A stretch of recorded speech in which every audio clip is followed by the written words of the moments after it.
Hi, welcome back guys. This is your friend, the fanfiction guy, back with another fanfiction. This is the first part of What If Deku Gained Forbidden Void Powers. Now before starting, please give this video a like and subscribe to the channel if you want more videos like this. Now let's get into the fanfic. Daddy, can I still be a hero? Like All Might. Midoriya Izuku did not consider himself a lucky person. Born to Midoriya Inko and Hisashi, a short woman barely above 5 feet and a large, imposing man of 7'2", the green-haired boy was destined for a rough life from the day he entered the world. After a difficult labor, Inko passed on with no living family, leaving her husband and son the last two Midoriyas. As the doctors consoled the widower, none of the medical staff present would know just how worse little Izuku's life would get. Despite the comfortable lifestyle Hisashi was able to provide for his son, Izuku still attended the nearest public preschool rather than any of the more prestigious options the man could certainly afford. Izuku didn't mind in the slightest, because it meant he got to spend more time with his friend Kaken. While Bakuga Mitsuki was devastated by the loss of such a close friend, the blonde woman still organized playdates between her son and Hisashi's, and soon the pair were as thick as thieves. At the age of 4 their dynamic changed, however. Katsuki received his quirk shortly after his 4th birthday, allowing him to secrete a compound similar to nitroglycerin from his palms and detonate it at will. Izuku was amazed by his friend's quirk. Well, he was amazed by any quirk really, a fascination encouraged by his father, who often spent evenings after dinner with his son looking over notebooks once filled with childish scribbles, slowly morphing them into something resembling an amateur quirk analysis portfolio. His father encouraged the boy to look at every quirk and see potential, to ask questions. Soon Izuku went from asking questions like, "How hard can All Might punch?" to trying to uncover the exact mechanics behind the quirks he saw, and at his father's prompting, how combining them could cover weaknesses and increase their effectiveness. But when Izuku brought Katsuki a page filled with ideas of how to increase his sweat production or rough sketches of support gear to minimize hearing loss or store up his sweat for large blasts, Katsuki got angry. He was going to be the #1 hero after all, the person to surpass even All Might. No one told All Might how to use his quirk, so no one would tell him how to either. It happened gradually, but over time, every positive thing that Izuku saw in his friend became another weapon Katsuki used to beat down the extras around him, Izuku included. Confidence became arrogance, quick decisiveness became brash impulsiveness, and his heroic quirk started to be used on anyone that annoyed him. By the time Izuku's 5th birthday came around, Katsuki was almost unrecognizable. Not that the Verdinet would admit it. He was determined that any day Kaken would go back to being the same person that had made a promise with him to become the best hero team together, and not the foul-tempered boy that, literally, exploded at the notion of having to rely on anyone but himself.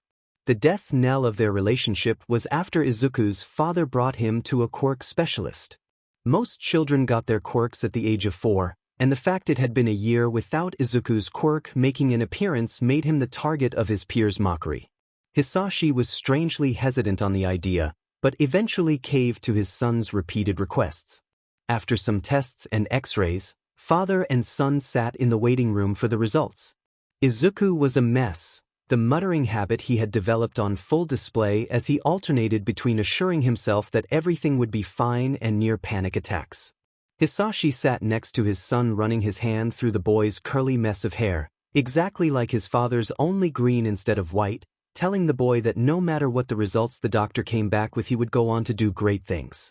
The small peace of mind his father gave was smashed apart by the doctor's blunt delivery of the news. He was quirkless.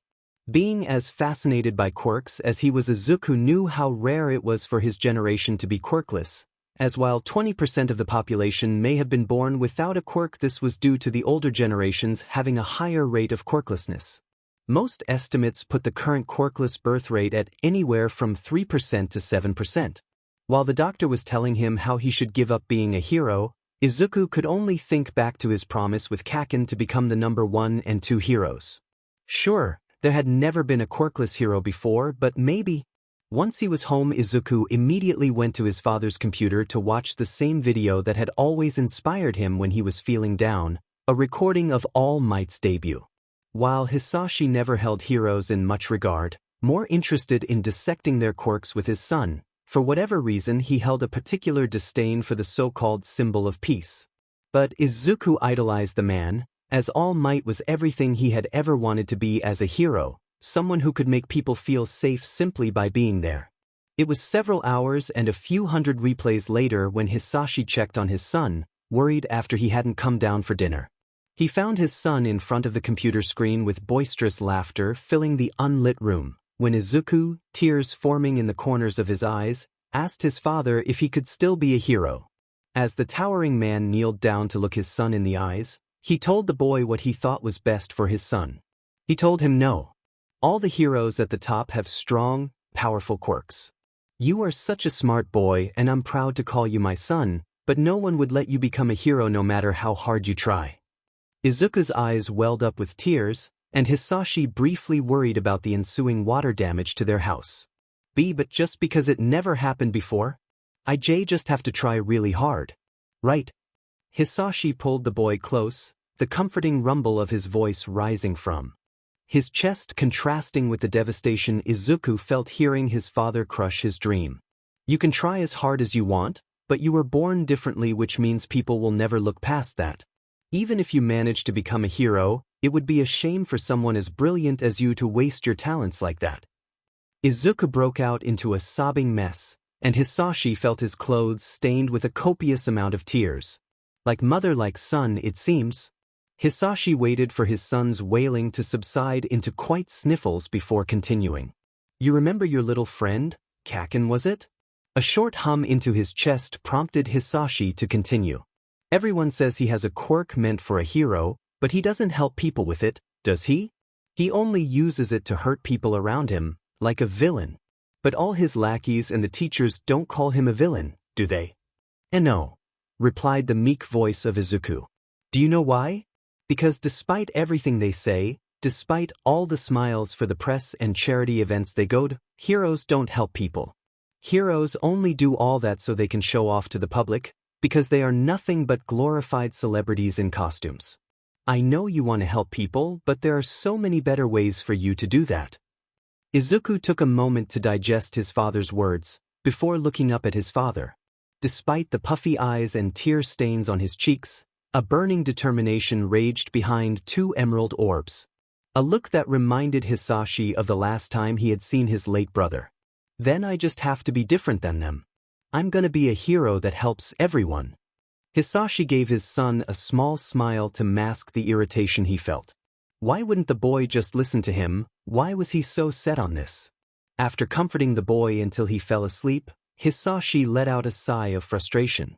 Nearly a decade of such a domestic facade was starting to wear on him, and despite several stamina-enhancing quirks, the man was feeling utterly drained. Dialing a number into his cell phone, a swirling black and purple mist manifested in his living room. Passing through the warp gate into a secret base located in Kamino, all for one let the mask of Midoriya Hisashi slip. It was safe to say this experiment had failed. After 4 years of playing the doting husband, he had hoped that Inko would produce him an heir with an impressive quirk, either an improvement of his own to take or a tool to use for his Nomu projects. The woman not only failed to do either but had the audacity to die on him as well, preventing him from running another test. Even after sensing his son was quirkless, the quirk thief had stuck around to raise the boy.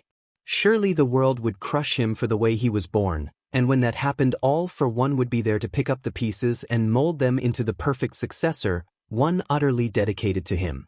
But the moment he looked into Izuku's eyes, all he saw was Yoichi, that demed fool, and the king of the underground knew that was not going to happen if the boy was even a fraction as stubborn as his uncle.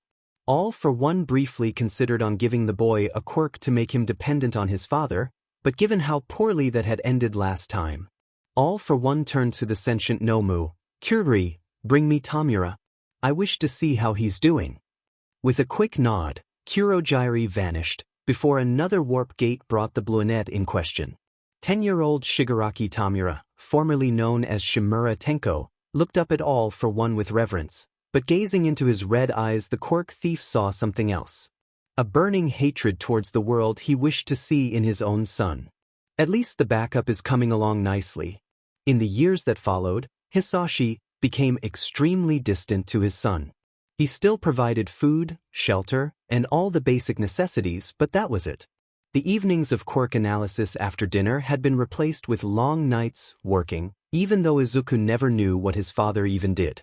The playdates between Izuku and Katsuki had already become a thing of the past in the year following the explosive blonde receiving his quirk, but now contact with the Midoriya family had been completely severed. Izuku had to teach himself how to cook and clean around the house, becoming self-sufficient at a concerningly young age. By the time he was 8, Izuku couldn't remember the last time he had even seen his father. Food still appeared in the kitchen, money for school supplies and clothes would be left on the counter, but Izuku might as well have been living in an empty house. It wasn't all bad, however. With no one to tell him not to do so, Izuku frequently enjoyed late-night escapades exploring the streets of Mizudafu or listening to the nighttime fauna of the forest. It was definitely a bad idea. Wandering the streets at such a young age was practically asking for trouble, but soon the boredom of wasting away with no company outweighed any potential dangers. Soon all the clerks of the nearby 24-hour convenience stores knew him by name, and Izuku found himself looking forward to the short conversations he had when making a snack run while people watching. The fact the most positive interactions he had in his life were with people whose jobs were to be nice to customers was a little depressing, but hey, beggars can't be choosers. Izuku's life fell into a routine. Wake up, make breakfast and pack a lunch, avoid Kaken at school, run home, make dinner, do his homework at a late-night diner, wander around for a few hours, go to sleep. Then he met Mori Hatsuko. The boy had formed a new appreciation for underground heroes and vigilantes, always hoping to run into one of the two during his nightly strolls. Heroes like Eraserhead and Ms. Joke performed their jobs without the typical fanfare or media attention. They saved lives and stopped villains all because it was the right thing to do, and beyond a few obscure web forums not many ever heard their names. Vigilantes were more of a mixed bag. Some were just hero school washouts that wanted to use their quirks on people, but Izuku couldn't help but admire the few that were truly dedicated to protecting victims and stopping crime. Most of the underground heroes and almost all of the vigilantes he had seen possessed quirks that were non-physical or otherwise didn't offer direct combat utility, so they were often supplemented by fighting styles and equipment to make up for that fact. Slowly Izuku's hero analysis notebook started to feature more and more vigilantes and underground heroes, at least when he could find them, detailing the way they fought and the equipment they used.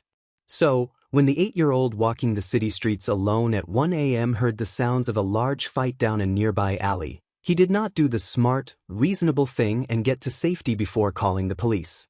Instead, Izuku pulled out a notebook and pencil before rushing into an alley that was certainly occupied by at least one dangerous criminal.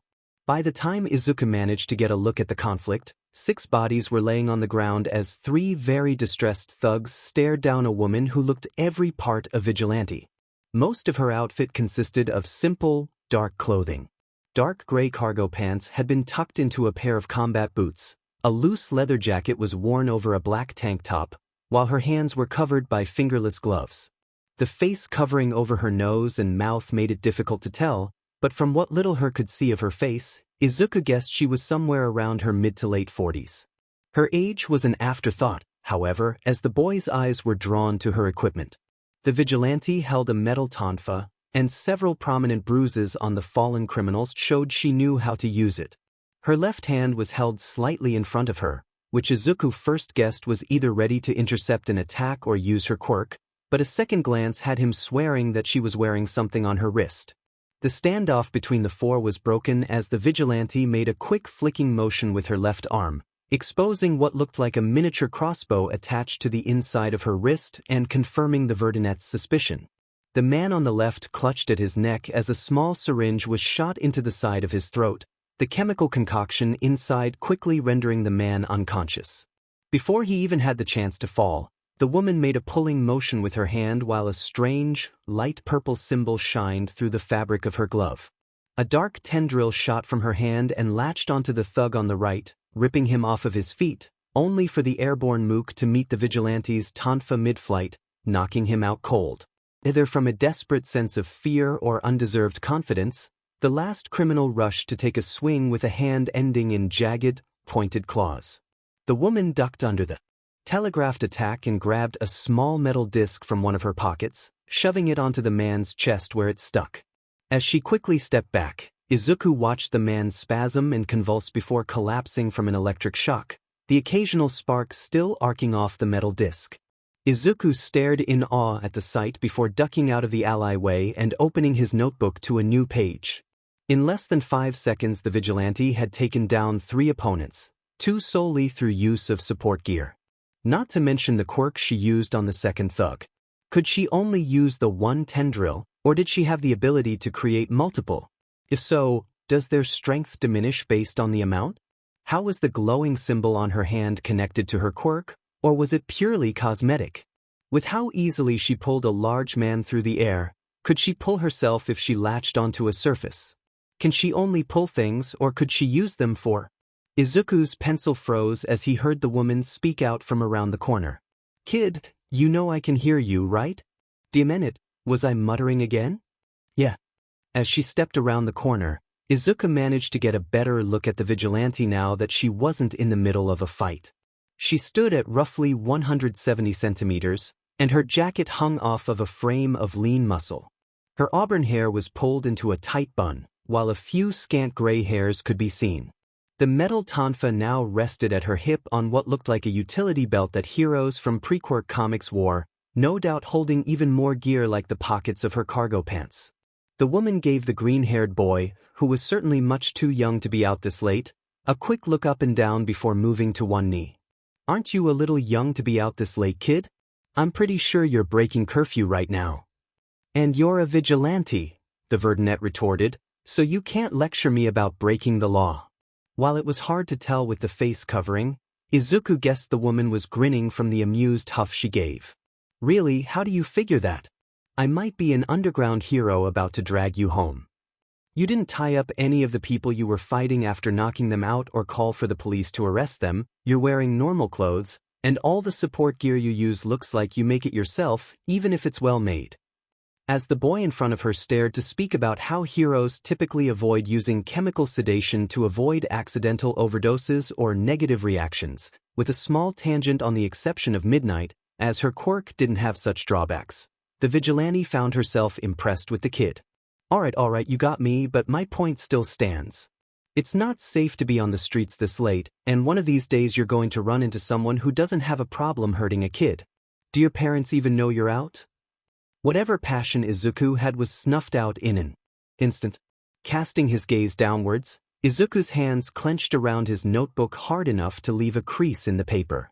"No," he spat out. "Not like Dad would ever find out. He'd have to actually be around for that. Definitely a story there." The vigilante thought to herself as she stood up and dusting off her pants. "Do you at least have a place to stay?" A small nod from the kid gave his answer. "Tell you what, if you let me get you home safe, then I'll stick around to answer whatever questions you got. Deal?" Izuku's mood made a complete 180 as he nodded his head hard enough that the woman feared he would injure his own neck. "I'll take that as a yes then." After getting the kid's address, about a 30-minute walk from their location, the vigilante decided to sate her curiosity. "From what I could actually understand of your little muttering spree, you've got a pretty good head on your shoulders, late-night strolls aside." Her comment earned a small, embarrassed chuckle from the Verdunette. "Got some type of intelligence quirk?"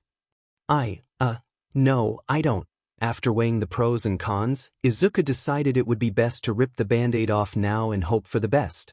"I'm quirkless." It was subtle, but the vigilante could tell he was bracing for some kind of abuse, be it verbal or physical. Realizing she needed to salvage the situation, the auburn-haired woman quickly interjected, "Well, that's just even more impressive then." A brief silence overtook the two as the tension left the young boy's body, before she asked another question. "If you don't mind telling me, why are you writing about vigilantes? Looking to be an undercover investigator or something?" "Well, that does sound like a pretty cool job, but no. I want to be a hero." I know that being quirkless is a pretty big setback, but a lot of underground heroes and vigilantes use gear and fighting styles that don't rely on quirks. So, I figured if I learn how they fight, then I might have a chance. Even if everyone says it's impossible. As Izuku started to lose himself to self-doubt, he didn't notice as the woman reached out a hand to ruffle his hair, the small gesture somehow making his mood improve almost instantly. Well, for what it's worth, I think that's a pretty solid plan. Who knows, maybe when you get your license, you'll be the hero to finally bring me in. She swore the smile that graced the young boy's face nearly lit up the dark city street. The rest of the stroll was consumed with non-stop questions and the sound of a pencil on paper as the woman told Izuku everything about her quirk. Or at least what he thought it was. In reality, her quirk was the ability to read and slightly influence emotions with physical contact. The shadow tendril, which she had dubbed Far Reach, was something else entirely. A gift from the outsider, her void-dwelling benefactor.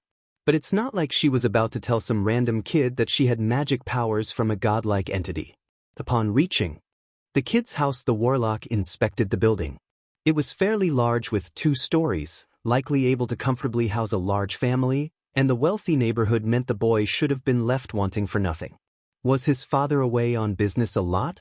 That would explain things, but something in the back of her head told the woman otherwise. Izuku's voice snapped the vigilante out of her ruminations. Thank you for walking with me. Call me Mori. Alright, and thanks for answering my questions. As he reached forward to unlock the front door, Izuku paused before turning to ask one last question. Miss Mori? Can I see you again? Even if I say no, you're still going to pull these little escapades, aren't you? The woman let out a sigh as she saw Izuku nod his head. I'll make you a deal, don't go out wandering alone anymore, and before I go out working, I'll meet up with you. After writing down the address of a nearby convenience store to meet up at in 2 days, the Warlock took hold of another one of the black-eyed BSTRD's gifts, the heart of her own brother twisted by a combination of machinery and magic.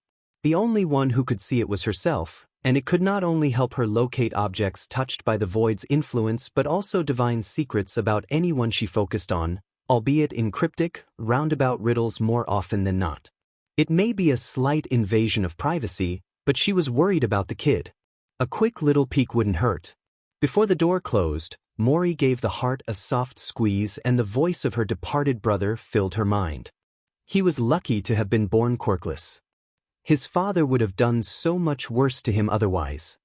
Well, shit, that's concerning. Mori shifted her crouching form. A cramp would not be the most pleasant thing to deal with if a hero spied her lurking on the rooftop stalking an 8-year-old's house. It's not like she could explain that she was investigating the kid's father for something, or that she was doing so because the heart of her dead brother was able to tip her off to the vague, worse things than abandonment he would do. The rise of quirks meant more people believed in the supernatural, but only in the lens of quirks. Conspiracy theories about how Bigfoot or yokai were early emergences of quirks before the glowing baby in Ching Ching City. Magic given by a god that lived in a separate dimension? Well, an entity that was old and powerful enough to be called a god by several prehistoric civilizations, technically. But that was a bit of a mouthful. Was beyond the realm of belief. The day after walking Izuku home was dedicated to staking out the house hoping to see if the kid's father came home at all. And unless he stopped by in the middle of the night when she was working, no one besides the Verdinette had even approached the house. Slightly dejected, Mori still kept true to her word and waited in a narrow alley by the convenience store, making sure to wear her gear. The kid would probably get a kick out of it, and she wasn't about to show her face anyway. The two chatted in a small public park for a couple hours, most of which was the kid somehow finding even more questions to ask. Hell, in the span of 2 days he had written 5 pages of hypothetical uses for, improvements to, and questions about her quirk. Most would be dead ends. The powers given by the mark could be improved, either by repeated use or by finding runes bearing the outsider's mark, but they were not as flexible as quirks could be. Far Reach pulled either herself or objects, but she couldn't manipulate the tendril to form around herself like armor, as cool as the kid's suggestion sounded. Not that she minded, as far reach was far from the only power the mark provided. She decided to tell the boy how her quirk was actually a form of energy manipulation that could manifest only in specific, but varied, ways, which was technically the truth. Mostly as payment for the fact that she was going to be using the heart on him again, a secret for a secret as it were, but partly because the way the kid's eyes shone with unbridled happiness at every new question or tidbit of knowledge was something that Mori wanted to see more of. As Izuku's questions tapered off into the sounds of a pencil on paper and his thoughts slipping out through his muttering, Mori took hold of the heart as it materialized in her hand. The secrets given by the heart tended to be related to what the person was talking or thinking about in the moment, and unfortunately this meant she would have to bring up the kid's lack of home life. "Hey kid," Mori's voice snapped Izuku out of his near trance-like state, and the vigilante swore she saw smoke rising from the pencil. "How about you give it a rest for today? You still have time to come up with more questions after all." "Oh, alright. I just thought I wouldn't get another chance to ask about your quirk." Izuku closed his notebook using his pencil as a place marker before putting it back into his backpack. "When do you want to talk again? I don't have school tomorrow, and I already got all my homework done." But if you're too busy then that's alright, I don't dash." Mori decided to nip this in the bud. "Kid, I would meet up with you every day as long as you weren't out late unsupervised, alright? Besides, I ain't all might. Japan would be fine if I just stopped patrolling altogether, so I think I can spare a couple hours tomorrow without society falling apart." After promising to meet again at the same time and place as today, the pair walked to the boy's house while Mori tried to steer the conversation to Izuku's home life. "I've been meaning to ask, did you teach yourself quirk analysis, or did you learn it from somewhere else?" As the Verdunette responded, Mori gave the heart a squeeze. "Well, my dad Hisashi taught me at first. We always watched the news to see all the new heroes and what quirks they had.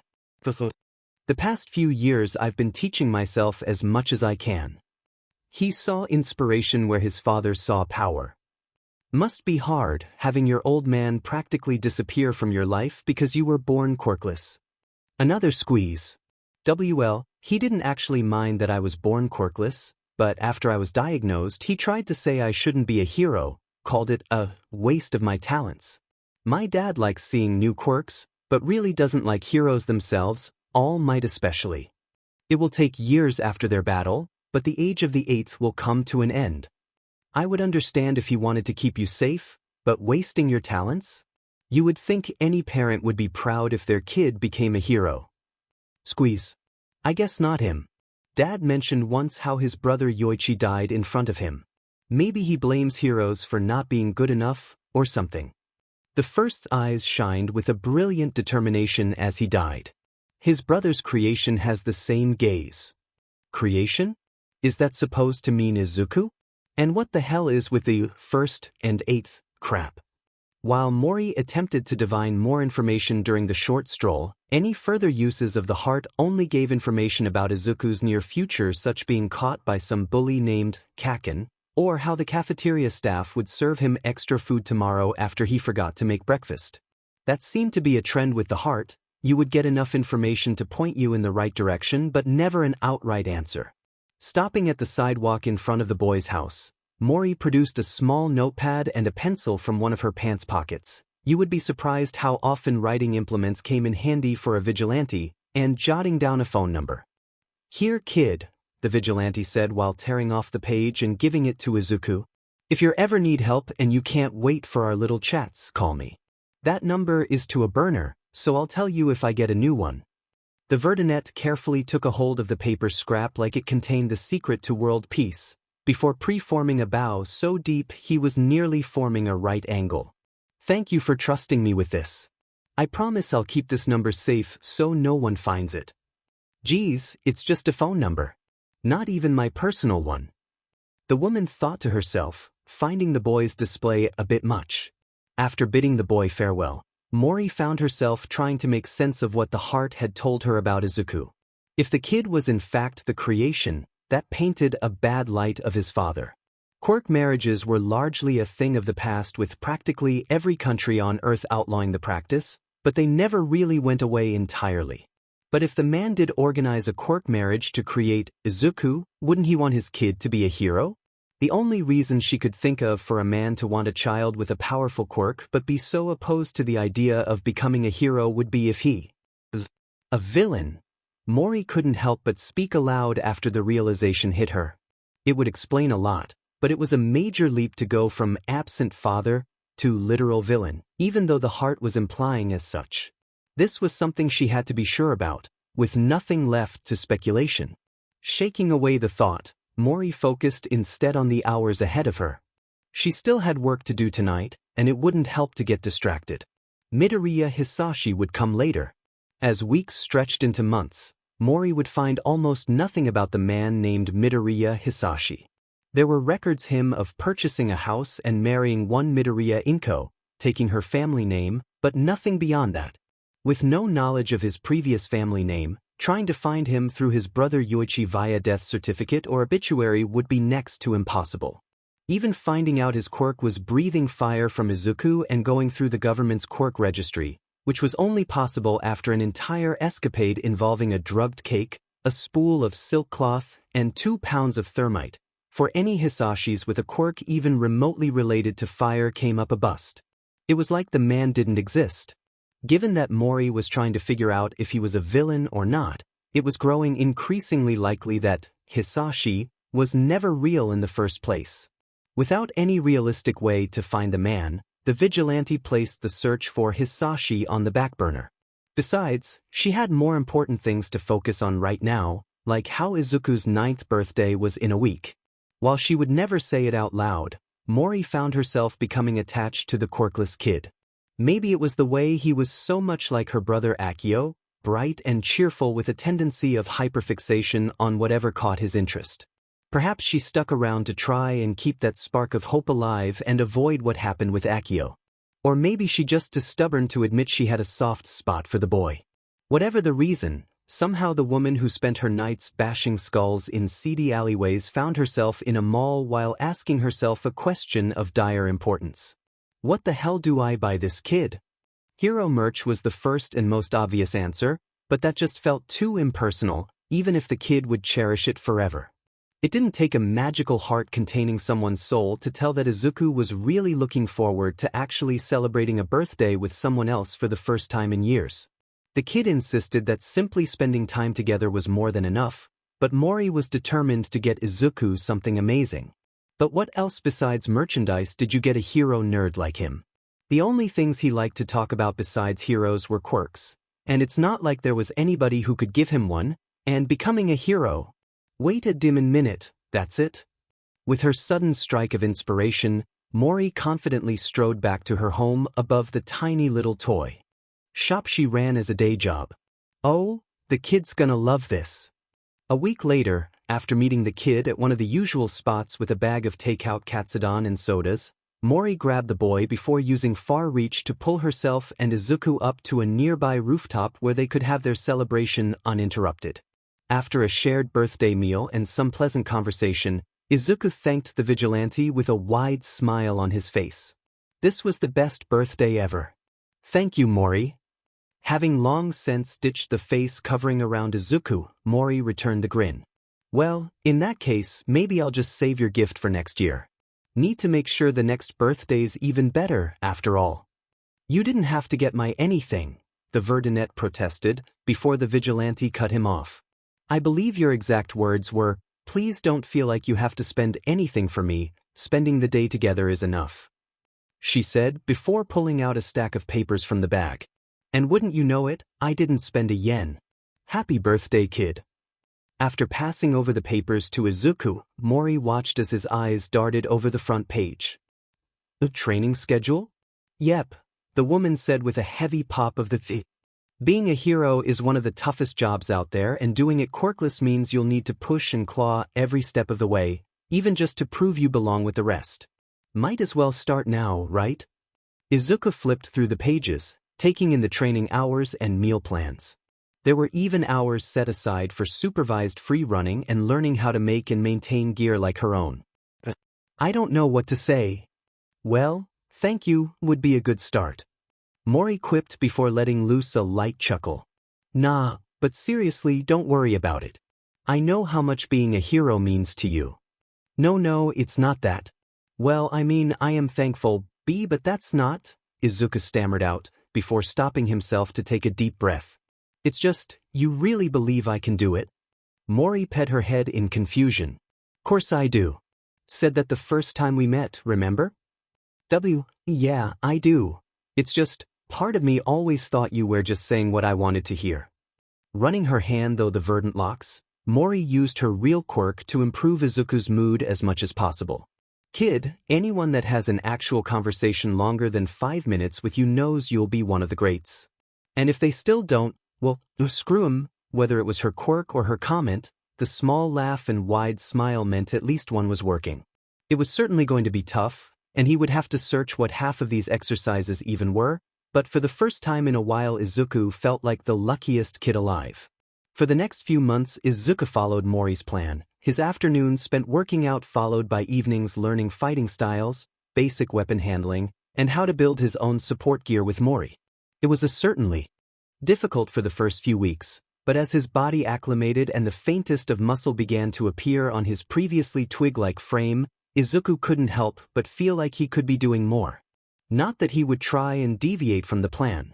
The exercises may have increased in intensity as he grew stronger, but Mori was quick to remind him not to push himself further than the workouts given. Resting and recovery is a vital part of training after all. After the first month, Izuku was able to outrun any of his bullies. Maybe Kaken could still catch him, but the explosive blonde had started to throw himself into his own training.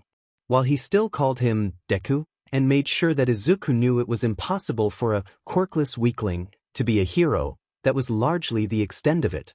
After all, the future number one had much better things to do than waste his time on a quirkless Deku.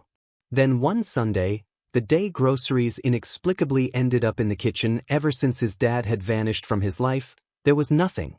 It's not like Izuku was in danger of starving. He still had enough fresh food to last him a few days, not to mention the large amount non-perishable items that could last several weeks. A missed grocery day shouldn't have been anything worrying. In the grand scheme of things, it was probably the least of his problems, but Izuku couldn't help but stress himself. Even if his dad was absent from his life, he had at least been consistent with this for over 4 years. Forcing the thought from his head, Izuku closed the cupboards after retrieving some rice left over from last week. It was just an off day, nothing to worry about. No food showed up the next day either. Or the next Sunday. Or the one after that. Izuku was in full denial of the situation, spending what money he had saved up on the food he needed to keep with Mori's meal plan while trying to pretend that everything would be fine. Even if the vigilante could tell during their meetings that it wasn't. Tomorrow was the first Sunday of the month, when not only would Izuku be given food for the week but a sizable chunk of yen for his allowance, as well, which went towards things like school supplies, clothes, and the like. Surely his dad wouldn't forget tomorrow, right? When the morning came, Izuku realized that he had been abandoned by his father. It shouldn't have hurt. Izuku had been living by himself for years. He already accepted that his father didn't want anything to do with him, that this exact situation would happen one day sooner or later. So why did waking up to the same empty house as always drive him to tears? Mori sat at the counter of her small shop. Business was slow, the location was far from any real shopping districts, and her store had drab, almost unnoticeable signs, but that was the point. Getting just enough customers to make a stable living with enough free time to work on her gear in the back. Plus, she could just report any cash lifted from busted drag deals or attempted trafficking as income from the store. Okay, so maybe that was technically money laundering, but she was already breaking the law with her vigilantism. Feels like a weird place to draw the line. While she was planning on going out tonight, all of her gear was already prepared. Without anything to do, Mori was gazing out the front windows of the store, people watching. The kid must have rubbed off on her, because the vigilante found herself identifying people by any obvious mutations they possessed and trying to work out their quirks. Of course, it was impossible to tell what was a mutation integral to the function of the quirk and what was just a cosmetic feature, like the small kid walking with her parents that had black scara, pink skin, and horns. Was her quirk to just look like that? Or were her mutations entirely unrelated to the quirk's function? The muffled sound of a ringing phone from the back room drew her attention from the street. Her personal cell phone was in her pocket, so it had to be her burner. Moving to the back, she spied the phone on a well-worn workbench, next to the wrist bow and some of the internal components that went into her arc mines. Flipping it open and placing it to her ear, Mori heard the sound of quiet sobbing from a voice she had become very familiar with. "Kid, is that you? Mori, I need help." A pit formed in her stomach. "Are you all right? I can be at your house in 10 minutes if there's anything dangerous." "I'm fine." Mori felt the tension that was building in her body dissipate slightly. At least he was safe. Can you come over to pee please? I don't know what to do." Locking the door to the shop, Mori was clumsily trying to work her arms through the sleeves of a jacket while simultaneously staying on the line. "Izuku, I'll be there soon. Just keep talking to me, all right?" "Well, what about?" "Anything. Like, how's your training going? Or, how about you tell me about that time you thought you saw Eraserhead again?" It was him, I swear. He was just confused someone recognized him. As Izuku was recounting the time, he asked what was either the underground hero Eraserhead or a very bewildered homeless man for an autograph. Mori tried to keep him talking as she sprinted to his house. If the kid wasn't in immediate danger, then she wouldn't risk being busted by a hero for taking the rooftops, but that didn't mean she would just wait around. Thanks to the speed and stamina provided by the mark, as well as some back alley shortcuts, she still made it in just under 15 minutes. As soon as Mori's fist met the door, it swung open as Izuku threw himself at the woman, latching onto her legs. "Hey kid, it'll be all right. Just take some deep breaths. Okay?" A faint hum in recognition came from where Izuku had buried his face into her pants. While his breathing slowly stabilized, Mori picked the child up and brought him to a couch in the living room. "What's going on?" "My dad. He left me." "Just figure that out?" "Nope, not the time for that." After suppressing the reactionary comment, Mori settled for rubbing small circles on the kid's back. "What do you mean by that? I thought he already did." "He still brought food and money, but now..." Izuku's voice began to choke up, but before Mori could stop him, Izuku kept speaking. No matter how much he didn't want to stay around, he at least cared enough to not see completely disappear. "How long has it been?" The vigilante felt she already knew the answer from the way the kid had been acting off for a few weeks, but she wanted to hear it from Izuku himself. The Verdunette's voice was barely audible, and from the way he shifted his gaze away from her and the tone of his response, he was probably expecting some sort of reprimand. "A month. I thought he might have missed a day. Or that he might come back, or..." "Hey kid, look at me." Cutting the boy off, Mori's voice was firm but soft. Slowly Izuku turned his head, letting the woman see the redness in his eyes and the large tear stains on his face. "I'm not mad at you. Sure, I would have liked to know sooner, but I'm not mad." Bringing the kid into a hug, Mori let him get the last few sobs out of his system. When his crying eventually subsided, the woman stood up from the couch. "Let's go to your room and grab whatever you want to take with you, all right?" While he might have asked why in any other circumstances, Izuku was feeling too drained to protest. Soon, he had his yellow backpack stuffed with his clothes, analysis notebooks, and the few hero action figures he had saved up over the years to buy. It wasn't until 5 minutes into the walk back to Mori's apartment, her hand firmly wrapped around his own, that he asked, "Where are we going?" "My place." A brief silence followed, before being broken by Izuku once again. "Why?" "Well, you can't live there anymore, and I've got a spare futon. Besides, I don't see the point in an orphanage when someone is willing to take you in already." The tugging at her arm as Izuku stopped made Mori look back at the boy. "Why are you being so nice to me?" He practically shouted. "Everyone at school hates me, my own dad doesn't want me, so why? Why do you care?" With the sudden burst of energy gone, Izuku could only mumble out his next words. "Why does nobody else care?"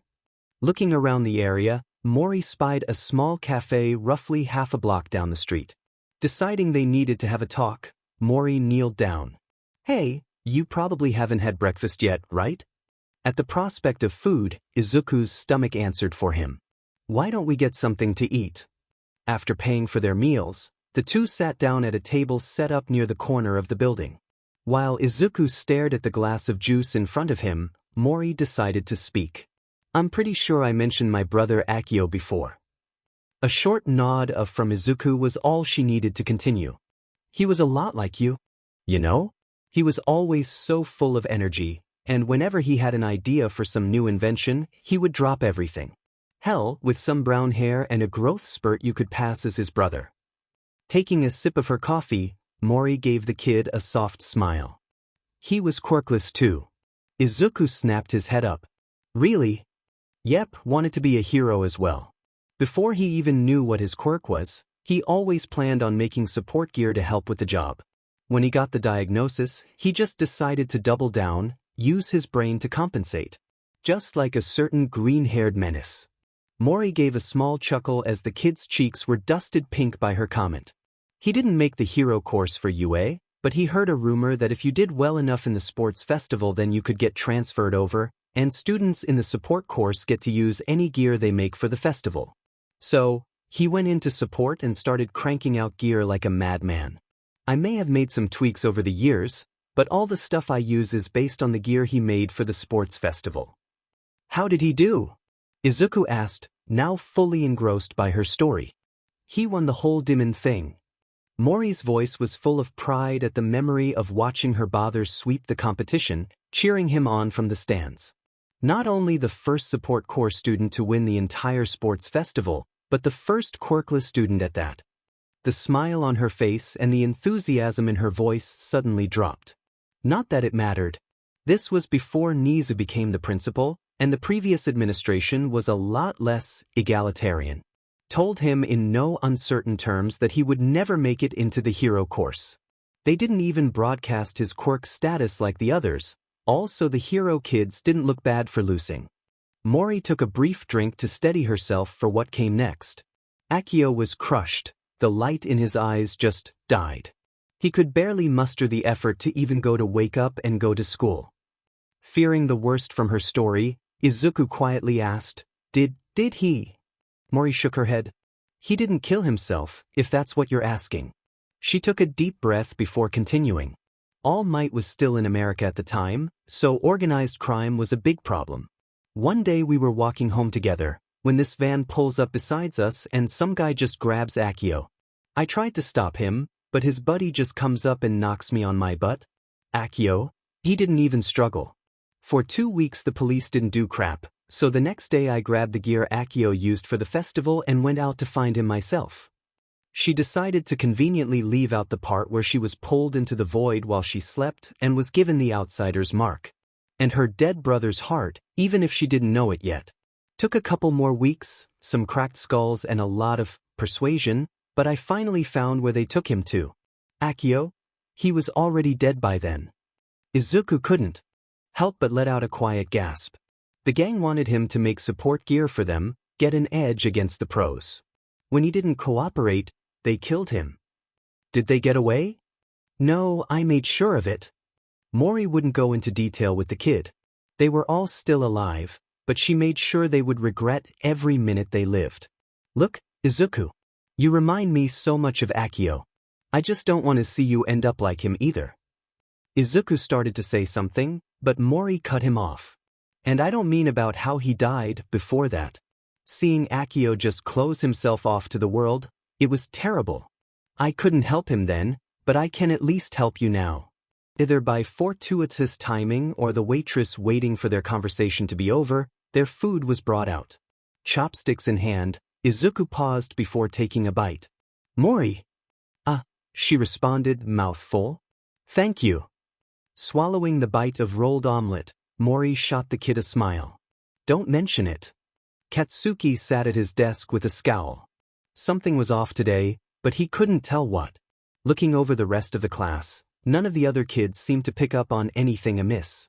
The blonde was close to simply dismissing it as an off day, something to work out of his system after school, when an empty desk in the back of the classroom caught his eye. Deku's desk. Despite all the times he would try to shut the nerd up, the lack of his constant muttering before school just felt weird. Not to mention he could count the number of times Deku missed school on one hand. But unlike those days, Katsuki hadn't even gone too far put the nerd in his place yesterday. As the homeroom teacher walked into class at the bell, causing the students to quiet down and stop showing off their quirks to their friends, she strode up to the front of the class with an announcement. "Good morning, everyone." Most of the class responded in kind before she continued. "Today's homeroom should be fairly light today, but I do have an announcement." A few faint murmurs arose while the teacher kept speaking. "As of today, Midoriya Izuku will no longer be in our class, or Aldra Elementary for that matter."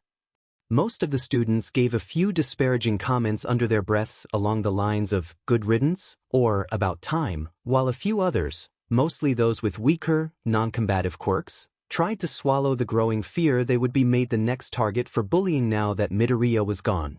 Katsuki was the first to raise his voice. "What the hell did Deku do to get expelled? He's too much of a PP to start sheet." Ignoring the foul language of Aldra's prized pupil, the teacher corrected the Katsuki. Midoriya was not expelled, he was transferred to Mandalore Elementary. His guardian wished to have him attend a school closer to their residence. "Now then, you all have exams in the next few weeks, so remember to." While the rest of the class simply accepted their teacher's words and turned their attention to the upcoming exams, Katsuki was left in shock. No one else seemed to notice her phrasing, but the explosive blonde picked up on it. "The F, does she mean guardian? And I know for a fact this is the closest school to Deku's house. Did something happen?" He should have been glad. Katsuki wanted to be the only one from Aldra to make it as a hero and have the perfect origin story, a lone star of excellence among the worthless extras he was surrounded by, and now the only kid with more close to as much of a drive as himself was gone. But looking back at the empty desk, all Katsuki felt was a pit in his stomach. Looking over himself in the mirror of his new home, Izuku inspected the uniform he was dressed in. Unlike Aldra's black color scheme, Mandalore uniforms consisted of a navy blue gakurin for the boys, while the girls wore a skirt of the same color, paired with matching suspenders over a white shirt. "Why do I need to change schools? Aldra was fine." "We both know for a fact that school was anything but fine." Hatsuko, as she insisted to be called now that the two shared a roof, said while cleaning the remains of their breakfast. "Unlike Aldra, Mandalore has a non-discrimination policy, and they actually enforce it. Besides, you might make some friends with a new school, you could certainly stand to gain a few." "I have you," Izuku said while looking up from his backpack, making sure he had everything he needed. "Kid, I am a 47-year-old woman who breaks the law on a nightly basis." The vigilante replied with a smirk. "Make some friends and do whatever it is kids do. Throw rocks at trains. Well, mostly I study or work on my notebooks." Letting out a groan, Hatsuko grabbed a jacket and walked down the staircase that led to the ground floor with Izuku following her. "See, that's what I mean. Now come on, I've still got some paperwork to fill out, and you have to meet your teachers." Jiro Kyoka sat in her seat before pausing the music on her phone and removing one of her ear jacks from the device. Earphone jack was a useful enough quirk for daily life, giving her an enhanced sense of hearing even without using the jacks themselves. By plugging the prehensile limbs into a surface, she could hear from an extended range and with greater accuracy, plus she could use them to plug into any port that took a 3.5mm audio jack. It was truly an audiophile's quirk, and as the daughter of two successful musicians, Kyoka fit that bill. It wasn't a hero's quirk, at least if you asked Kyoka. Which was a shame, as for a little over half a year, that was all Kyoka wanted to be. From a young age, she had attended her parents' concerts when they couldn't find a sitter, and the purple-haired girl saw how a crowd full of wildly different people could all be brought joy from music, every single face boasting a smile. Kyoka knew she wanted to do the same, and for the longest time that meant a career in music like her parents. Then one day, Kyoka and her mother, Jiro Mika, got caught in a villain attack. The two had been out grocery shopping when a robber held the cashier at Quirk Point and demanding that everyone in the building get on the ground. Unfortunately for him, Present Mix Patrol took him right by the store, and in less than 15 seconds the man was subdued on the floor, ears likely ringing for days. Kyoka even got an autograph and a shout-out the next day on his radio show. The most memorable thing about the event to Kyoko wasn't meeting the pro, however. It was the way everyone looked, the way they all smiled when Present Mic saved the day. One moment was all it took for Kyoko to make up her mind. She wanted to be a hero. Kyoko hadn't even told her parents yet. They likely wanted her to pursue a music career like them, and her quirk wasn't exactly the flashiest. Shaking the thought from her head, Kyoko turned her focus to the rest of the class. She just had to train her quirk as much as she could. And what better practice was there than to spy on the gossip around the classroom? Kyoko had a good handle on hearing private conversations in a room this size, but the difficulty was in isolating the sounds to actually understand anything. Did you hear? Nyoko said there's going to be a new transfer student coming to school, said a girl with the features of a fawn. In the middle of the year? Asked a girl with rainbow-shaded bubbles for hair. It's true, a third girl with crescent-shaped eyebrows said after overhearing the conversation. I saw a kid with green hair talking with our teacher by the principal's office. I'm pretty sure I haven't seen him before. A new student, huh? Kyoko thought to herself while trying to pick up on a different conversation. Most of the discussions were the usual. A few boys were talking about heroes, a group was making plans to hang out on the weekend, and soon the earphone jack user was overcome with boredom. As the bell signaling homeroom had begun rang, the teacher walked in, causing a few whispers of curiosity. Usually, Mr. Furukawa was in the classroom at least 5 minutes before the bell, a habit he tried to instill in his students. Good morning. I have an announcement to make, and then you will all have free study until the bell. A new student will be joining our class today. A few cheers from the girls who guessed correctly, and some smaller exclamations of excitement were silenced by a loud cough from the teacher. Looking towards the open door, Furukawa addressed someone outside the classroom. Please introduce yourself to the class. The boy that walked in had a mess of curly green hair and wide eyes of the same shade, for freckles in a diamond pattern under each eye adorned an otherwise plain face. He was shorter than most of the boys in the class, and a fair number of the girls as well, while his uniform hung off a thin frame. I'm Mori Izuku. I'm in your care, the now-named Mori said before giving a deep bow. Today was going great. Even if he tried to deny it, Izuku was excited by the prospect of a new school. Even if some of the kids were mean, at least it would probably be better than Aldra. His homeroom teacher may have seemed strict, but after meeting with the man, Furukawa made sure to tell Izuku that if anyone tried to bully him for being quirkless, then to let one of the staff know, and boy wasn't that nice to hear. While he was still getting used to introducing himself as Mori Izuku, he liked to think his introduction went all right. No one seemed to notice the slip-up, and if they did, no one seemed to care. Looking over the crowd, many of his new classmates seemed to have interesting quirks, and if he was lucky, they might even be willing to discuss them with him. Sure, they also seemed nice, but quirks. Of course, something had to ruin it. What's your quirk? A boy in the front asked. It was an innocent question, one Izuku would have made himself, but he couldn't help but begin to panic while his throat closed up. Sure, the administration may not tolerate bullying, but that doesn't mean news of his quirklessness wouldn't make him the social outcast right on his first day. While Izuku let out strangled sounds that could vaguely be called words, Furukawa was quick to interject. Mori is allowed to share that information at his discretion. If he does not wish to say, please respect his wishes.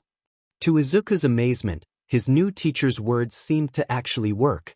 While the look disappointment at not being answered was there, no one seemed to hold it against Izuku that he didn't wish to say what his quirk, or lack thereof, was.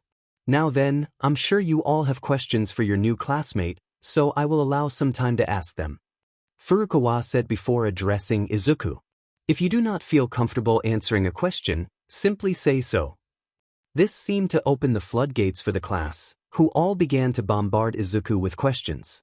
Everything from what he wanted to be, a hero, to his favorite hero, All Might, naturally, to why he was joining the class in the middle of the school year. Izuku wasn't comfortable explaining his situation to everyone just yet, but he did tell them he had to move to a new house. After a few minutes of basic icebreaker questions, Furukawa interjected. If you have any more questions, you can ask them later. Mori, take the open seat next to Jiro. Moving to where the teacher pointed, he saw the empty desk next to a girl, Jiro presumably, with dark purple hair cut short and 2 long bangs framing her face. A few lighter streaks in her hair resembled audio waves, although if this was related to her quirk or a simple coincidence, Izuku didn't know. The quirk nerd he was, Izuku's attention was immediately drawn to the extra limbs protruding from her earlobes, resembling headphone cords, even ending in metal audio jacks. As Izuku sat down at the desk, he couldn't help but think about what her quirk was capable of. Tapping the ends of one against her desk while the students were asking questions, which means she could manipulate them, but how much control did they have? If they were fast enough, then she would have 2 extra limbs to fight with, which would be good for hero work. If they had the durability of metal, she could likely even pierce material like stone with enough effort. Did they affect her hearing at all? If she could use them on devices with an audio jack, did she receive or send out with them? If both or the latter, what did she? Are you all right? Jiro whispered from the seat over, grabbing the Verdunette's attention. Izuku glanced over to see the girl looking at him with a mixture of amusement and a slight amount of concern. What? You sat down and started mumbling something. I could barely make out a few words, and I've got pretty good hearing, she said while raising a jack for emphasis. Sorry, it's a habit I'm trying to break. Izuku apologized while rubbing the back of his head sheepishly. I'm really interested by quirks and how they work. Would you mind if I asked some questions about yours? Wow, you won't even say what your quirk is and you're already asking about mine? Doesn't really seem fair. Kyoka said with sarcasm oozing off every word. Unfortunately, thinking he had genuinely caused offense to his classmate, Izuku started to panic. I'm sorry. I didn't mean to be rude. I found feel like the king of buddy our quirk thentha. Whoa, chill out. I didn't mean it. From this close of a distance, Kyoka could literally hear his heart rate shoot up during his rapid apology only to dip down again. Either the new kid was the most nervous person in Japan, or he was genuinely fearful about coming off as rude to someone he just met. I don't mind answering some questions, as long as I get to ask one of my own. A brief flash of hesitance crossed Izuku's face, before the violet added, Don't worry, it's not about your quirk or anything like that. Oh, then sure, that sounds fine. Maybe at lunch. As Kyoka gave a nod, Izuku turned back to his textbook. The boy was already caught up to where the rest of the class was at, so he let his mind wander to his discussion with Kyoka in a few hours. The others at Aldra always thought Izuku was creepy for wanting to know about their quirks, but he had already found someone willing to indulge his hobby and it was only the first day of class. As the bell for lunch rung, Izuku pulled a packed bento from his bag and turned to see Kyoka had done the same. Want to just eat here? I usually avoid the cafeteria, the crowd gets way too loud sometimes. Not a problem. One of my questions was if you have sensitivity to loud noises anyway. Izuku said while busy scribbling down the information in a notebook. What the? When did he even pull that out? The bewildered girl thought to herself before taking a moment to compose herself. So, anything in particular you want to know? Well, first could you tell me about what your quirk can do? Once I know the basics, then I'll probably have more specific questions. Well, my quirk is called earphone jack, and I can extend the cords a little less than 4 meters right now. I have a really good sense of hearing, and if I plug the jacks into a wall or something then I can hear even further. I only found this out recently, but I can send my heartbeat through them as well. Kyoka took the opportunity to eat while Izuku was writing like a man possessed. After a couple of minutes of non-stop scribbling and muttering, which left the girl impressed at Izuku's lung capacity, he finally looked up from his book. That's a really cool quirk, Jiro. How strong can you make your heart beat? It's nothing special, Kyoka said to deflect the praise, and used to hearing good things about her quirk from anyone but her parents. And I can't really make the sound that strong. Yesterday it took everything I had to blow up an apple. Even so, I still think it's pretty impressive. You just found out you could do that, so I'm sure if you train that part of your quirk it will improve. The sheer confidence Izuku spoke with made Kyoka pause, but the Verdunette continued. Even without using your heartbeat, your quirk is incredibly versatile for any type of hero work. It's perfect for locating disaster victims or undercover work, And you even have good combat utility. What do you mean? As his train of thought was derailed, Izuku could only tilt his head in confusion at her question. I can hear things better, and unless I'm being attacked by a single piece of fruit, I don't think I could be much help in a fight. After a few seconds of silence between the two, Izuku responded in a tone that sounded like he was explaining how the sky was blue. You have 2 extra controllable limbs that can stretch 4 meters and end in metal spikes. I guess I do. Kyoka had never considered that, but in hindsight she wanted to kick herself. It was so obvious. While her worldview was now completely on its head, Izuku didn't hesitate to ask an abundance of questions about the rocker's quirk. Slowly the pair's bentos vanished while Izuku's notebook rapidly filled with every question, from the toughest material she could pierce, stone and some of the less dense metals, to if she could take an audio with one jack and emit it from the other. She hadn't tried yet, but a quick test with her phone proved she could. Near the end of their lunch break, Kyoka took the opportunity to ask the quirk nerd her own question. So, is Mori really your name? The sudden question had thrown Izuku off. Why do you ask? It's just, you've got green hair and your name is Forest? Kinda on the nose. While she had intended the question to be nothing more than some light-hearted fun, Kyoka saw that Izuku seemed genuinely uncomfortable. Crap, I'm sorry. I didn't mean to. No, it's fine. The Verdinet fidgeted with his chopsticks, pushing the last traces of uneaten food from his lunch around before mustering up the will to speak. Could you not tell anyone what I'm going to say? I don't mind talking about it, I just don't want everyone to know. I won't tell a soul. The Violet said before miming zipping her mouth shut with one of her jacks, earning a small smile from Izuku. I got adopted recently, which is part of the reason for moving schools in the middle of the year. Hatsuko, the woman who took me in, she's been the closest thing to family that I can remember. I never got to meet my mom, and my dad left a lot to be desired. So, even if it's still kind of new, I consider Mori my real name. Izuku said, before trying to give the sudden sullen mood in the empty classroom a bit more levity. But honestly, it's actually less blatant than my old family name. Kyoka felt a little scummy for insulting Izuku and his situation, even if it was unintentional. Luckily, he seemed to be the forgiving type. Well, I'm glad things are looking up for you then. The pair put away their empty bentos and prepared for their next class before a thought crossed Kyoka's mind. You mentioned your old name being more blatant, and now I'm actually curious. Unless your name was literally green, I don't see how that's possible. A small, but noticeable, shift in the way Izuku sat while he moved his gaze away from Kyoka told the girl she had hit the mark. No way. Quietly, to the point anyone other than Kyoka wouldn't have been able to hear it, Izuku muttered out, Midoriya? Green Valley. His old name was actually Green Valley. Alright, that settles it. Settles what? Izuku asked, confused. You need a nickname, and I know the perfect one, Green. Kyoka said while the nickname caused Izuku to groan. Seriously, that's like me calling you Purple? And why do I need a nickname anyway? Kyoka gave a small shrug. I like giving nicknames to my friends. Friends? Having lunch with Kyoka was definitely the most positive interaction he had with a peer in quite some time, but he didn't want to mess anything up and assume. Yeah. Kyoka exclaimed, before realizing she might be pushing past Izuku's boundaries. Well, if you want to be, of course. Yes. Izuku said, perhaps a bit too forcefully. I would. As the bell for the end of lunch rung and students trickled back into the classroom, Izuku felt a growing sense of elation. Mandalore really was different.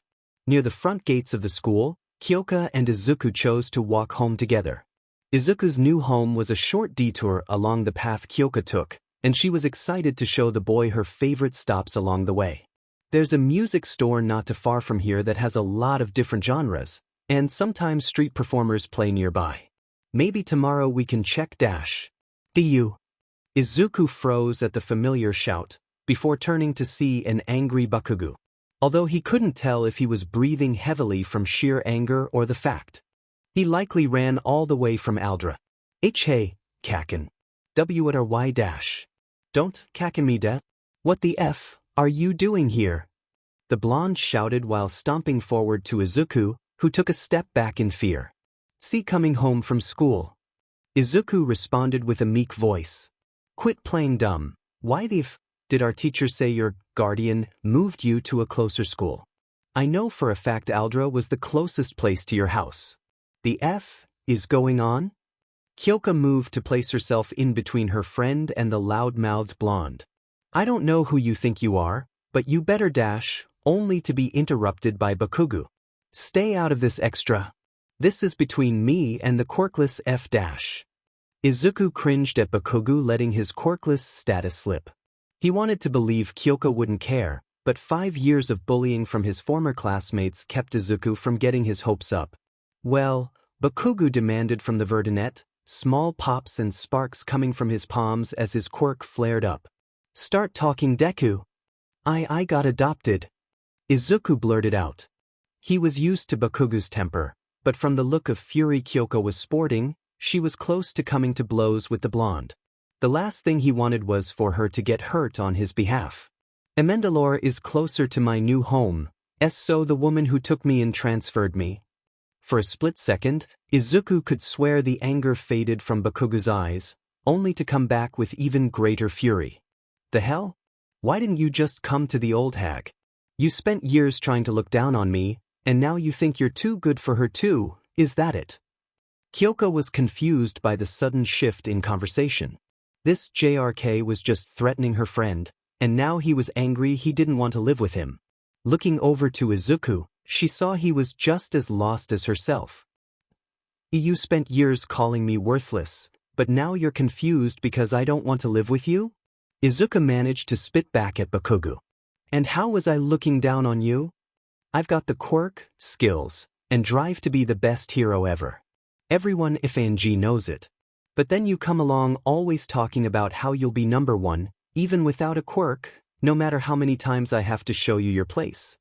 Kyoka was about to snap at Bakugo, as she had a solid idea of what showing Izuku his place entailed, but before she could test Izuku's idea about using her jacks in a fight, the Verdinet had cut her off. I never cared about the rankings. Bullshit, you're always saying how you want to be like All Might, as if some quirkless reject could ever be the number one hero. Bakugo took another step toward Izuku, but this time he didn't shy back. Although his legs were still trembling, when Kyoka looked in his eyes, she saw them lit with a previously absent fire. You think I don't know that? Every day for 4 years you made sure I knew. But I don't want to be like All Might because he's at the top of the rankings. I want to save people like him. I want people to feel safe just because I'm there to help. Even when we were kids talking about being the top heroes, I wanted to be the best hero with you. I never wanted to compete with you. The explosive blonde felt. Well, he didn't really know what he felt right now. All he knew was that he hated it. Whatever, he said dismissively before turning around to walk back home. He needed to sort this out, and that meant some training to clear his head. Before he had gone far, Bakugo heard Izuku call out from behind him. If Aunt Mitsuki asks, can you just tell her I'm all right? I don't want her to worry. Don't tell me what to do. Bakugo shouted from over his shoulder, but it lacked any of his usual bite. As the blonde turned around a corner out of sight, Izuku heard Kyoka from beside him. I'm guessing that he's the reason you didn't want to tell people you're quirkless? Well, people like him at least. I know Mandalore says they don't tolerate stuff like that. Izuku vaguely gestured in the direction Bakugo walked off. But I just wanted to poly it safe, I guess. Hey, Kyoka poked the boy's forehead with a jack to get his attention. If anyone tries to give you crap about it, tell me. I could use some practice blasting them with my heartbeat. Izuku let out a laugh, glad that Kyoka didn't mind at all he was quirkless, before reprimanding her. Please don't attack our classmates. Aldra might not have cared that much, but I don't want you to get in trouble. As the pair resumed their walk back to Izuku's house, the boy made sure to add a quick thanks. I appreciate the offer though. Anytime, Green. Are you seriously going to keep that up? Kyoka aimlessly messed with the last remains of her dinner as she listened to her parents talk about their days.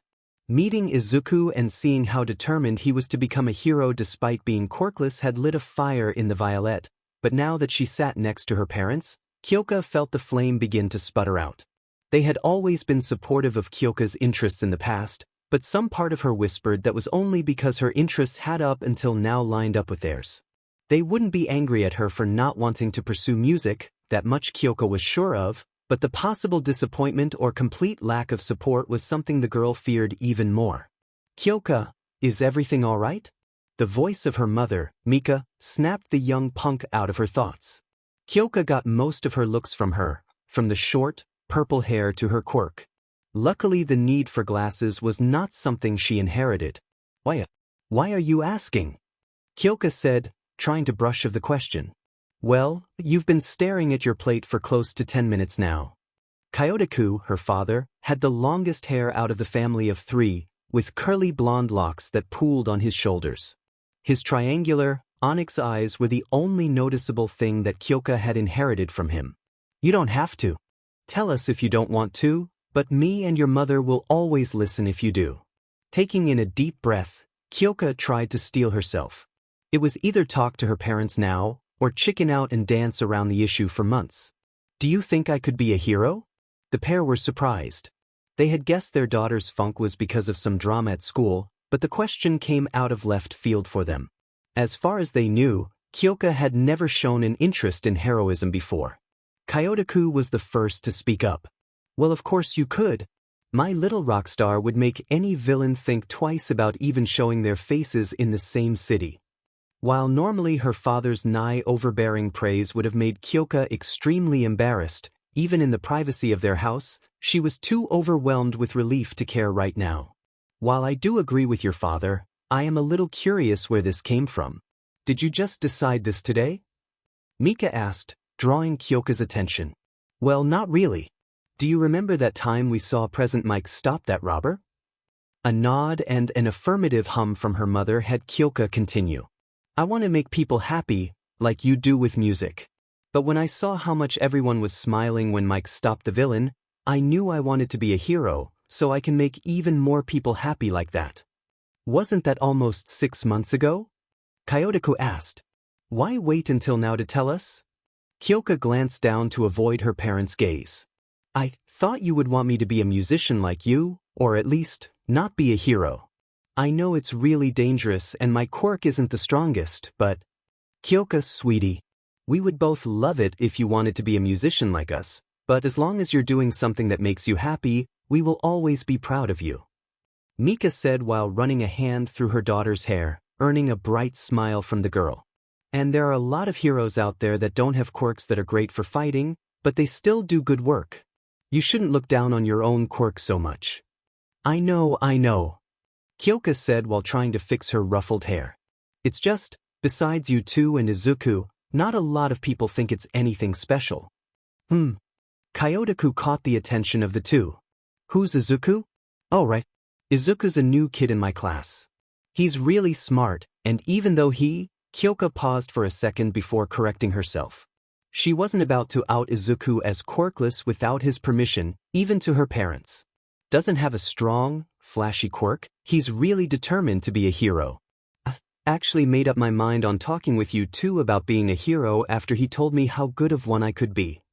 While Mika was glad her daughter was making new friends, especially ones as supportive as this Izuku, Kyotoku had a different reaction. Oh God, it's already happening. I thought this wouldn't be a thing until middle school, at least. Honey, what are you dash? A boy, Mika? Kyotoku shouted. I know how this goes. Some punk shows up to a new school and thinks that he can just dash. Kyoka interrupts the Jiro patriarch with a swift jab of one of her jacks just below his shoulder. Izuku isn't some punk. He's really nice and my friend. As Kyotoku rubbed at his stinging arm, he looked between the small ball of fury that he called a daughter and his wife who simply smiled at him with a smug expression. Well, I think you learned your lesson. Wah? But you're supposed to take my side in this. Oh hush. Mika turned to face Kyoka. I still would like to meet this boy. Perhaps you could invite him and his parents over for dinner sometime. Maybe then your father will have a chance to form his own opinions after he meets Izuku himself. She said with a side glance to her husband. I guess I could ask him. He did say it's just him and his mother though. Kyoka took her plate to the kitchen sink before heading to her room. I'll text him and see what he says. He already has her number. Kyotoku grumbled out. Better at least know how to play an instrument. What do I say? The verdant boy paced back and forth in the small common room of the apartment. I've never been invited anywhere, let alone for dinner. What if they think I'm weird, or that I shouldn't be friends with Jiro anymore? I don't dash. Hatsuko, who had been preparing for another night of vigilantism, came into the room to find her new ward now panicking. Whoa, calm down kid. What's got you freaked out like this? Izuku stopped his pacing to look at Hatsuko. Remember how I said I made a friend at school who also wanted to be a hero? Yeah, what about it? She's inviting me to come over. Hatsuko raised an eyebrow at his exclamation. This is what had Izuku freaking out? A sudden realization of what Izuku had just said hit the vigilante. Hold on, she? And you already have her number? Demon kid, you work fast. Hatsuko said with a smirk, causing Izuku to break out into a fierce blush. It's not like that. We're just friends. A short laugh escaped Hatsuko's lips. Whatever you say, kid. Deciding that Izuku had enough for one day, Hatsuko tried to resolve the source of his panic. But why are you so worried about this? If you're already friends, just keep doing whatever made her your friend in the first place. I'm not worried about Kyoka. She knows I'm quirkless and she doesn't care. But her parents want to meet me, and they know I want to be a hero. They're definitely going to ask what my quirk is, and what if they think I'm weird for not answering, or they don't like me because I'm quirkless? Izuku's mini rant started to increase in pace near the end, as the possibility of his first real friendship being broken up by Kyoka's parents had him dreading ever meeting them. So that's what this is really about. Hatsuko thought to herself. Hey, Izuku. You don't need to worry. If Kyoka's parents really cared about their daughter being friends with a quirkless person, they wouldn't have sent her to a school like Mandalore, right? I guess so. Izuku muttered out after a short pause. While Hatsuko's reasoning didn't completely make his irrational fears stop, it did help. Besides, even if they do have a problem with you, then you'll be the bad boy that the parents don't want their daughter to date. I'm sure Kyoka would love that. Stop. Izuku whined out with bright scarlet cheeks while Hatsuko went back to her preparations, cackling with laughter. A few days later, Izuku and Hatsuko found themselves walking to the Jiro residence. At school, the two kids could tell the other was nervous of the coming evening. Kyoka was dreading her father embarrassing her and trying to scare off Izuku, while the Verdunette's anxiety of Kyoka's parents hating him was making a resurgence. Over the last couple of days, Hatsuko did her best to assure Izuku that nothing would go wrong, secretly glad that for once he was dealing with normal, everyday problems a kid his age should be concerned about, and not having to practically raise himself. But now that it was the day of said meeting, however, oh God, why did I agree to this? I haven't had a conversation with someone that hasn't been either behind a counter or followed by a fight in years. Izuku looked at his panicking caretaker with confusion. What about me? You're a kid, you don't count. Wow, thanks. Izuku rolled his eyes before a thought hit him. Wait, I'm the first person you've had a real conversation with for years and you tell me I need to make friends? Oh, stuff it. Hatsuko said in mock offense, before muttering to herself. When did you become such a smartass? The two bickered amongst themselves for a few more minutes, until the Jiro residence came into view. Inside, Kyoka was in her room listening to music while waiting for Izuku to arrive, and her parents were putting the finishing touches on the meal, now simply waiting for it to cook. I don't like this. Kyotoku grumbled out as he washed his hands. How do we know this kid isn't bad news? By meeting him ourselves? Mika asked her husband rhetorically. Kyotoku ignored her comment and continued on his rant. This kid just comes in and acts all friendly, even having the same dream as Kyoka? I don't buy it. Every kid wants to be a hero. Mika said. When her husband's scowl didn't change, she let out a tired sigh. If Kyoka was in high school bringing over a boyfriend we never knew about, I would be just as critical as you are, dear, but she's still in elementary. This is the first time she's been comfortable enough to bring a friend over to our home. Do you really want to go and ruin this for her? While his face may have kept the frown, Kyotoku's expression did soften a bit as he mumbled out some sounds that could be slightly understood as a no. Besides, you can save your violently protective father shtick for when they actually start dating. Mika said, matter-of-factly. You mean if? Right. Mika looked to her husband with a smirk while raising a jack. You may not hear everything in this house, but Kyoka has been spending the last few nights texting or calling a certain someone until nearly midnight. She said before leaning in. They might not realize it themselves, but from what I've overheard, it's a matter of when. The sound of knocking at the front door was heard before Kyotoku could snap at what he was hearing. As Mika went to the front door, she called down Kyoka from her room, her daughter quickly bounding down the stairs 2 at a time. Opening the door, Mika saw a verdant-haired boy, obviously Izuku, dressed in plain shorts and a white t-shirt that said, T-shirt. Next to him was a woman with auburn hair, wearing a simple blouse and jeans. If the woman was nervous, Mika couldn't tell, but it was obvious from the way Izuku was shaking in the knees he was panicking. Thank you for inviting us over, ma'am. Izuku said while giving the Jiro matriarch a deep bow. Oh my, how polite. Mika said while standing aside to let her guests in. But please, both of you can just call me Mika. Mori Hatsuko. The woman in question introduced herself with a bow before placing a hand onto Izuku's head. And this little ball of nerves is Izuku. Hatsuko said, conveniently ignoring how she was just as nervous as Izuku on the way to the Jiros. Leading the pair to the living room, Mika smiled to herself as Kyoka waved happily at Izuku, who returned the gesture. This is Kyotoku, my husband, and I'm sure Izuku has told you about Kyoka. Why don't we? Kyotoku took his chance to pounce. What did you do to get kicked out of your old school, huh? Don't think it'll be. The blonde waved his hand to try and relive the pain, while Mika ret-racked her jack. Not you too. Honey, we talked about this. Kyotoku grumbled something about not getting any respect, but conceded nonetheless. So then Izuku. The verdunette almost found the switch in Kyoka's father from angry father to soft-spoken husband funny, but he didn't wish to invoke the man's anger again. He didn't even know what he did to do so the first time. Kyoka said you recently joined her class. Why yes sir. Izuku couldn't help but fiddle with the hem of his shirt nervously. It's a lot different than my old school, but the staff and other students helped me adjust. What school did you go to? Mika asked. Aldera Elementary. While Mika and Hatsuko began to tell each other about their jobs and hobbies, with some occasional stories of their children's various antics, Kyotoku was busy trying to place that name.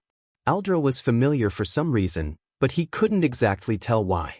It definitely wasn't for a good reason. He regained focus on the conversation as his daughter was talking about her first day with Izuku, specifically coming across some kid called Kaken on the way home who seemed antagonistic to Izuku.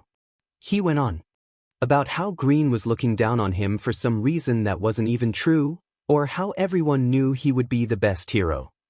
Mika tilted her head. Why did you call him by that nickname? It doesn't sound like he was a friend. A small, wistful smile graced the boy's face.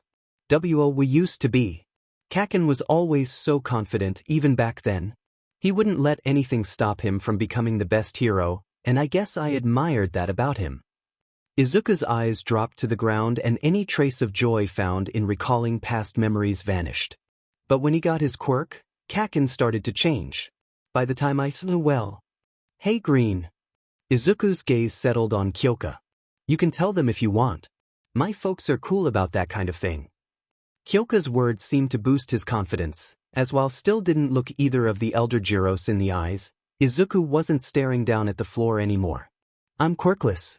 I got diagnosed on my 5th birthday, and by then all the other kids and teachers were praising Kaken so much he turned into a bully.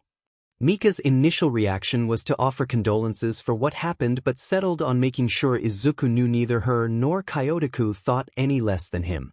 The boy probably didn't want their pity.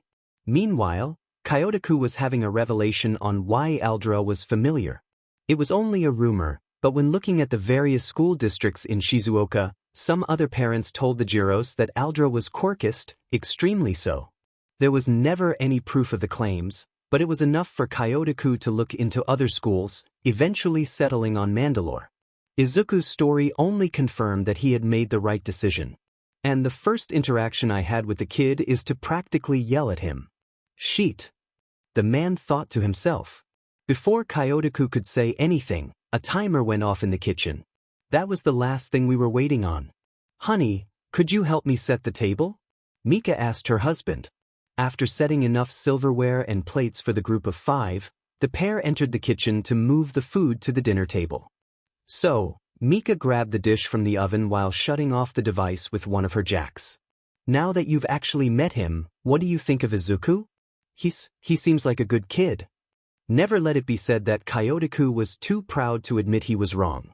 But if he's serious about being a quirkless hero, he's either crazy or incredibly stubborn. Dinner was a pleasant affair. The 3 adults offered the occasional bit of small talk, while Izuku and Kyoka had their attention firmly on the food. Izuku wasn't familiar with whatever kind of food the Jiros had made. He was mostly familiar with convenience store bentos growing up, but it was definitely good. So, Izuku. Kyotoku's voice drew the boy's attention. Any hobbies you're into? Music, art, anything like that? The Jiro patriarch asked, trying to make up for his poor first impression and get to know Izuku better. Oh, I like quirks. Mika tilted her head slightly at his response. Do you mean just quirks in general? I like to study them. If I can figure out how someone's quirk works, it will help when I'm a hero. Hatsuko took a drink from her glass to hide the small smile of pride she felt coming on. When not if. The kid would need that confidence in the hero world. I also like coming up with ideas how they could be used for hero work. Deciding to humor his guest, Kyotoku introduced his quirk. Well, my quirk is called voice actor. I can change the pitch and tone of my voice. For example, he gave a quick chuff to clear his throat and felt the familiar sensation of his vocal cords morphing. I am here. Kyotoku called out in a perfect facsimile of All Might, to Izuku's amazement. Letting his quirk slip, Kyotoku continued to speak. While it's a useful quirk for a musician, I don't really see much use for it as a hero. I can shout louder than a normal person, but that's about it. Izuku didn't respond to his last statement. It was questionable whether he even heard it, as his focus was solely taken up by his notebook. Was paired with a disguising quirk, it would be perfect for undercover missions, or even just confusing enemies in a fight. His vocal cords must be flexible. Do they have increased durability to handle the changes? Could his quirk have mutated to let Kyoka send the heartbeat emissions when she was born? With some support gear dash. Mika looked to her husband, who was muttering something about the lungs on that kid, before turning to Hatsuko. Is that normal for him? Where did he even get that notebook? I didn't see him pull it out. Hatsuko and Kyoka gave a simultaneous, you get used to it. Only causing the Jiro couple to wonder how often something like this happened. Izuku was lost in his own little world and failed to realize the table was being cleared and the adults moved to the living room. He was finally snapped out of his trance by a light poke from one of Kyoka's jacks. You in there, Green?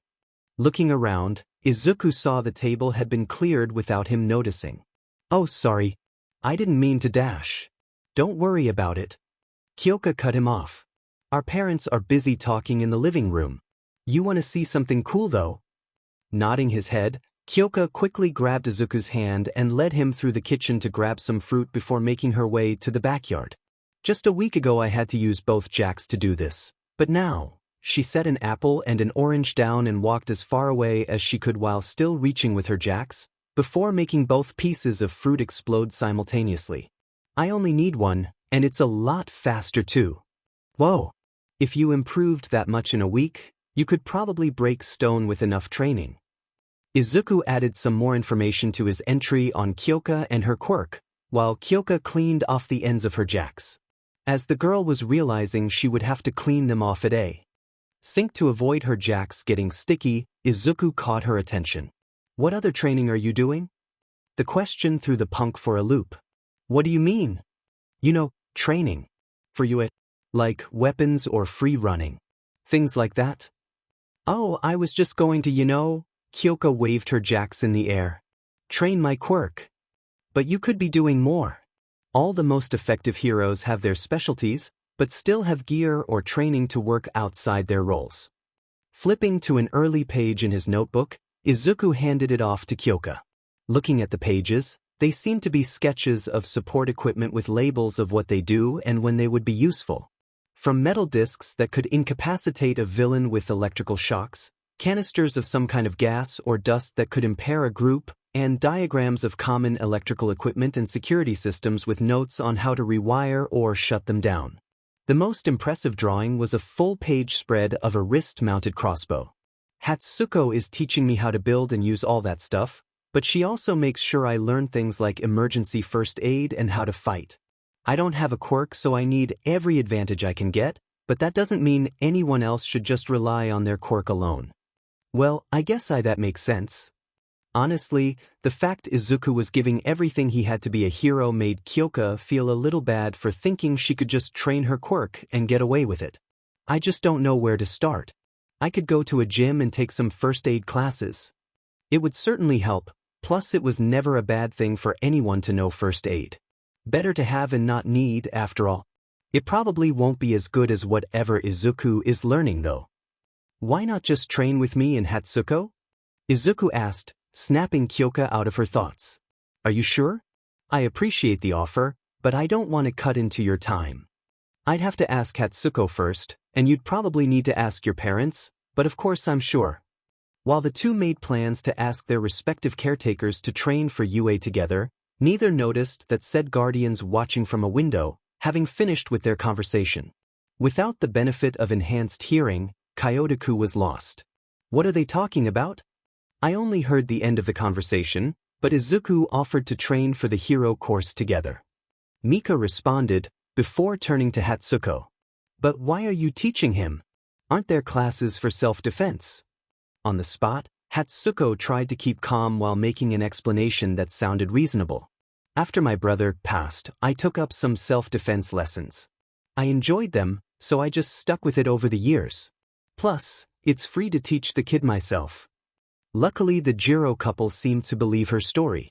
Well, Kyoka would have to learn eventually. Makes sense to start now. Make sure keep an eye on that kid of yours, though. Kyotoku interjected.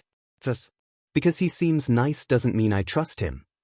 As Kyotoku left the two women by the window, both watched as Izuku gushed over Kyoka's rough draft of her hero costume, causing the girl to sport a slight blush.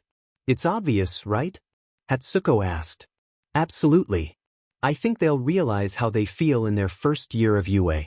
As Hatsuko squeezed the unseen heart, she smirked at what she heard.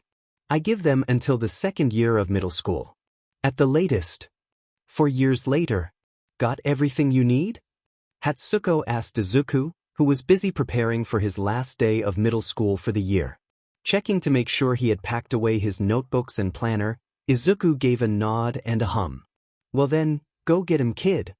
Quickly bounding down the stairs, Izuku heard the vigilante call after him. And remember, you two have training after practice today.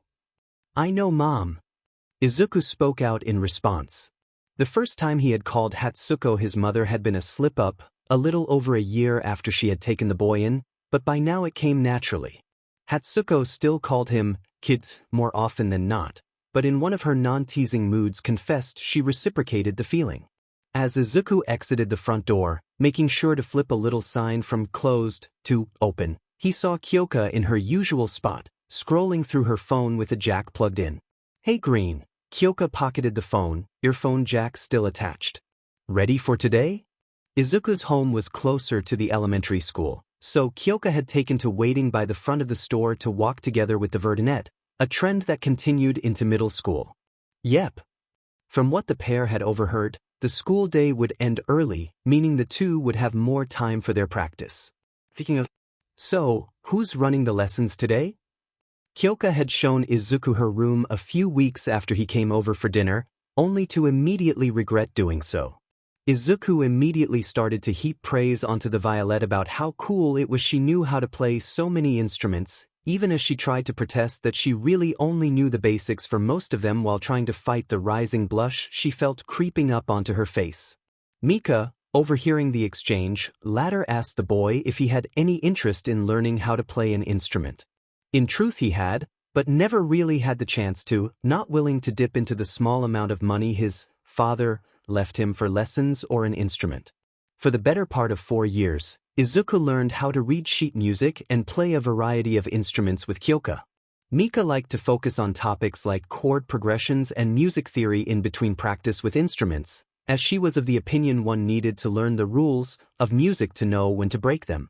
Whenever Kyotoku taught the two, he preferred to simply play by ear most of the time. This wasn't to say he was ignorant of music theory and the like, but as long as it sounded good, that was all that really mattered to him. It was a little disheartening having to play catch-up to someone whose first memories were of an instrument in her hands, but with Kyoka's encouragement Izuku was never down on himself for too long. Dad's catching up with some guys who used to be in his band, and Mom's talking with some record company. We're on our own, Kyoka said while idly twirling one of her jacks with a finger. Honestly, I just want to use the extra time for more training. I heard a second year say all the people who get into UA start training like crazy when they hit middle school. What, the last few years weren't crazy enough then? The memory of Kyoka's first time trying the workout plan Hatsuko gave her came to mind. By the end, she was alternating between acting tough for pride's sake and claiming Hatsuko was the devil incarnate for putting her through such an atrocity. Kyoka, both of us have had the best scores from our entire year in every physical exam we've had for the last 4 semesters. And besides, you know we shouldn't try to add on to the training. Overworking will just harm myself in the long run. I know.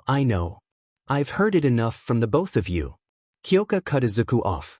It's just, thousands of people try to get into UA, and they only take the best from the entirety of Japan. Well then you have nothing to worry about, Izuku said with complete sincerity. If anyone should be worried about getting into UA, it should be me. Kyoka gave the boy a light jab to the forehead with a jack. Hey, don't sell yourself short, Green. It would be lucky to have you, she said with a serious expression. Even though he was determined to be a hero, Izuku often put himself down, sometimes without even realizing it. Luckily, a certain purple-haired punk was always ready to lift him up, by force if need be. The rest of the walk to school was uneventful, the pair talking about whatever topics popped up.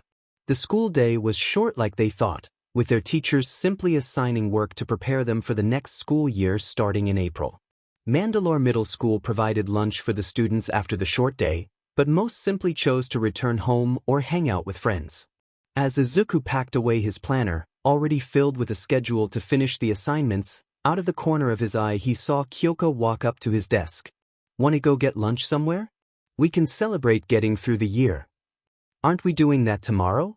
Izuku said with a tilt of his head. The two teens were unwilling to deviate from their training schedule, so it was decided the Jiros would have a small celebration at their house the day after.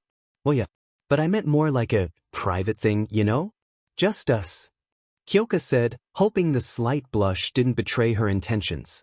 She spent a lot of time with Izuku, but it was always in the pursuit of something. Studying, training, practicing. Time spent simply hanging out with no real goal was rather scarce. She didn't mind that. The way Izuku was so driven was one of the things she admired about him, but that didn't mean she wouldn't try to make time for the two of them to just relax with each other. Izuku's eyes lit up. That sounds great. What Kyoka didn't know was that Izuku felt much the same way, but already felt he took up so much of her own time that he didn't wish to try and insert himself even further into the girl's life. The pair left their school surrounded by a mass of students celebrating the temporary relief from their studies and made their way to a small Western-style diner that served breakfast all day. Izuku had found the place in the years before he met Hatsuko. It was far from the healthiest option available to the teens, but it was quick, cheap, and the staff were fond of the verdinette. "Hey, Izuku." An older man spotted the boy from the kitchen and called out. After being seated and ordering their usual, a breakfast combo for Izuku and a club sandwich for Kyoka, their waitress turned a wall-mounted television to a channel displaying the latest hero news before Izuku could move to ask. The two talked amongst themselves, mostly about their upcoming assignments. Izuku wasn't too worried about them. The only one that looked even remotely difficult was a paper about the societal impact of the Meta Liberation Army, and that was only because of the challenge in finding unbiased sources. As their food was brought out, Kyoka decided to cut the topic short. I don't even want to think about that junk anymore. That's all a problem for future me. I don't think that's a healthy mindset to have. Izuku said while stabbing some scrambled eggs with a fork. That's also a problem for future me.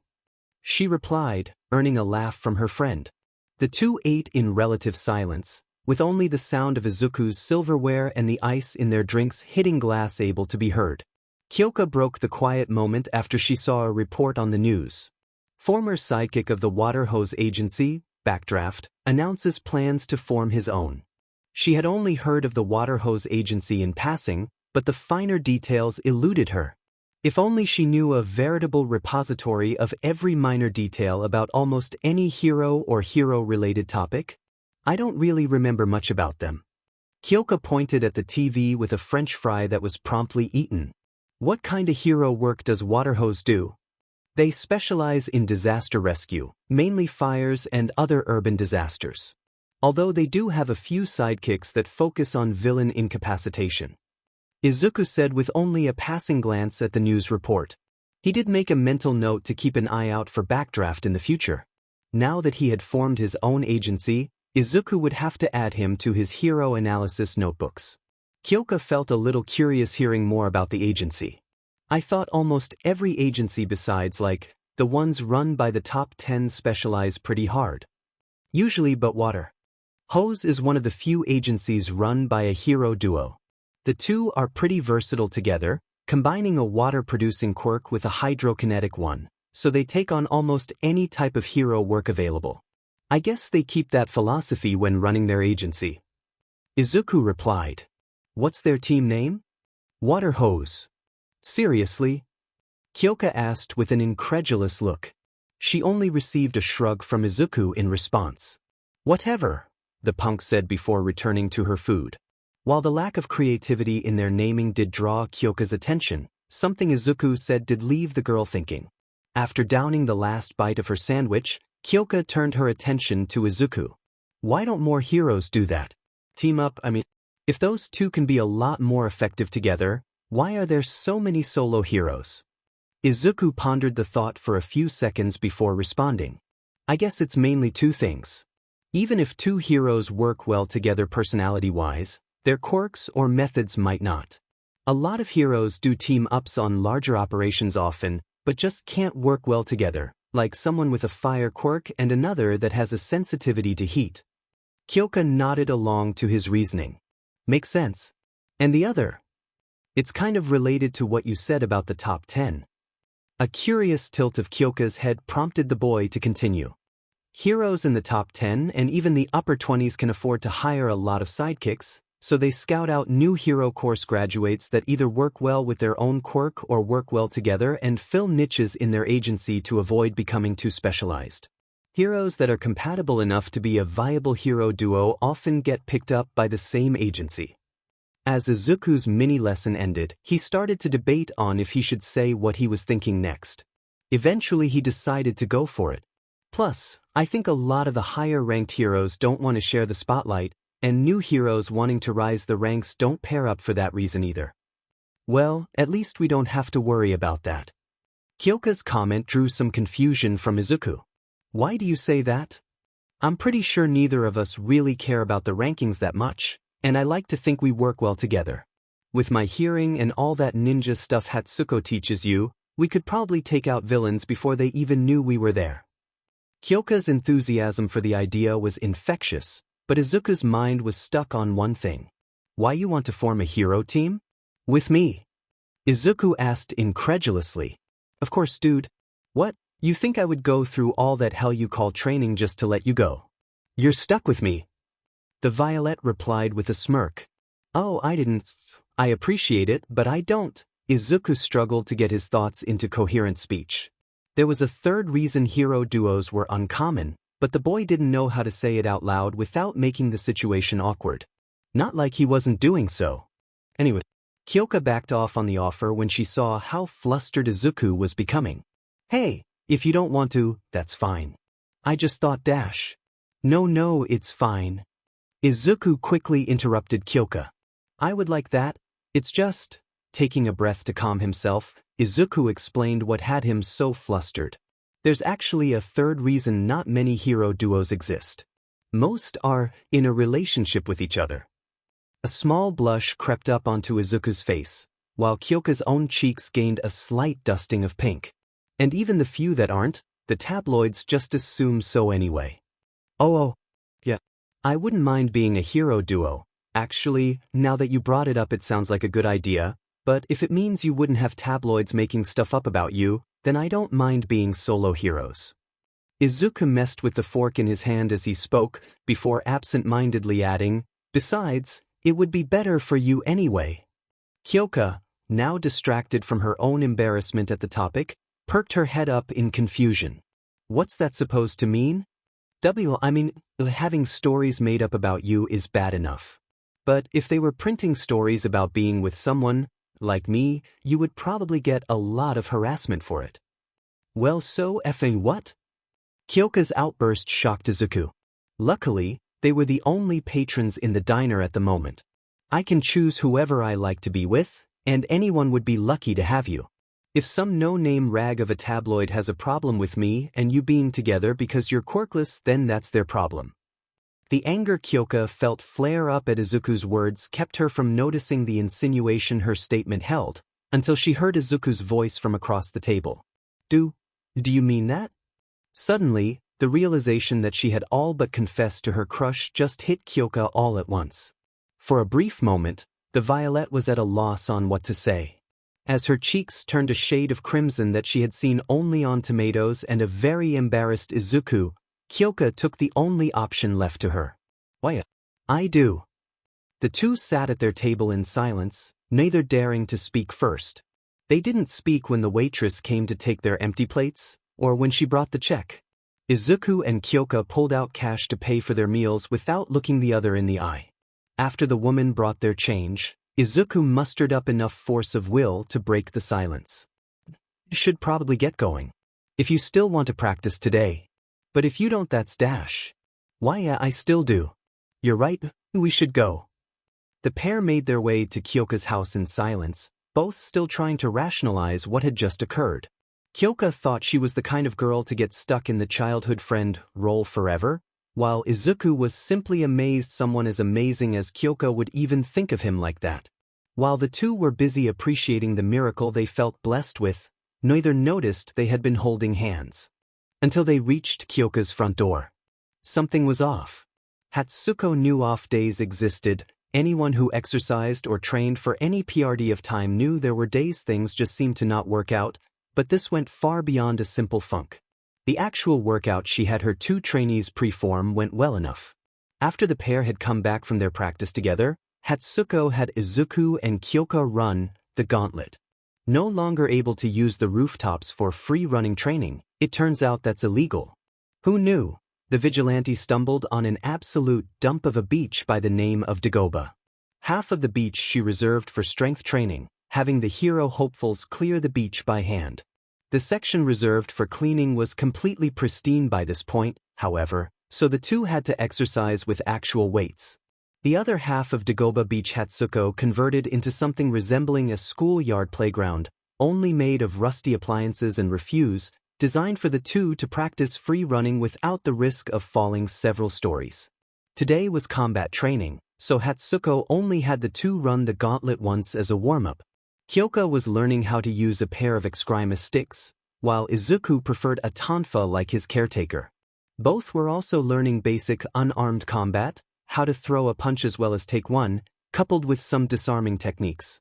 They were progressing quite nicely, in Hatsuko's opinion. While she tried to brush it off as simply being used to hitting things with sticks from playing the drums, Kyoka picked up on Eskrima quite fast. It helped that her quirk was quite suited to the style. Eskrima was one of the more aggressive martial arts, and adding in an extra two limbs to strike with left little in the way of defensive options for an opponent.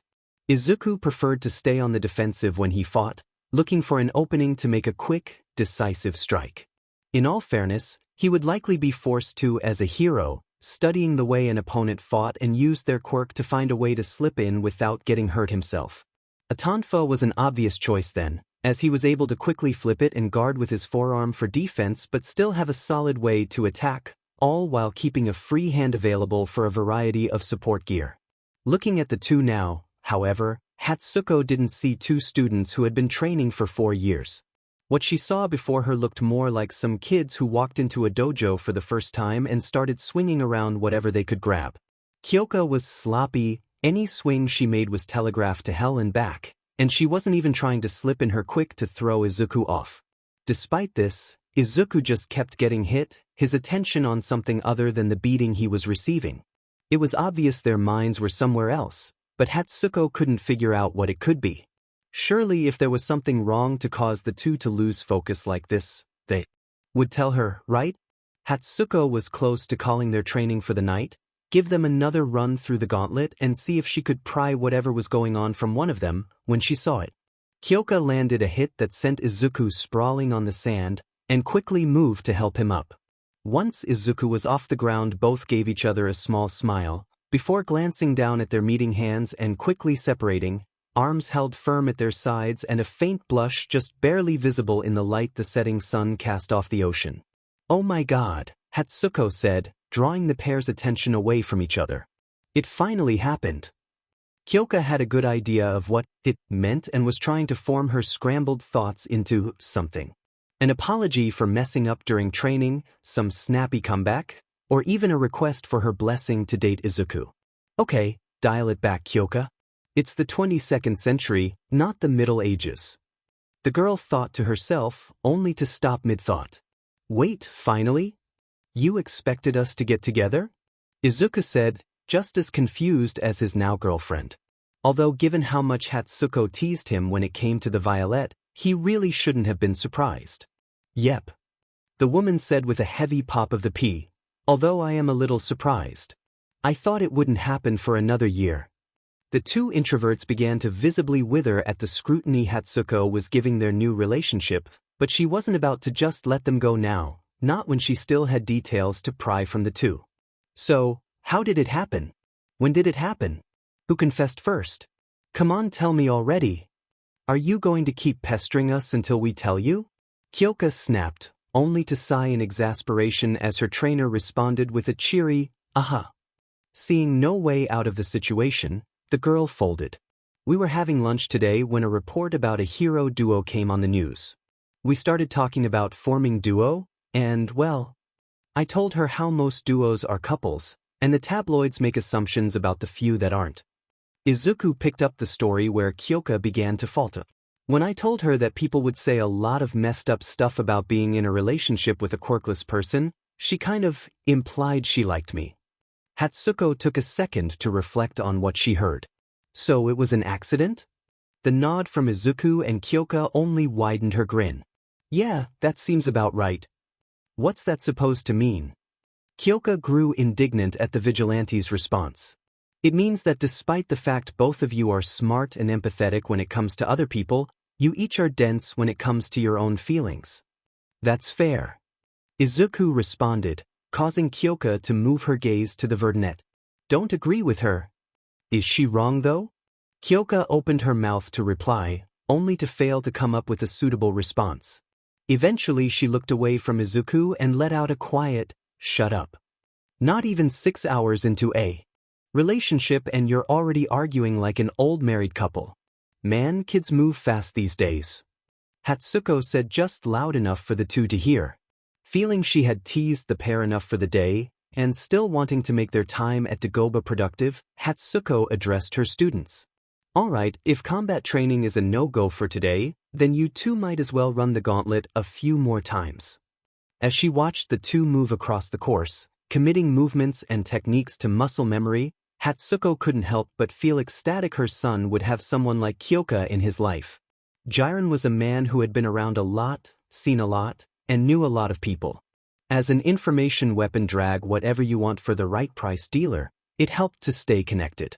Not many people could claim to be business partners with the notorious quirk thief himself, and that relationship had opened so many new doors for the broker. Looking back at his life, Jiren could hardly believe that he used to organize small time drag deals or sell info on dime-a-dozen street gangs for a living. But for the first time in his life, as he stared down at his phone with a number punched in and thumb resting over the dial button, Jiren was regretting his association with All for One. The crime lord had come to Jiren with a request for any people that would be good for a job he was organizing, likely under the orders of that perpetually angry brat he kept around, like the Misty Warper that served as the kid's nanny wasn't enough. Nevertheless, Jiren gave some information about some people he thought would be interested in such a deal, mostly lowlifes and street-level villains. Hatsuko wasn't one he expected to take such an offer. She was a vigilante, first of all, and only interacted with Jiren because he was the best source for whatever she needed to make her gear. Something like this wasn't her style. Jiren gave the man a description of what he knew she could do anyway. All for One liked to have all the option available. Maybe he would be interested in feeding her info about rival criminal organizations and letting her do the work? The Yakuza had been getting uppity lately, after all. A few weeks later, All for One called him and asked for the broker to organize a meeting with the vigilante, under the pretenses she was meeting Jiren. Well, that wasn't really true. He didn't ask the broker. Jiren had worked long enough to tell the difference between All for One's "I would like you to do something for me" voice and his "You will do this, or the cops will find pieces of your body" in the Bay voice. His request was firmly in the later. If he called the vigilante, she was as good as dead then. In a brief moment of conscience, Jiren had hesitated when dialing the number. The woman was good at hiding the things in her life, but not good enough. Little things slipped here and there. He knew she was training some kid to take the hero exams coming up in a little over 10 months. The kid was apparently either quirkless or had such a weak quirk he might as well have been, but he was smart and determined. If he went through with this, Jiren would be ruining this kid's life. But if he didn't, there was literally nowhere he could hide from All for One for refusing a direct order. Jiren chose to live and hit call. "Hey, how's my favorite vigilante doing? Listen, I've got some stuff you might be interested in." Inside a bar often overlooked in the Kamino ward, Shigaraki Tamura, heir to the most powerful villain in not only Japan's history, but the entire world, partook in his favorite pastime: video games. Although he often trained against Dr. Garaki's Nomu experiments to strengthen his combat prowess, the fact he didn't need to provide for himself meant the 19-year-old had ample free time, almost all of which was spent with a controller in hand. Shigaraki was snapped out of his Zen state by Kurojiri, his caretaker assigned to him by All for One. "Tamura!" The sentient Nomu called out, only for the Bluenet to brush him off. "Kenneth, I'm almost done with this boss," Shigaraki said while dodging a blast of lightning from a giant skeleton monster. Some old pre-Quirk-era game, Bloodborne, was getting a PC port in a few months, so Shigaraki had Kurojiri steal an ancient PS4 from an antique shop. Shigaraki wanted to abuse the invading system and crush the wave of noobs that would flock to the port, but that meant he would have to get good now. "Master requests your presence." Shigaraki's focus was immediately torn from the game, not caring in the slightest as his hunter was killed. Tossing his controller to the side, Shigaraki made his way to the flat-screen television placed inside the bar. After his battle with All Might 5 years ago, All for One barely survived. Despite his personal doctor's best efforts and several regeneration quirks, the king of the underground was reduced to a shell of his former self, now dependent on constant medical aid to stay alive and unable to converse with his heir directly. At least the heroes thought he was dead, a fact All for One planned to use to his advantage for as long as possible. "Sensei, you asked for me?" Shigaraki addressed the television. "I have an important matter for you, Tamura." The sound of a breathing device did little to mask the dominating edge of All for One's voice. "Consider it your first true test." The Decay user perked up at his master's words. He had done assignments for the Quirk Thief before, small tasks meant to test his ability or dedication, but Shigaraki had been eager for a chance to truly prove himself. "Whatever it is, I'll see it done." "I know you will, Tam. Kurojiri, could you bring him the files?" The mist that made up Kurojiri warped and stretched, as a portal was formed for the bartender to reach a hand through, pulling out a sizable folder. Handing it to his ward, who was careful to avoid placing all 5 fingers on the file and decaying it. Shigaraki opened the folder to see it contained information on a woman with auburn hair, Mori Hatsuko. What's important about this NPC? Do you need me to kill her? All for One let out a small laugh. While most would find his heir's disposition and comparisons to games incredibly childish, and to be fair it was, All for One didn't mind. In fact, he encouraged it whenever he could. Throughout human history, the most brutal atrocities were committed first by labeling one group as an other, to be feared or hated. Tamura went one step further by labeling those around him NPCs. They ceased to be human in his eyes, only fit to aid him or be killed when they got in his way, a perfect attitude for the living weapon All for One had replaced Shimura Tenko with. If you are unable to capture her, then yes. But with the aid of Kurogyri, I don't think you will be forced to such a point. Shigaraki raised an eyebrow at his sensei's words, not that it could be seen through the audio-only connection. Does she have a powerful quirk you need? Read the information I have gathered for you first, then I will answer any questions you have. Shigaraki scratched at his neck as his shoulders slumped. He hated these pre-mission info briefings. They almost never gave him any useful intel and only served to pad out a game, but if Sensei thought it was important, then who was he to question him? Looking over the information, Shigaraki found out she was a vigilante, one of the few that lasted longer than a year before being taken in or killed. His eyes scanned over things like common patrol routes and an address to a secluded warehouse that had been marked out, planning to commit them to memory later, when his focus was caught on something. A section of the dossier was on the woman's powers, not quirk, but powers. Plural. The first page of the section was filled with covertly taken photographs of the woman using some black tendril to pull herself or others, but the one after had a photo of something that was putting several men into a trance, while the woman was in the background fighting someone else. Another of 2 of the same woman, completely identical at the same time, or a man being flung back like he had been struck as the vigilante stuck someone else. There was even a section on theorized but unconfirmed abilities, like enhanced strength and seeing through walls. I don't understand, how can one NPC have so many skill points? Shigaraki said to himself, but loud enough to be picked up by the television. The only logical explanation was that All for One gave her multiple quirks, but Shigaraki knew he wouldn't do something like that, just in case they tried to defy him. If she has a quirk this versatile, I can see why you would want it, Sensei. You are close, Tamura, but not quite correct. The voice of All for One filled the bar. I do want this woman's powers, but it is not a single quirk. This is not the work of any number of quirks. For that matter. But how? Sensei wouldn't lie to him, but Shigaraki couldn't figure out what his master was implying. This had to be a quirk, there was simply no other way. Allow me to provide some context for you, Tamura. The man would have complained about the obvious exposition dumb, but Shigaraki was very curious by this point. Early on in my empire, around the time of the second holder of One for All, several of my underlings had been attacked by a single man. This was a time before heroism had become a profession, and vigilantes were a common pest. Shigaraki nodded along to the story.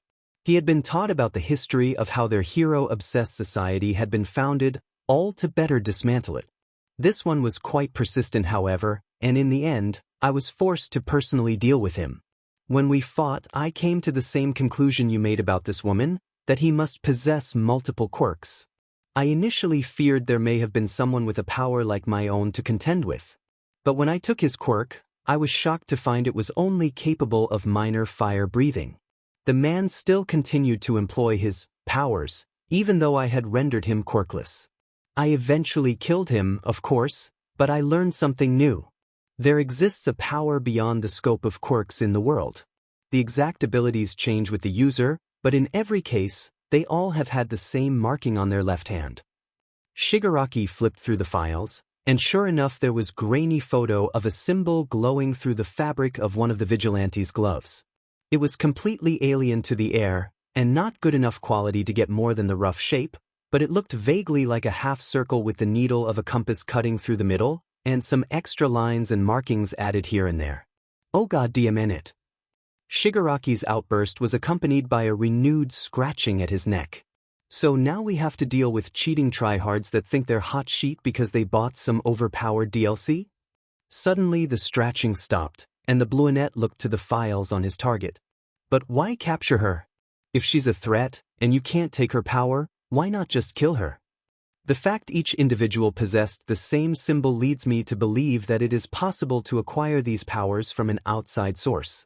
Either she will be persuaded to disclose how to do so, or we kill her. I will not allow such a force to be in the world if I cannot control it. Shigaraki grinned. Of course Sensei had a plan, he always does. I understand. With this guide, I'll find an exploit to beat this cheater. I'm sure of it, Tamura, but be careful. This woman is not only dangerous, but smart. I hadn't even suspected another one of these, marked, was in Japan. Now that I am aware of her true nature, we need to strike. I will provide you the assistance of one of the doctor's Nomu. While it is fairly primitive, and cannot hold more than 3 quirks, the ones it does possess will allow it to track the woman down, no matter where she runs. Now, Tamura, it is your chance to prove yourself. With his encouragement still echoing in Shigaraki's mind, all for one ended the connection. Hatsuko patrolled around the warehouse Jiren said he would meet her at. He had never gone back on his word before, but it never hurt to be careful. As she gazed through the walls with dark vision, Hatsuko saw the building was empty. Something dug in the back of her mind. It didn't seem like a setup. If someone was looking to jump her inside the warehouse, they would have to actually be in the warehouse after all, but if something had caused Jiren to be late, wouldn't he have let her know? Her senses flared as her foot began to fall through a dark portal forming underneath her, only a quick reaction with far reach preventing her from plummeting through the swirling vortex. Quickly pulling out her tonfa while looking around for the culprit, Hatsuko heard a dry, raspy voice from behind her. DMN, I was hoping I found the trick to this level. Spinning around, the woman saw a man with light blue hair and dry, cracking skin on the far end of the roof, standing next to a swirling mass of purple fog exactly like the one she had nearly fallen into. Stepping out the portal and taking its place next to the brunette was what Hatsuko could only describe as a goblin halfway through brain surgery. The creature's skin resembled the texture of green leather, while its brain sat exposed to the open air. The person was on the shorter side, only coming up to the shoulders of the first man, but stood hunched over, appearing even smaller. One eye in the center of its forehead, just below the point where its head ended and brain began, was focused firmly on her, while 2 others placed where eyes normally go swirled around in their sockets randomly. Its hands twitched and convulsed, and while it wore no clothes, there was nothing on its anatomy to hide. The mist that made up the portal coalesced, revealing a vaguely humanoid form. 2 yellow orbs peered through the darkness, and oddly enough the fog was wearing a combination of a bartender getup and a metal neck brace. Well, it looks like we won't be getting the stealth bonus, but we can still dash. Hatsuko cut off the man by firing a bolt from her wrist bow, aimed for center mass. The chemical concoction inside would be enough to knock the man out for at least a few hours, but at the last moment a mote of purple fog materialized to intercept the projectile. Hatsuko felt a sharp pin prick in her right arm and looked down to see the syringe she had just fired, piercing her jacket and embedding itself in her flesh.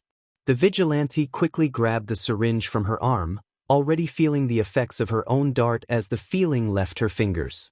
The powers she had gained from the mark would keep her on her feet, but that didn't mean she was unhampered by the concoction. DMN, poison resistance too? This DLC needs a balance rework. The raspy man said while scratching at his neck, red marks and scars marring otherwise pale skin indicating a habit, while the 2 at his side stood obediently. What the hell are you talking about? Hatsuko questioned the man. And who are you, for that matter? The previously silent man composed of fog took his turn to speak, a deep voice emerging from an unseen mouth. Who we are is not important.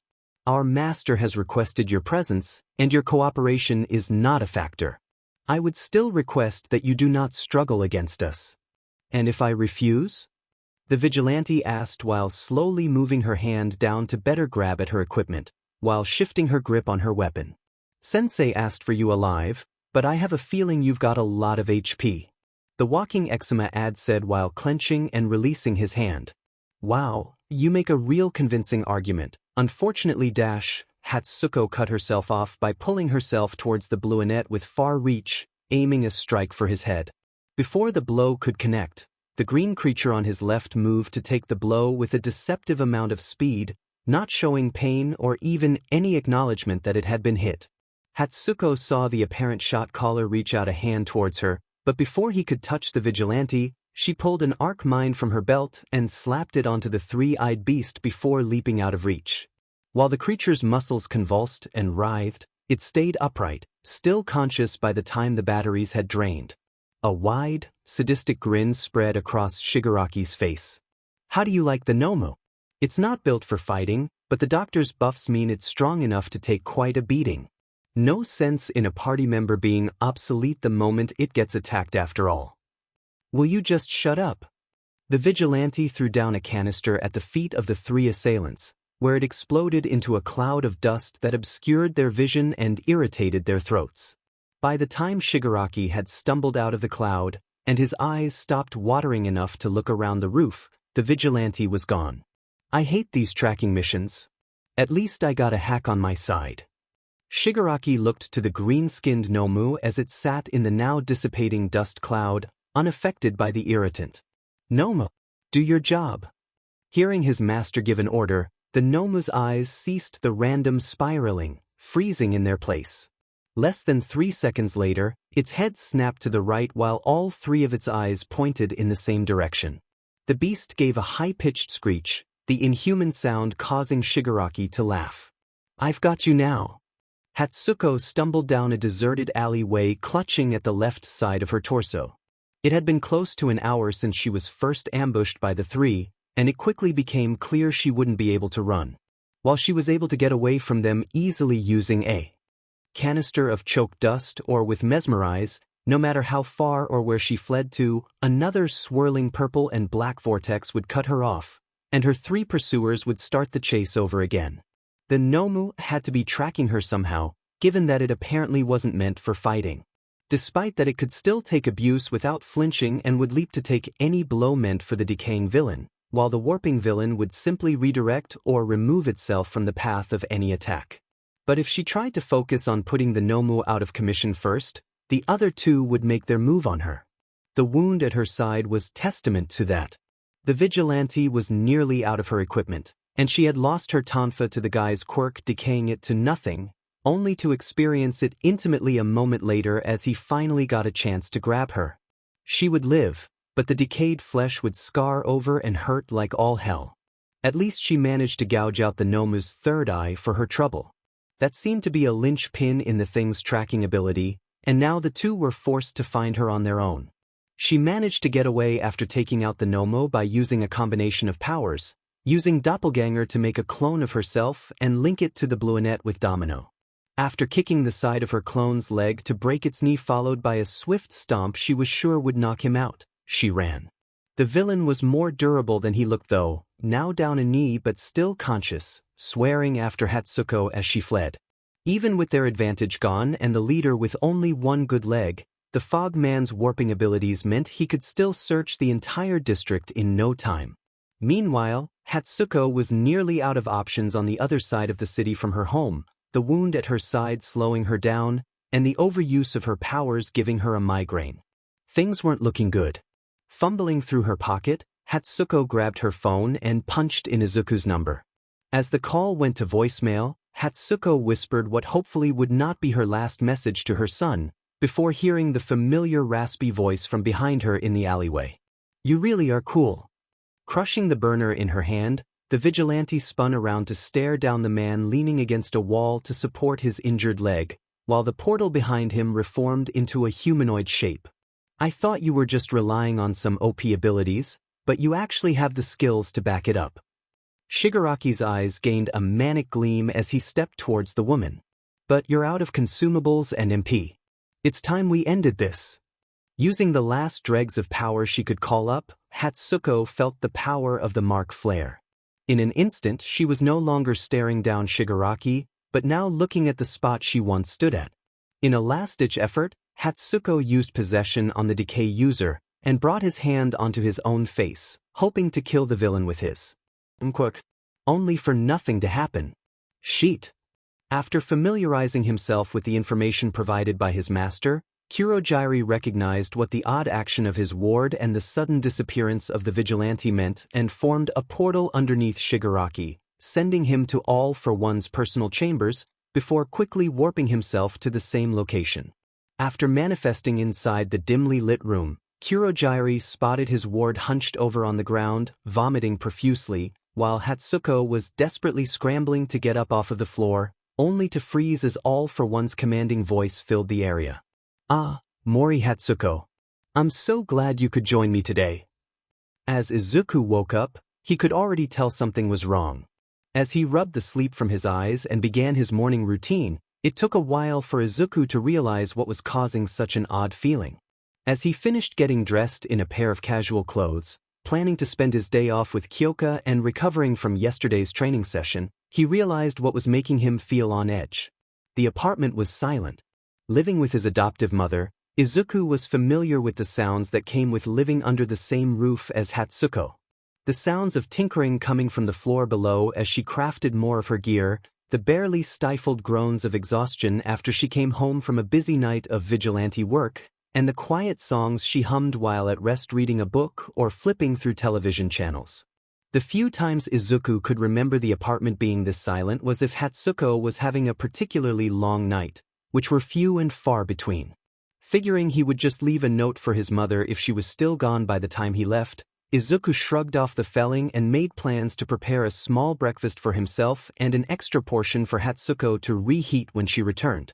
As he grabbed his phone from his nightstand and taking a moment to glance at the lock screen, a photo of his first date with Kyoka, taken by the girl as he lifted her onto his shoulders at a rock concert, he noticed he had been left a voicemail.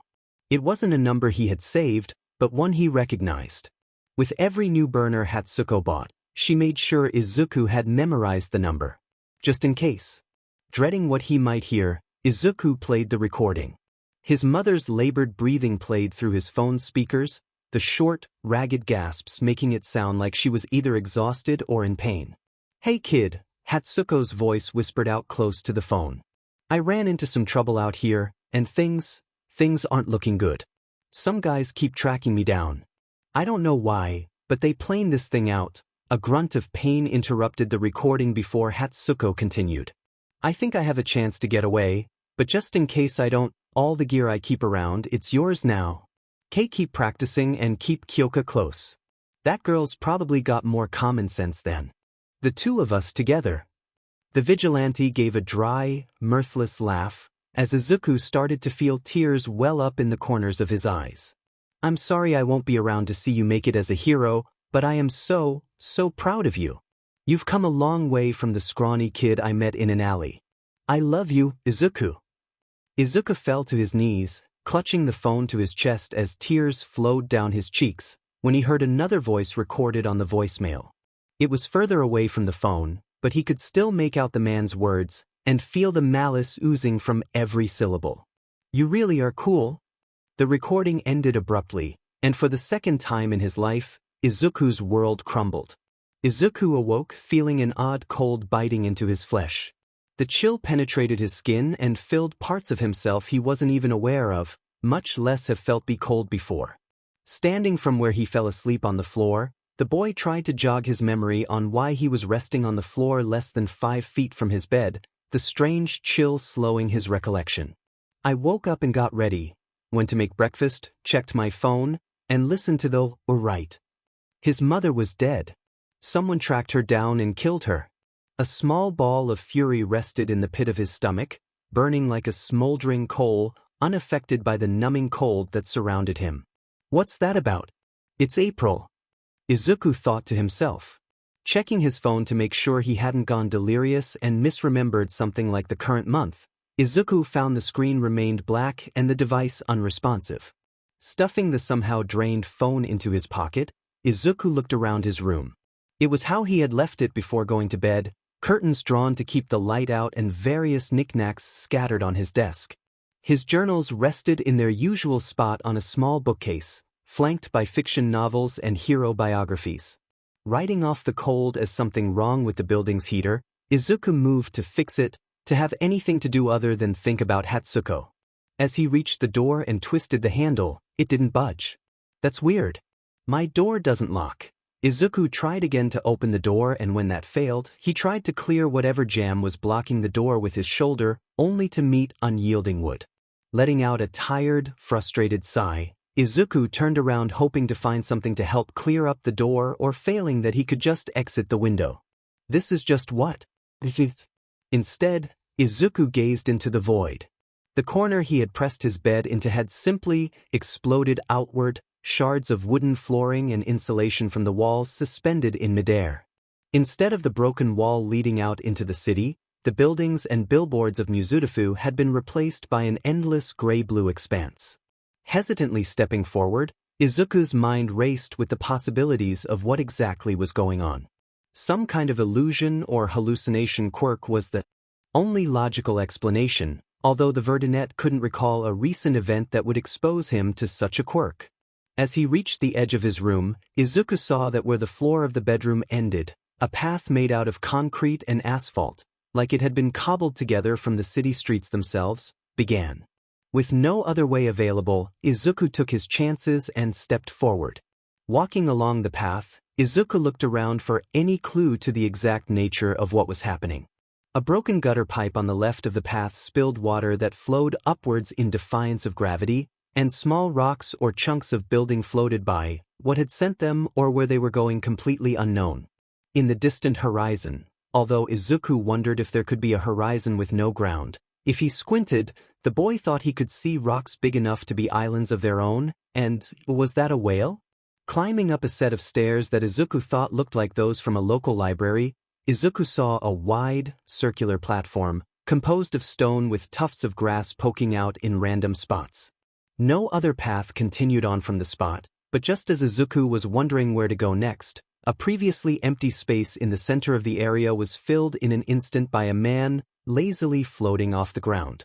Looking the man over, Izuku saw he was wearing a closed brown jacket, with hints of a white undershirt poking through the collar and sleeves.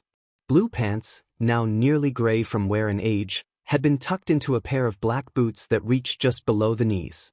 The man's face had angular features, with a pointed chin and slanted brows, and he sported a head of short, black hair.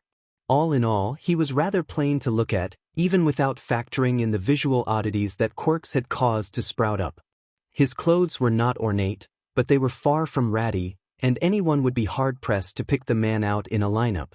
Besides the fact he was floating and emanating black wisps of smoke, but Izuku had seen much stranger things from the quirks of passers-by, the man would be easily looked over in the streets, and not paid a second glacé. Except for one thing. His eyes. After taking in the features of the stranger, Izuku looked the man in the eyes, closer to polished onyx than flesh, and suddenly felt small. Smaller than he had been when he was diagnosed quirkless, smaller than when his father abandoned him, smaller than even when listening to Hatsuko's last message to him. There were many quirks in the world that caused cosmetic mutations to the eyes, or caused effects by looking the user in the eye directly, but as Izuku peered into the pitch-black orbs that rested where the man's eyes should have been, feeling like he was standing on the edge of an abyss from which no light could escape, something in the back of Izuku's mind whispered to him. This was no quirk. Just as he began to recover from the shock of looking the man alien demon god. Entity in the eyes, it spoke. Hello, Izuku. While the words were soft-spoken, Izuku could feel them echo through his mind, the sound of faint whispers and dying whale songs rattling through his skull with every word. It spoke his name with familiarity, but Izuku could not help but feel like he was little more than a curiosity meant to distract from boredom to whatever this was. Before he could find the ability to respond, the entity continued. Your life has taken a turn, has it not? The woman who cared for you like a mother is dead, and her killers are left in the world. You will play a pivotal role in the years to come. For this I have chosen you and drawn you into the void. Izuku fumbled with his words, before finally mustering up the courage to speak to the being in front of him. What are you? If he was displeased by the question, the stranger didn't show it. I am the outsider, and this is my mark. It started small enough. After gesturing vaguely to Izuku's left side, the Verdinet felt a small heat began to spread over the back of his left hand. It was comforting at first, a welcome relief from the all-consuming cold of the void, but soon Izuku fell to his knees in pain as he gripped his hand while his nerves felt like they were being consumed by a raging inferno. As quickly as it came, the heat and pain stopped, and Izuku was left to look over his hand.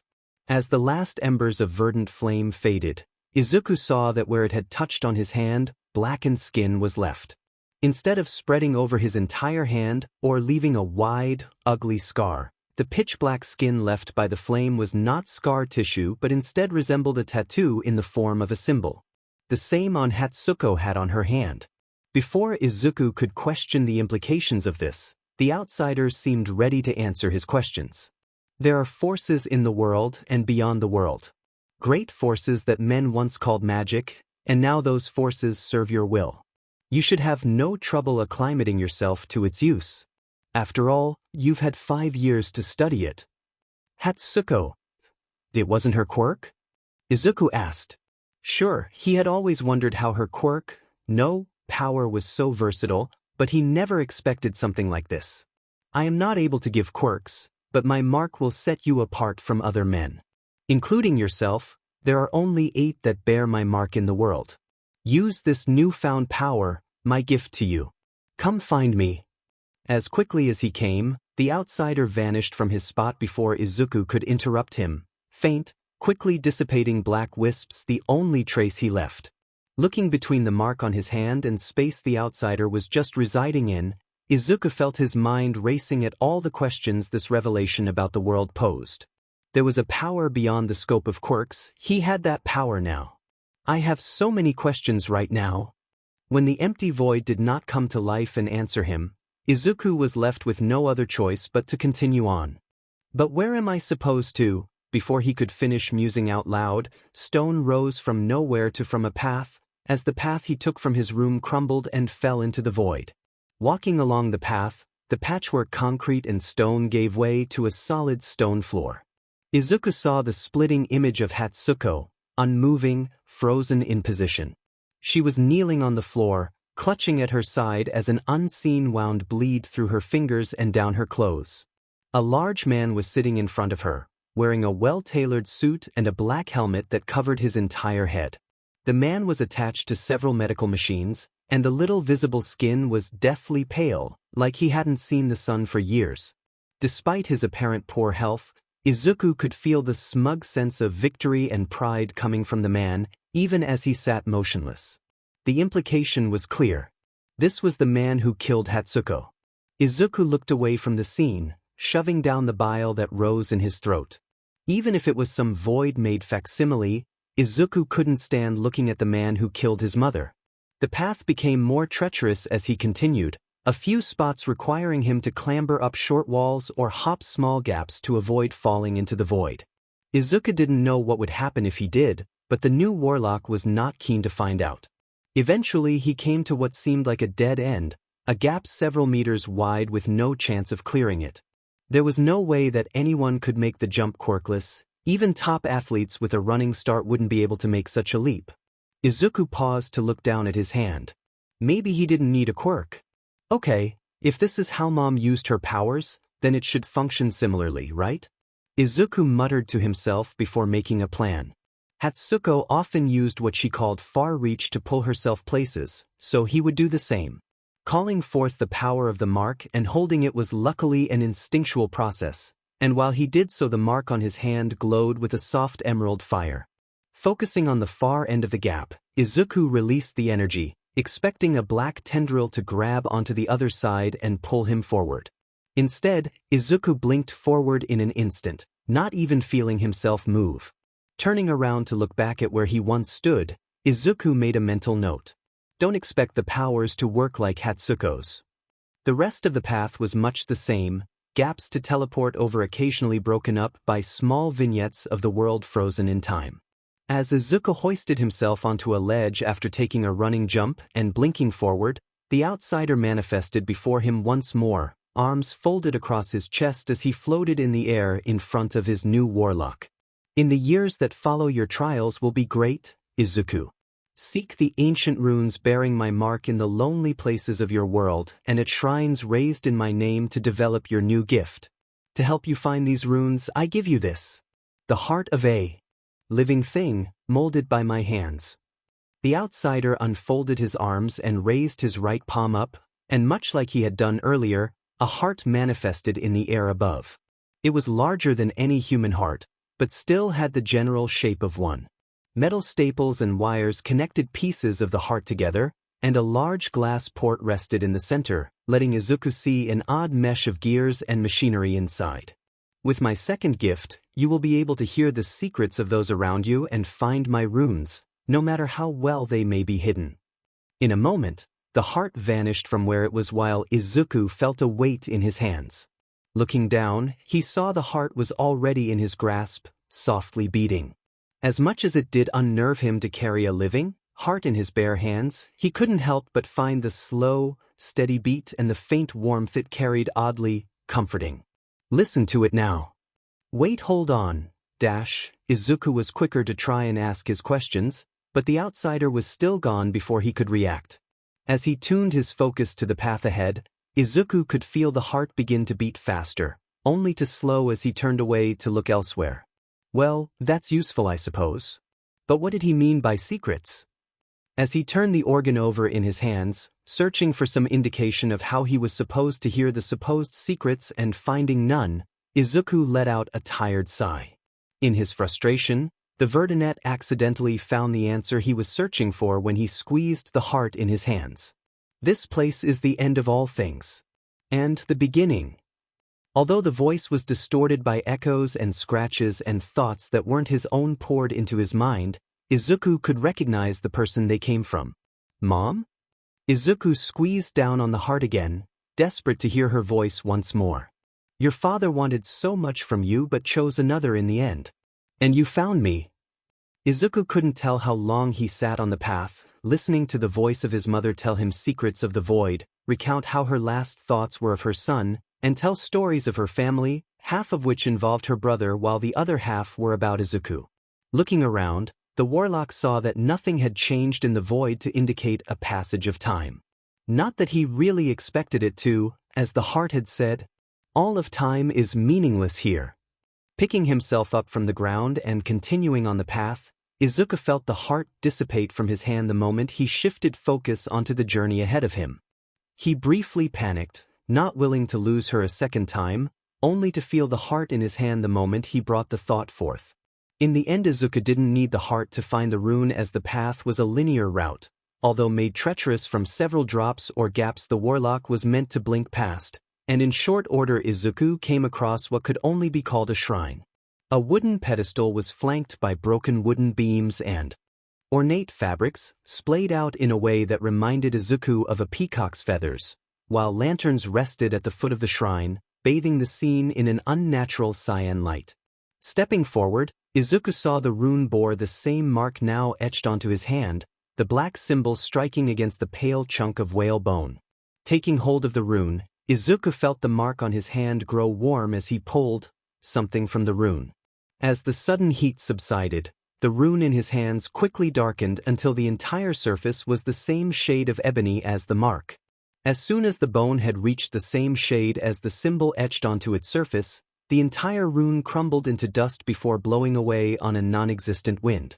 Whatever energies the Warlock pulled from the rune did not fade. Instead, they now slowly coursed through his body, starting from the mark on his hand. Soon enough Izuku felt his entire body suffused by the new feeling. It was pleasant, like a combination of a caffeine buzz and a warm blanket wrapped around his entire being, but now the Warlock was left with a question. How do I develop the mark? Did I already do it, or do I have to think about it?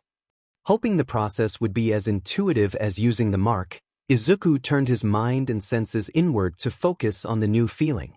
The knowledge came as easy as one would breathe or blink. Just as one knew where their limbs rested instinctively, Izuku knew that the power he was using to traverse the path, blink, was only one of many. The powers he could gain were varied, with some functioning like blink, requiring active thought to use, while others were passive and always active, enhancing his physical abilities or imparting new knowledge. There were 13 in total for him to gain with 6 powers and 7 enhancements, and Izuku knew a name and a basic function for each one. Wind Blast would let him summon and guide wind. Agility would enhance his dexterity and improve his leg muscles to absorb the impact of greater falls. But the specifics of each power remained just beyond his grasp.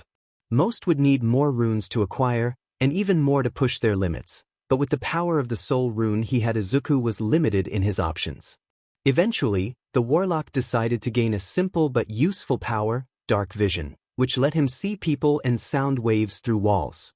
As soon as his focus returned to the void around him, Izuku felt the air shift to his right and looked to see the outsider. Apparently bored of ominously hovering as he talked to Izuku, the outsider sat on an outcropping of rock, still high enough for the emissary of the void to look down on the Warlock. How you use what I have given you falls upon you, as it has to the others before you. And now, I return you to Dash. Wait! Izuku quickly shouted, not willing to let his chance to ask questions of the outsider slip him by a third time.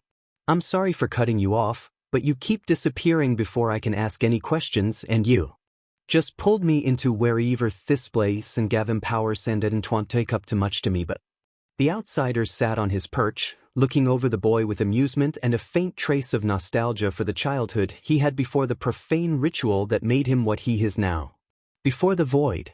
It could have been minutes, or it could have been hours, but eventually Izuku's muttering slowed to a normal speaking level as he looked back to the black-eyed god. I just don't understand, why me? I mean, surely there are people who could use these powers better than I could.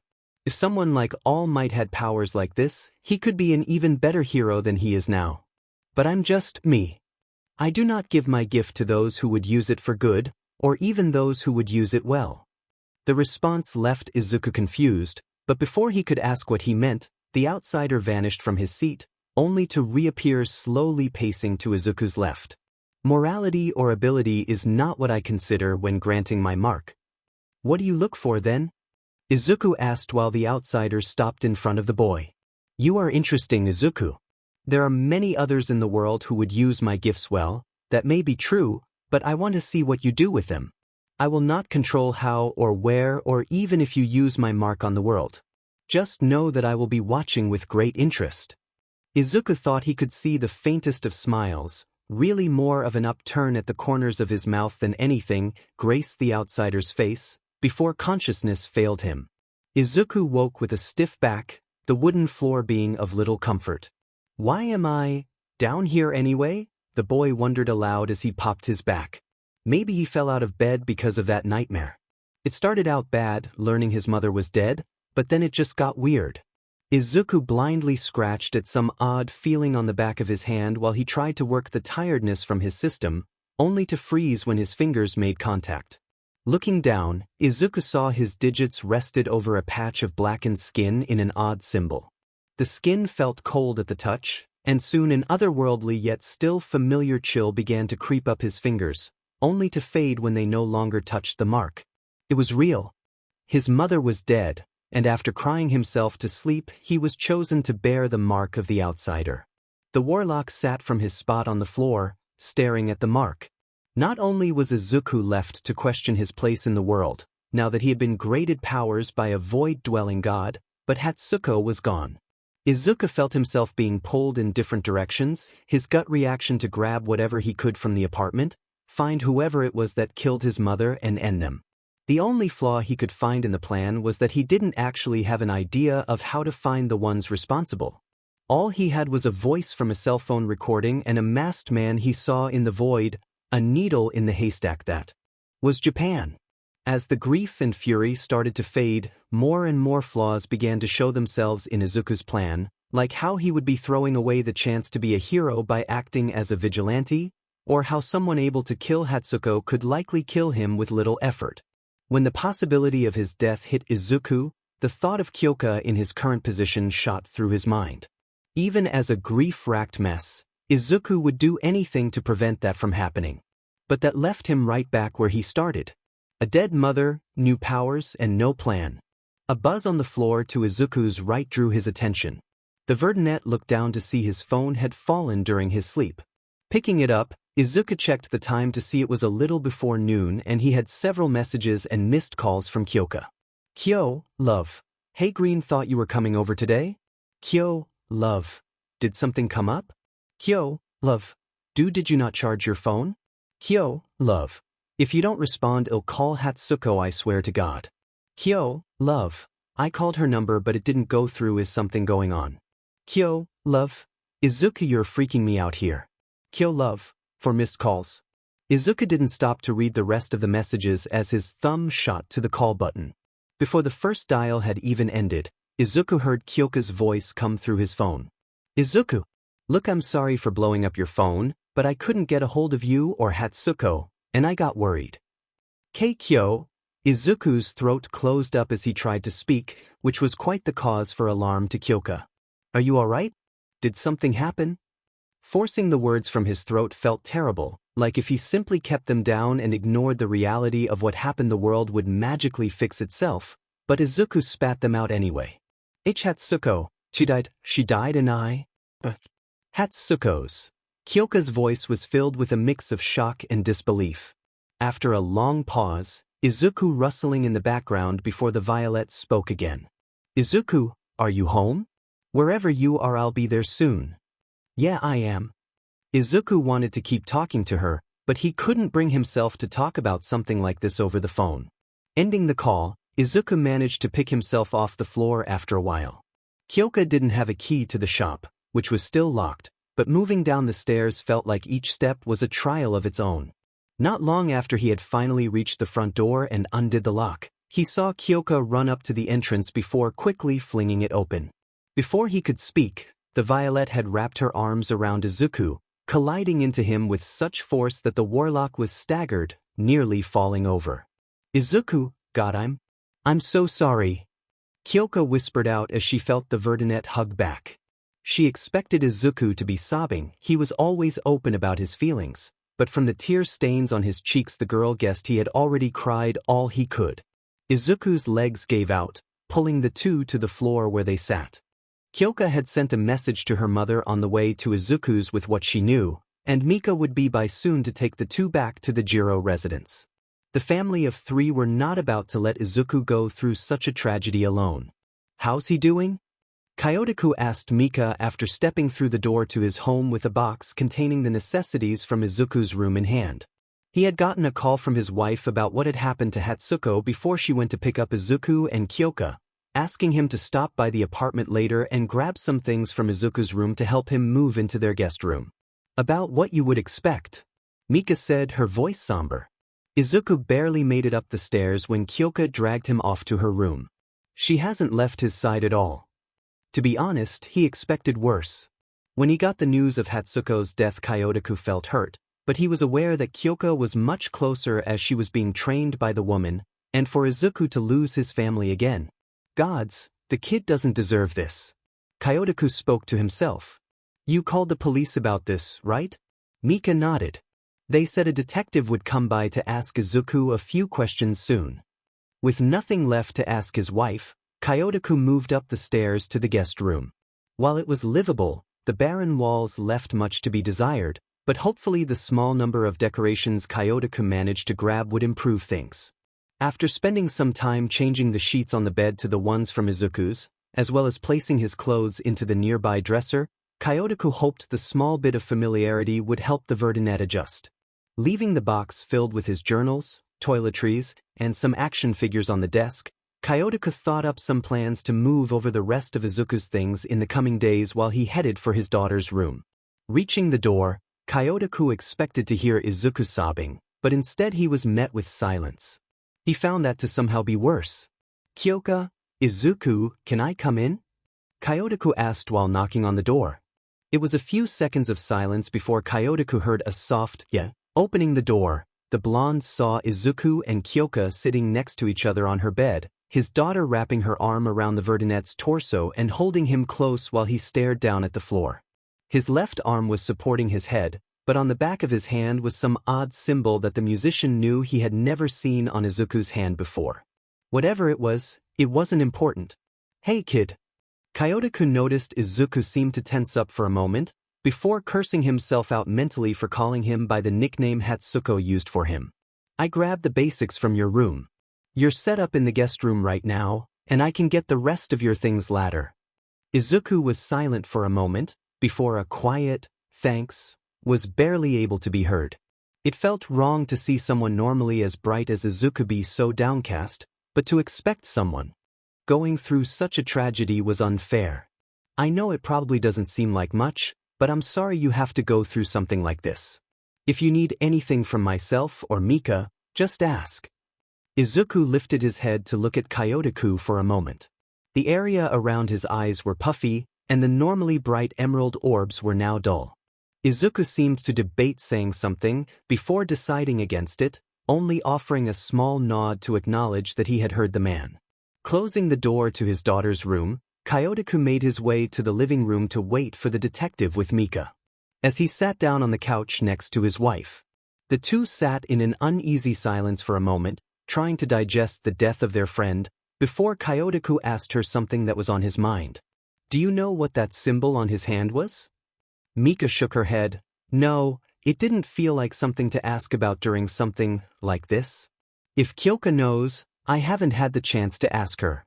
Kyotoku gave a small hum in acknowledgement, before the couple fell back into another silence. The next few days would be difficult for everyone involved, but Mika and Kyotoku were determined to be there for the two teens. Someone had to be a source of stability for them, and neither Jiro would let the other do it alone. The next few days were a blur to Izuku. A police officer came by to take his statement, and after telling him what he knew, which wasn't much, Izuku played the voicemail to the officer who made a copy of the recording. The officer promised they would try to find whoever the voice at the end belonged to and bring them in, but Izuku wasn't holding out hope. After that he had to register his new quirk. The marking on his hand left the elder Jiros confused, as to them it had seemed like Izuku had gained a tattoo overnight. Izuku explained that he had manifested his quirk late, the trauma from his mother's death being the catalyst. It was certainly odd. There had been cases of late quirks being manifested in supposedly quirkless individuals via trauma before, but those usually happened a few years after the usual time frame for a quirk to appear, not a decade, but the two had no reason to doubt him. Kyoko wasn't fully convinced, however. While her parents had never seen the mark on Hatsuko's left hand, as she had always worn gloves or some other covering, Kyoko had seen an odd symbol shine through the fabric a few times when she used her quirk during their training. The same one on Izuku's hand, in the same spot. The woman had described her ability as energy manipulation in varied but specific ways, and when Izuku gave the description of his quirk, it was nearly word for word what Hatsuko had described. The oddest thing to Kyoko was the way Izuku's heart sounded when he talked about his quirk. Over the years, Kyoka's quirk had developed enough to be able to hear a person's heartbeat even without being plugged into a wall as long as she was in close enough proximity. While she couldn't function as a lie detector, as there were a myriad of factors that could make a person's heart rate fluctuate, whenever Izuku used the word quirk to describe the symbol on his hand, she could hear his heart rate spike for a split moment. Not wanting to press what was still likely an uncomfortable subject, Kyoka let it go. If there was anything about the situation that he wasn't telling her, it was something he wanted to keep private, and she would respect that. All Kyoka could do was be there for him as he worked through the grief of losing Hatsuko. That proved to be a challenge, however. From the surface, Izuku seemed to be adjusting quite well. His grades stayed at the top of the class, and he didn't push people away, but soon Kyoka started to notice worrying things going on. Izuku started pushing himself harder during training, working himself to the point of exhaustion. Although he was improving by a lot, developing new powers with his quirk at a blistering rate, Izuku would push himself so hard that he would often barely be able to stand while almost throwing up from the pain of the migraines that came with overusing his quirk. Close to a month after Izuku had moved into the Jiros guest room, it was obvious to Kyoka the Izuku was going to burn himself out training, if not physically then definitely mentally. The Violet couldn't even remember the last time Izuku had done something that didn't tie back into training or preparing for UA's exams. The bright smile and shining eyes that were constant features on Izuku's face had been replaced with a dead expression and eye bags so severe they were nearly purple, and Kyoka didn't know how to help.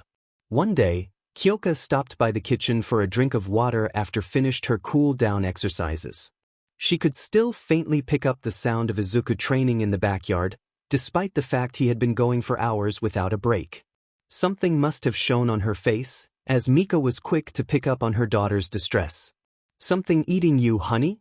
"What?" "No, it's nothing." Kyoka briefly paused before letting out a sigh. "It's Izuku. I'm worried about him." Mika was aware of how different Izuku had been. It was hard not to notice the near night and day contrast. "I know it's tough to see Izuku so unlike himself, but people process and grieve at different paces." "I know." Kyoka was quick to interject. All he's done is throw himself into training.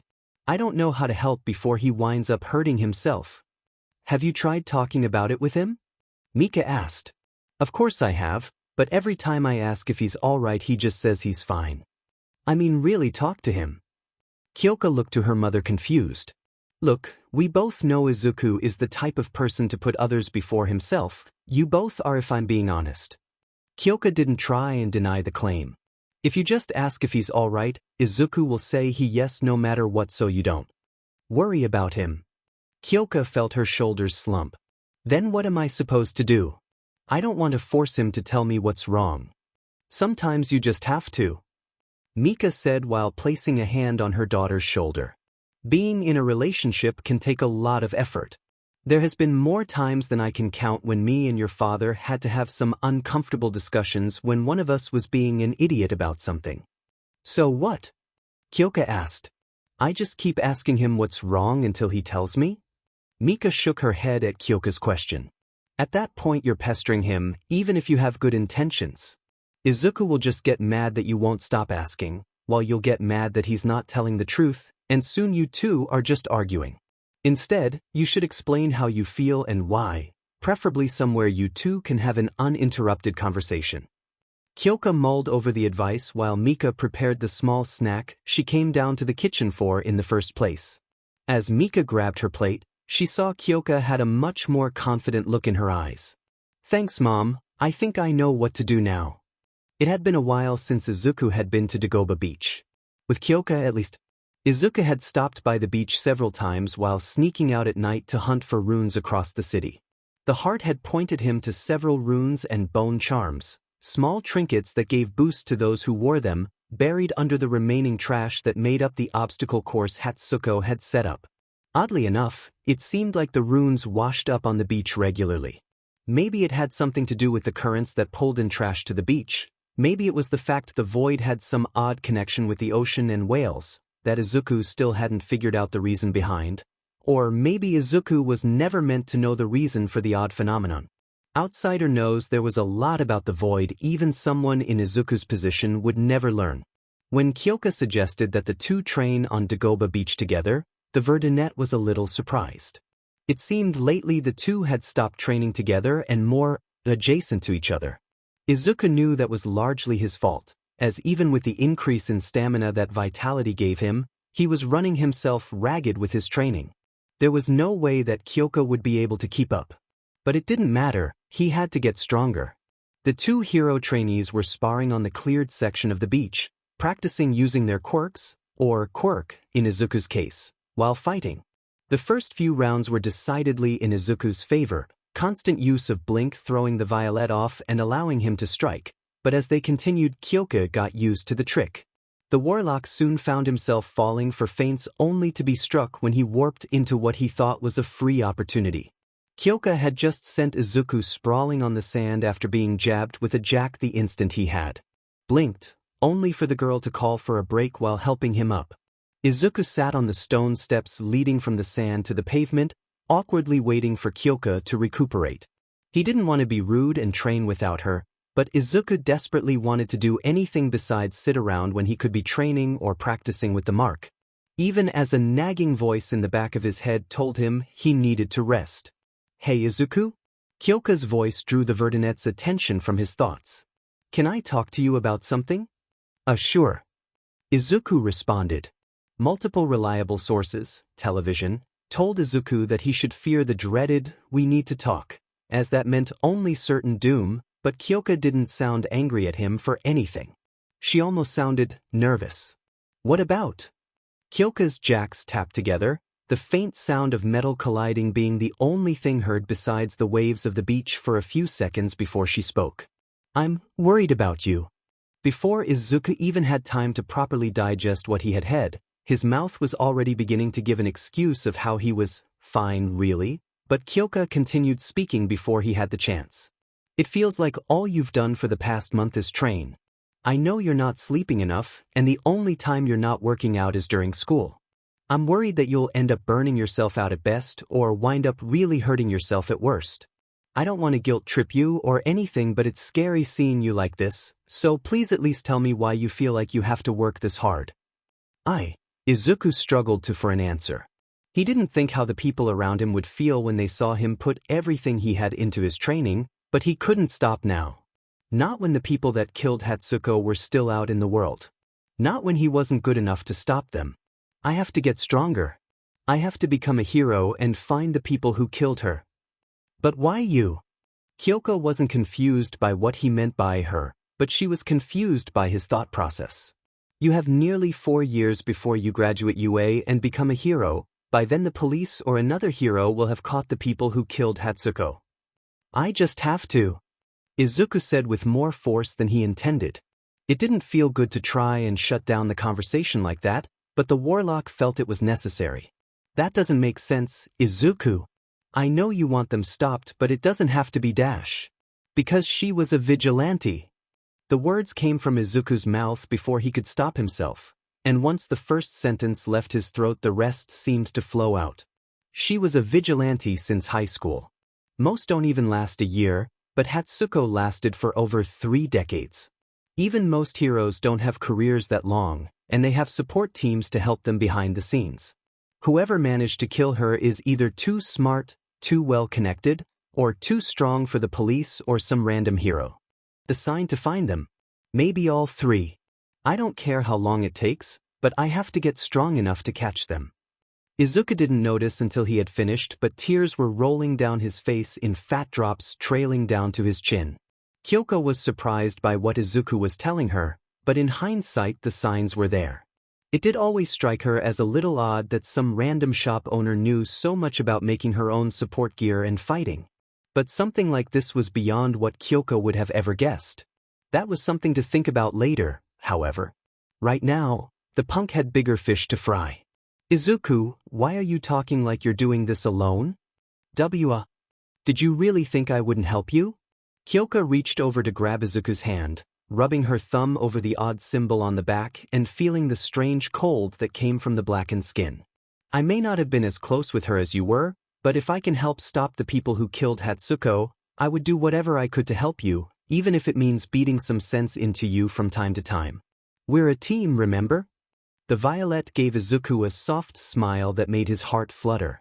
He still thought it was dangerous for Kyoka to get involved, and Izuku was about to say as such when a thought in the back of his mind made him stop. Do you mean that? I mean really mean that? Kyoka could tell from the seriousness in Izuku's voice that he was looking for more than empty platitudes, but it still didn't change her answer. Kyoka looked her boyfriend in the eyes before speaking. I do. At that moment, Izuku's mind was made up. As he searched the city at night to find runes and strengthen the mark, Izuku found there was one enhancement that was separate from the rest. While all the others gave boosts to himself and himself only, there was one, arcane bond, that acted differently. At its most basic, Izuku could perform a ritual with one person that trusted him completely. They wouldn't gain the mark itself, but they would gain the improvements that the enhancements provided. Like any other ability of the mark, arcane bond could be improved with more runes, but what that would manifest as was beyond the Warlock. Izuku ignored it before. He was set on finding those responsible for his mother's death alone, but now. Okay, this is going to sound crazy, but I promise I'm telling the truth. If he was to go through with something like this, even if Kyoko wouldn't change her mind, Izuku still felt that she deserved to know everything beforehand. Izuku shifted his hand up, still in Kyoka's grasp, before letting it drop. And the powers I have, they aren't a quirk. You know, I figured something was up. Hatsuko had the same symbol on her hand, And the description you gave when you registered it was almost the same as the way she described her quirk? Or power, I guess. Kyoka shook her head while discarding the thought. This wasn't the time to be splitting hairs. But if it's not a quirk, then what is it? God is real and he gave me magic. A second of silence. Okay, hold on, let me explain. Please do. Kyoka said, utterly exasperated. Izuku recounted how he woke up to find the message he got from Hatsuko. How after hearing the devastating news, he cried himself to sleep, only to wake up in the void and meet a being who called itself the Outsider, an entity that lives outside their world in a separate dimension. Kyoka listened with rapt attention as he told how the Outsider gives his mark to those who he finds interesting, offering no restrictions or guides on how to use the new powers. He even told her how he received a second gift from the Outsider, a heart to find objects touched by the void. When he brought it out to show her, however, Izuku realized that she couldn't see the heart, but Kyoka opted to take him at his word. That's something. When Izuku finished with his tale, Kyoka was left feeling. She was feeling something, that's for sure. She still believed her boyfriend despite the absolute insanity he had just told her. His heartbeat didn't waver as he told the story, and Izuku wasn't someone to just make up things like this. I'm glad you trust me enough to tell me this, but why? One of the powers lets me give someone some of the passive enhancements that I have. As I improve them, you would get stronger too. Improving the bond itself would make it stronger, but I don't know exactly what that means just yet. Kyoka turned to face the ocean while Izuku waited with bated breath for her answer. After a few seconds of silence, Kyoka responded. In most circumstances I would do this, no question. But now, Kyoka's jacks shot towards the Warlock, stopping before they made contact with his face. I'll still do it, but with one condition. Izuku took a nervous gulp while he stared at the metal point mere inches away from his eyes. What is it? You need to take care of yourself. I'm not going to be an enabler and watch as you run yourself ragged.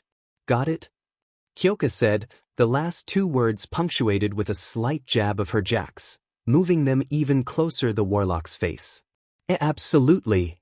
Izuku sighed in relief as the jack fell limp beside Kyoka's head once more. Somehow, even after staring into the literal void, and angry Kyoka was one of the most terrifying things Izuku had dealt with. I'm sorry for worrying you like that. Just don't do it again, and all will be forgiven. Kyoka moved to stand from the steps, Izuku rising with her. We should probably get home soon. Unless you want to do that. Bond thing now. Izuku shook his head. We can't, I need more runes first. So how do we find those then? The heart points me to where they are, but they tend to be in odd spots. I usually just go out at night to search for them. Izuku was cut off by Kyoka. That's why you haven't been getting enough sleep? The Violet said, her voice filled with exasperation. But said I would stop. It took a week for Izuku to find the runes he needed for Arcane Bond. The nearest ones had already been grabbed by the Warlock before, and Kyoka made sure he didn't leave in the middle of the night to go out hunting anymore. Well, that was the reason she gave for slipping into his bed and wrapping her arms around him in the middle of the night. Not that Izuku was complaining. After finding the last one he needed, Izuku and Kyoka went back to Dagoba Beach, as it was their best option for privacy living with a woman who could hear literally everything that goes on in a house. The girl watched as Izuku took out the marked bone from a backpack and took hold of it. Running his hand over the mark on the rune, the one on his hand glowed with an emerald fire while the white bone darkened.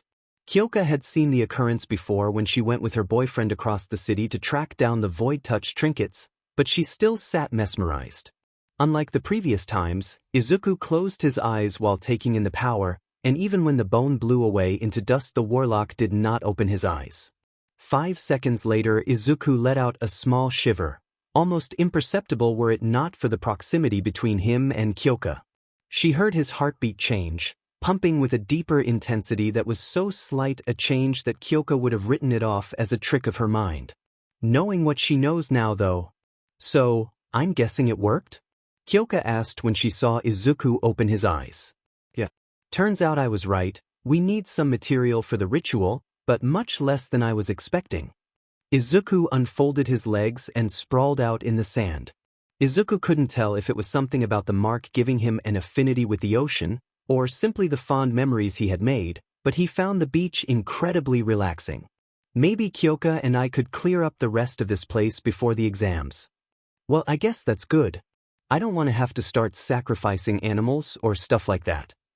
Kyoka joked, before quickly turning her head towards Izuku. We won't have to, right? No, we just need some black ink made by hand, whale oil, and raw whale bone. Sitting up from the sand, Izuku dug into his pocket before pulling out one of the bone charms he found. It was one that Izuku didn't see himself using, making so that eating white rats reduced the negative effects of overusing the mark. No matter how much of a migraine Izuku was going through, he wasn't going to resort to eating literal vermin. I can handle the last one, but I don't know where we would get the first two. I think I have an idea, Kyoka said before pulling out her phone. Why are you paying for one-day shipping? So, it gets here faster? Izuku responded in confusion. I want to give you the most time to practice with this. It's 2,000 yen extra. I don't care how long it would take with normal shipping. I'm not letting you pay for this scam, Green. As it turns out, you can find a lot of things on the internet. The package arrived within the 3 to 5 business days Kyoka kept Izuku from paying his way out of. Mika and Kyotoku were holding a performance at a venue that didn't allow anyone under 18, so Izuku and Kyoka had the house to themselves. With no other time like the present, Kyoka found herself in Izuku's room while he hunched over his desk, measuring out whatever volume of ink, oil, and powdered bone he needed before mixing them together in a small bowl. When all three were fully incorporated, Kyoka swore something about the mixture changed. It was just for a moment, but the girl flicked her gaze from the bowl to Izuku's face, seeing how intensely he was concentrating on the mixture in front of him.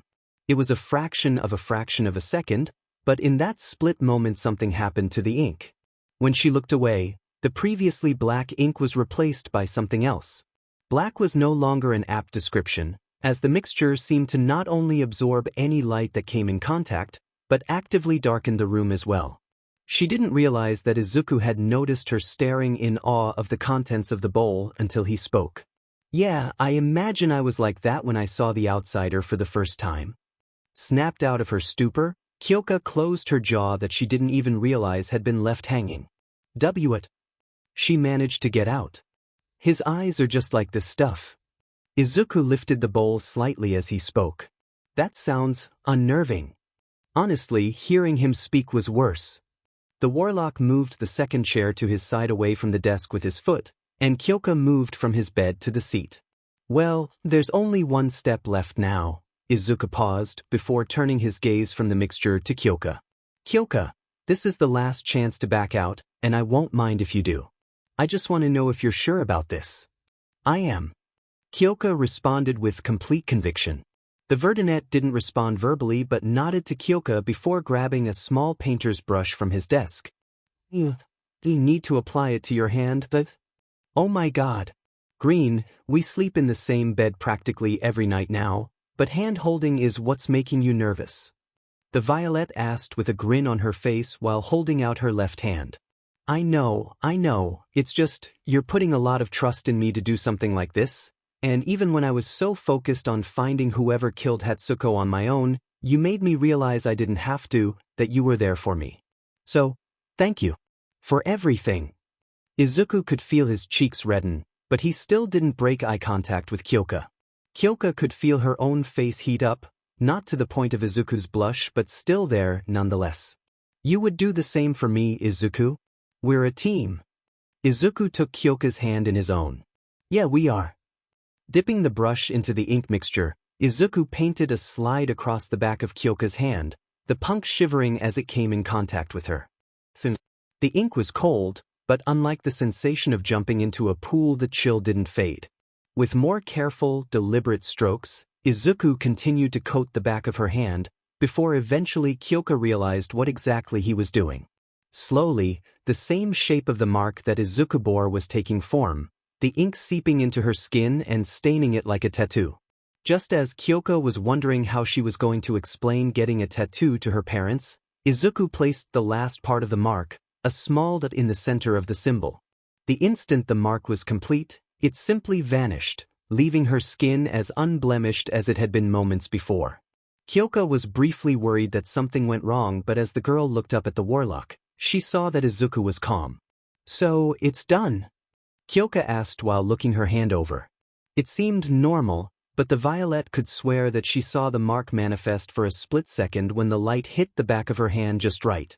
"Yep," Izuku said while grabbing the brush and the bowl, the remaining mixture having returned to a normal black color and no longer draining the light from its vicinity.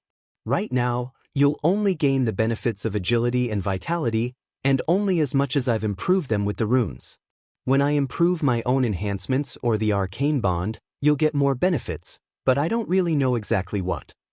"Weird, I feel a little different, but not by much," Kyoka muttered to herself. She didn't really know what to expect from literal magic, but the sudden loss of any fatigue from the day was not it. That's normal. The feeling will get stronger with more abilities, but eventually it just fades into the background. Izuku willed the heart to manifest into his hand as he looked around, planning out the next few days of where to go in Mizudafu to find more runes with Kyoka. "I was thinking that tomorrow we could take the train further inland to dash." Izuku's planning was cut off when he heard Kyoka stumble back and hit the ground. Looking over, he saw that she was staring at his hand.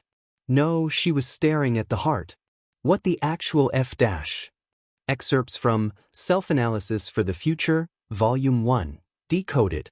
Abilities granted by the mark seem to be divided into powers and enhancements.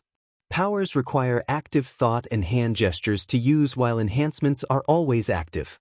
After testing, only thought is needed. The hand gestures seem to be instinctual when using powers, but ultimately unnecessary. Maybe it's something to do with me. Kyoka does say I talk with my hands a lot. Overuse over a PRD of time or rapid use back-to-back causes mental strain. Severe overuse can cause migraines, similar to many mental quirks. Bone charms can give boosts to any that wear them even without the mark. Corrupted charms, differentiated by the bone turning black near the center, seem to give negative effects in addition to their benefits. The void seems to be connected to the ocean whales, especially as all the runes and bone charms are made of whale bone. I tried to ask why after I found a shrine, but the outsider didn't seem interested in answering. The outsider said there were 7 others with the mark. I probably won't meet them, but I do wonder what they're like.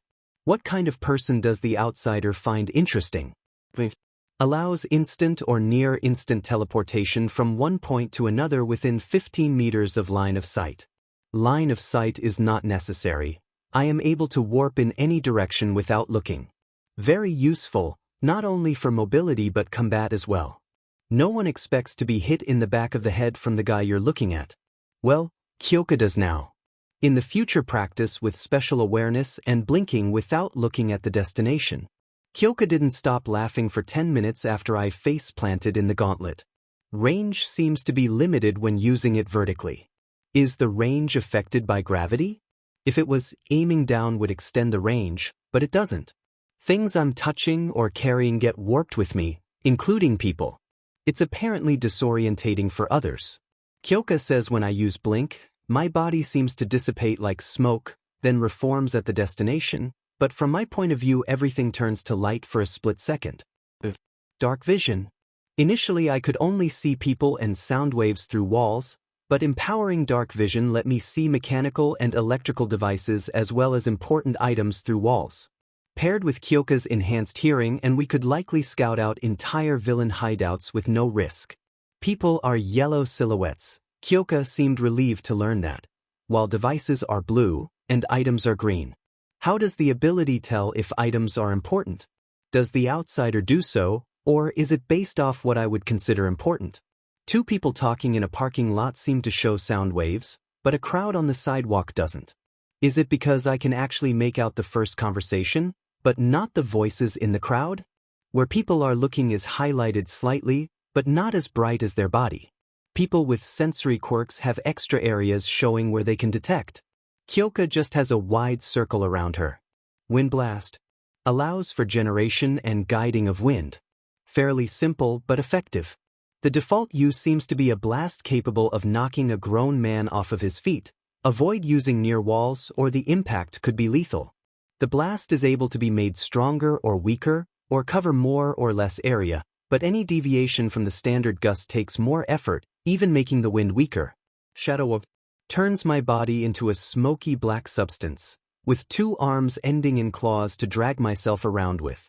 Kyoka says it looks like the smoke I fade into when using blink surrounds me. She also says I make literally no noise, not even a heartbeat. Much harder to notice in this form, and I can squeeze my body into small cracks and vents. Useful for infiltration and espionage. Strength is increased, even more than with the strength enhancement. Add in the claws and I can climb up solid brick walls. Might allow for easier villain takedowns as long as I mind the claws. Does not mix well with water. Able to grab items and people. Loose items reach me almost instantly, while people are slowly dragged towards me. Enemies with touch-based quirks are rendered ineffective. Unless they have a quirk that provides some sort of mobility, it seems nearly impossible to escape conventionally. Kyoka can still use her quirk to jab me and break my concentration, so most quirks that give even the slightest range could likely be used to fight back. Be careful of counterattacks. My father said my birth mom's quirk could pull objects towards her. I wonder what she was like. Bento slows time from my perspective. While I am slightly slowed as well, it is to a lesser degree and I still think normally. Useful against speed quirks or large groups. Initially I thought it might be boosted speed coupled with a sped-up perception, but that seems to be unlikely. After using Arcane Bond on Kyoka, she seemed to resist bend time like myself, still being slowed but not to the same degree as the world. Would it affect the others in the world with the mark? I don't know what the improved version of the power is, but it costs a lot. For now, I'll focus on the others. Holy shit, I can stop time. Kyoka isn't affected either. Slowing time seems to be easier, never a sentence I thought I would write, and last longer, but people could still react even if slowly. Kyoka keeps trying to get me to use it for pranks on her dad. Agility enhances the body's ability to preform physical activities, such as sprinting, climbing, and swimming. Combined with several speed-boosting bone charms, I was able to break the Quirkless sprinting speed world record. Jump height is boosted, as well as the limits to how far I can fall without injury. I can leap onto the roof of the house from the ground floor. I wonder if my kicks are stronger. Strength makes me stronger. Basic but useful. Objects can be thrown with enough force they could likely knock someone out, and I can now break open a wooden door easily. Never thought I would have to be the one pulling my punches as a hero. Luckily, the muscle memory to function in society without breaking objects or injuring people seems to be included. Reflexes. Reaction time is greatly improved, not only boosting combat ability but snap reactions to sneak attacks as well. After some testing with the wrist bow and some blunt bolts, Kyoka and I can not only dodge shots, but deflect them with a weapon as well. Vitality boosts physical stamina and durability. It takes several hours of constant intense physical activity to reach exhaustion, and even then, Kyoka and I could push for a few more. Seems to boost the body's natural recovery. As long as the body has enough fuel, fatigue and sore muscles fade. Much faster than normal. It may be possible to heal what would otherwise be permanent damage, but testing this is obviously a bad idea. Kyoka is making me put a reminder here that this is not an excuse to train every day. Dark Scrimshaw. This one doesn't provide a physical enhancement, but instead gives knowledge of how to craft bone charms and runes. The stronger bone charm one tries to make, the more likely it will be corrupted in the process. Raw whale bone is needed, but bone charms and runes can be salvaged for material. Which is good because I have no idea how to find raw whale bone. This enhancement gives the knowledge, not the ability, to craft these items. Does that mean people could learn how to do so without the mark? Dark Inspiration. This seems to have no actual combat potential. All it does is make the wielder better at creative endeavors. Maybe it will make me better at planning and lateral thinking? Just acquired it. It does not. When Kyoka and I practiced together, the jump-in ability was noticeable in myself, but Kyoka doesn't seem to have improved. She has stopped complaining about Lyricist's block for a few months now, however. Vein Bond. By preforming a ritual, I suppose I would learn what it is if I acquire this ability, The wielder of the mark is able to share his power with one person. The only thing I know is that it requires the subject of the ritual to trust the mark bearer. There's only one person I would even consider, but I can't drag her into this. I thought from the word ritual, it would involve things like candles and crystals. Maybe sacrificing an animal. It was actually much simpler. I only had to mix some handmade ink with whale oil and powdered whale bone and use the mixture to paint the mark on the back of Kyoka's hand. As soon as I was finished, the ink vanished, but sometimes when the light hits in the right angle, I can see the mark on her hand for a moment. No one else seems to have noticed it, if they even can. After the bond, Kyoka can see the heart now. I accidentally scared her when I pulled it out. She still can't hear it, though. At first Kyoka only seemed to gain the benefit of agility and vitality, but as I strengthened the bond, she gained all the enhancements. She hasn't gained any of the powers, however. Kyoka says that she can hear better than before the bond, and that when she listens to someone's heartbeat, she gets a gut feeling of if they're lying or not. She hasn't been wrong yet. Did the bond improve her quirk? The 9 months left until the entrance exams melded together in a comfortable haze. Even though he knew they were simply trying to show their support, Izuku couldn't help but feel like he was a burden to the Jiros at first, but as the weeks went by and everyone got used to each other's presences, the awkwardness eventually faded, replaced with family jam sessions or movie nights. The two hero hopefuls fell into a routine much like their previous training program, with a key difference in the intensity.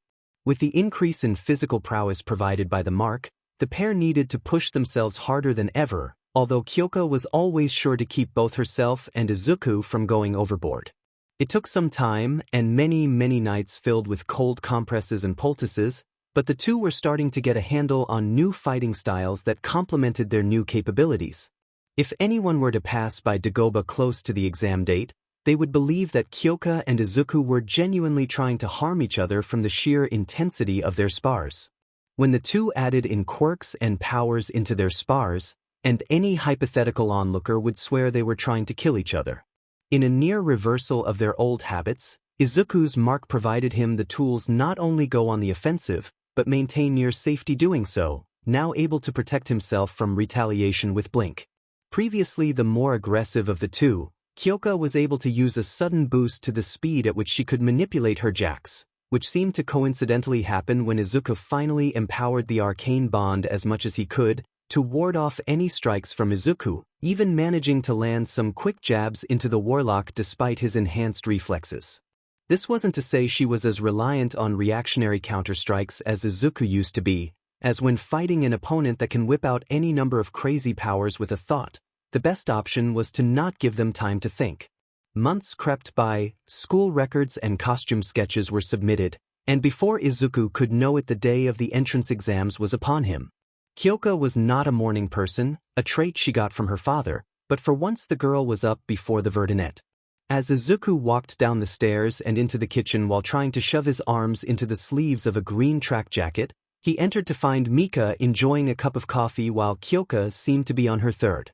Kyotoku was sitting at the end of the kitchen table nursing on a coffee mug with heavy bags under his eyes, which surprised Izuku. Today was his day off, and in the months he had lived in the Jiro residence, Izuku could count the days Kyotoku was up before 11 on his days off on one hand. Turning to Mika, Izuku gestured to the violet and the blonde. "Are they all right?" Kyoka gave an indignant, "I'm right here," while Kyotoku made some grumbling sounds that might have been words. Kyoka had some trouble sleeping last night, and Kyotoku wanted me to wake him up early to wish you 2 luck on the exam before you go. Although he seems to be regretting it right now.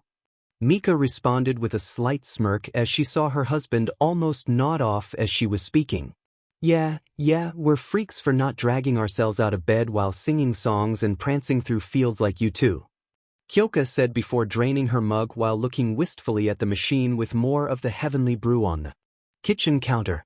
Eventually, she sighed before setting the ceramic cup down. It wouldn't be good to have a caffeine crash in the middle of the exam. "How are you so calm though? If anyone should be freaking out about this, it would be you." "It's not like I'm not nervous," Izuku said while grabbing a bottle of water from the fridge, ignoring the coffee machine. He was always more of a tea drinker. But there's been a lot of stuff in my life I've worried over. This is one of the few things I actually feel like I've prepared for." Kyoka nodded to herself. She could understand where he was coming from. "Speaking of which, do you two have everything you need?" UA would provide the testing materials for the written examination, as in the current supernatural world it was a genuine possibility that something as innocuous as a pencil could be affected by some kind of quirk and used to cheat on the exam, but the bespectacled woman was not referring to the usual pencils and calculators. While most people thought support gear was disallowed unless a requirement for basic quirk functions, in actuality people taking the hero course exam could bring nearly anything as long as it didn't break any laws and was registered with the examiners. Both the forms necessary to bring in gear and the rule itself had been buried deep into UA's website. So deep that Izuku thought that the principal of UA, the quirked animal Nizu, intentionally hid it as some sort of test before the test. From the borderline horror stories that UA alumni gave about the sentient animal, it was a definite possibility. Yep. Izuku swung his backpack off of his shoulder before pulling out a form to be turned in at the front gates, requesting the use for his support equipment. Kyoka gave a small nod, her own form and gear in the bag at her feet. The only other contents in both bags were a change of clothes for after the exam and a small breakfast of onigiri the two planned to eat on the train, filling enough to fuel them for the test ahead, but light enough that neither were at risk of throwing it up when things got strenuous. Everything else they would need for the exams would be provided by UA. After Mika and Kyotoku wished the two luck, one of the parents more coherent than the other, Izuku and Kyoka made their way to the station that would take them near UA. As the pair ate and waited for their train, Izuku looked around the platform. The usual workers on the way to their jobs filled the area, but occasionally the Warlock could catch the occasional glimpse of people his age in tracksuits or other workout clothes, some nervous, some eager, most a combination of the two. Izuku felt his hand twitch at his side, mentally cursing himself for not bringing his notebook. Even from just a passing glacé, the Verdinet had seen so many interesting quirks.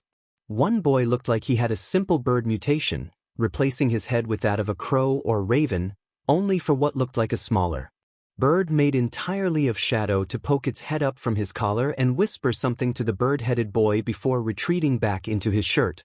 Izuku was so busy theorizing on what exactly the shadowy bird could do that he didn't notice the train reached the station until Kyoka literally pulled him out of the seat. Hopefully he got in, because Izuku was certain he would have a field day going over such a quirk. "Hey, exam first, quirks later green," Kyoka said with a slight poke of a jack to Izuku's temple. The girl liked hearing Izuku nerd out about whatever quirk caught his interest, but at the rate they were going the two wouldn't reach UA's gates until the school year started. Yeah, I know. Everybody say hi. After making their way to UA and taking a moment to admire the imposing glass and steel towers that made up the main school building, Izuku and Kyoka turned in their forms and equipment to the man at the front desk, who Izuku immediately recognized as the pro-hero Snipe, directing students where to go for the exam they were taking. The written exam was first and supposedly the same for all courses, with the exception of extra sections at the end specific for each course. The main test was nothing too unusual, just a standard, if slightly difficult, test covering the subjects taught in school, but at the end there were several short answer questions that went into the philosophical, asking things like who was responsible if a poor upbringing drove someone into villainy. After a short break, during which the management and general education examinees left, their exams already done, the ones taking the support course exam went to perform a time trial to create an item of support gear for a specific problem in the allotted time, while all the hero course examinees were guided to a lecture hall where their practical exam would be explained. Kyoka was practically vibrating in her seat when she realized that none other than present Mike was the one giving the lecture, the voice hero being the one hero Kyoka reached Izuku levels of excitement for. While none of the other examinees in the crowd seemed willing to indulge in the hero's request, Izuku and Kyoka only needed to give each other a brief look before they both let out a loud simultaneous "HUI." If present Mike was bothered by the fact only 2 people out of a crowd in the triple digits responded, he didn't show it. "All right." Present Mike screamed out with a dramatic pose and flourish. Luckily, the previously silent crowd seemed to be more receptive to the blonde's showmanship after Izuku and Kyoka broke the ice, as a couple people actually chuckled at his antics. After we're done here, you listeners will be off to fight in 10-minute-long mock battles at one of our battle centers as listed on your cards. As the screen shifted behind the hero to help him explain, Izuku took a glance at his card, which placed him in Battle Center B. I guess we're not working together. Then, Kyoka whispered, causing the Verdinette to look at her card. Sure enough, she was placed in Battle Center E. Before Izuku could respond, Present Mike continued on with the presentation while the screen behind him shifted again to show a pixel rendition of the voice hero. There are 3 full villains for you to gain points from either by destruction or immobilization, with each ranked by their difficulty. Pixel Mike strolled through the city striking down robots with numbers floating above their heads, gaining the same number of points as he did so. Of course, no attacking or intentionally harming the other examinees. Any unheroic actions like that results in disqualification. Otherwise, whatever goes. It's almost like a video game, Izuku muttered to himself. You get points for beating enemies, but it honestly seems kind of basic. Physical quirk seriatin advantage here, but why dash? Before Izuku could lose himself into his own mind, a tall boy with deep blue hair and glasses stood up with his hand raised. Excuse me. The Bluinette loudly called out, before a spotlight suddenly flipped on to illuminate the area around him. The provided handout has 4 villains listed, but you have only described 3. If this is an error, then UA. As the bespectacled boy continued to lambast UA for their supposed mistake, Kyoka leaned over to the Warlock. Hey Green, do you think the stick-up is his quirk?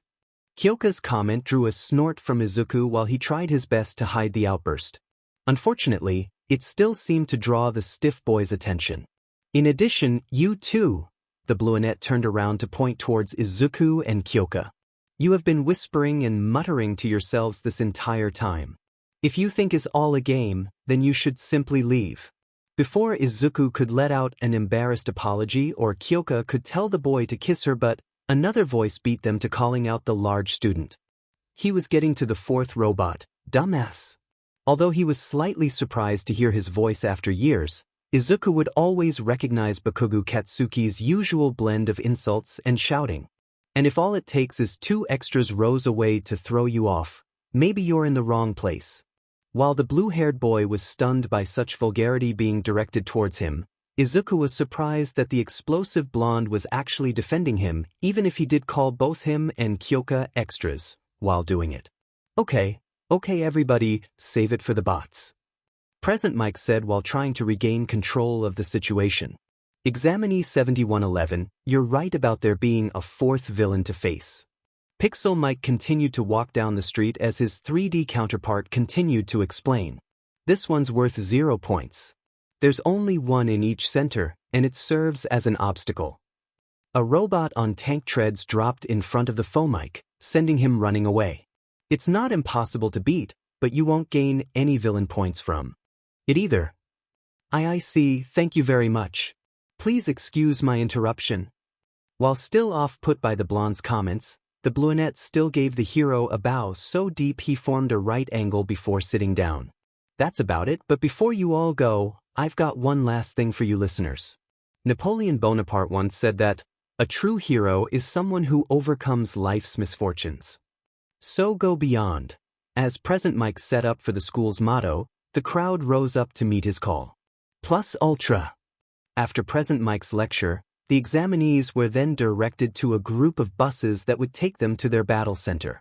The pair of hero hopefuls shared a small kiss for good luck, before having to separate, promising to compare scores after the exam.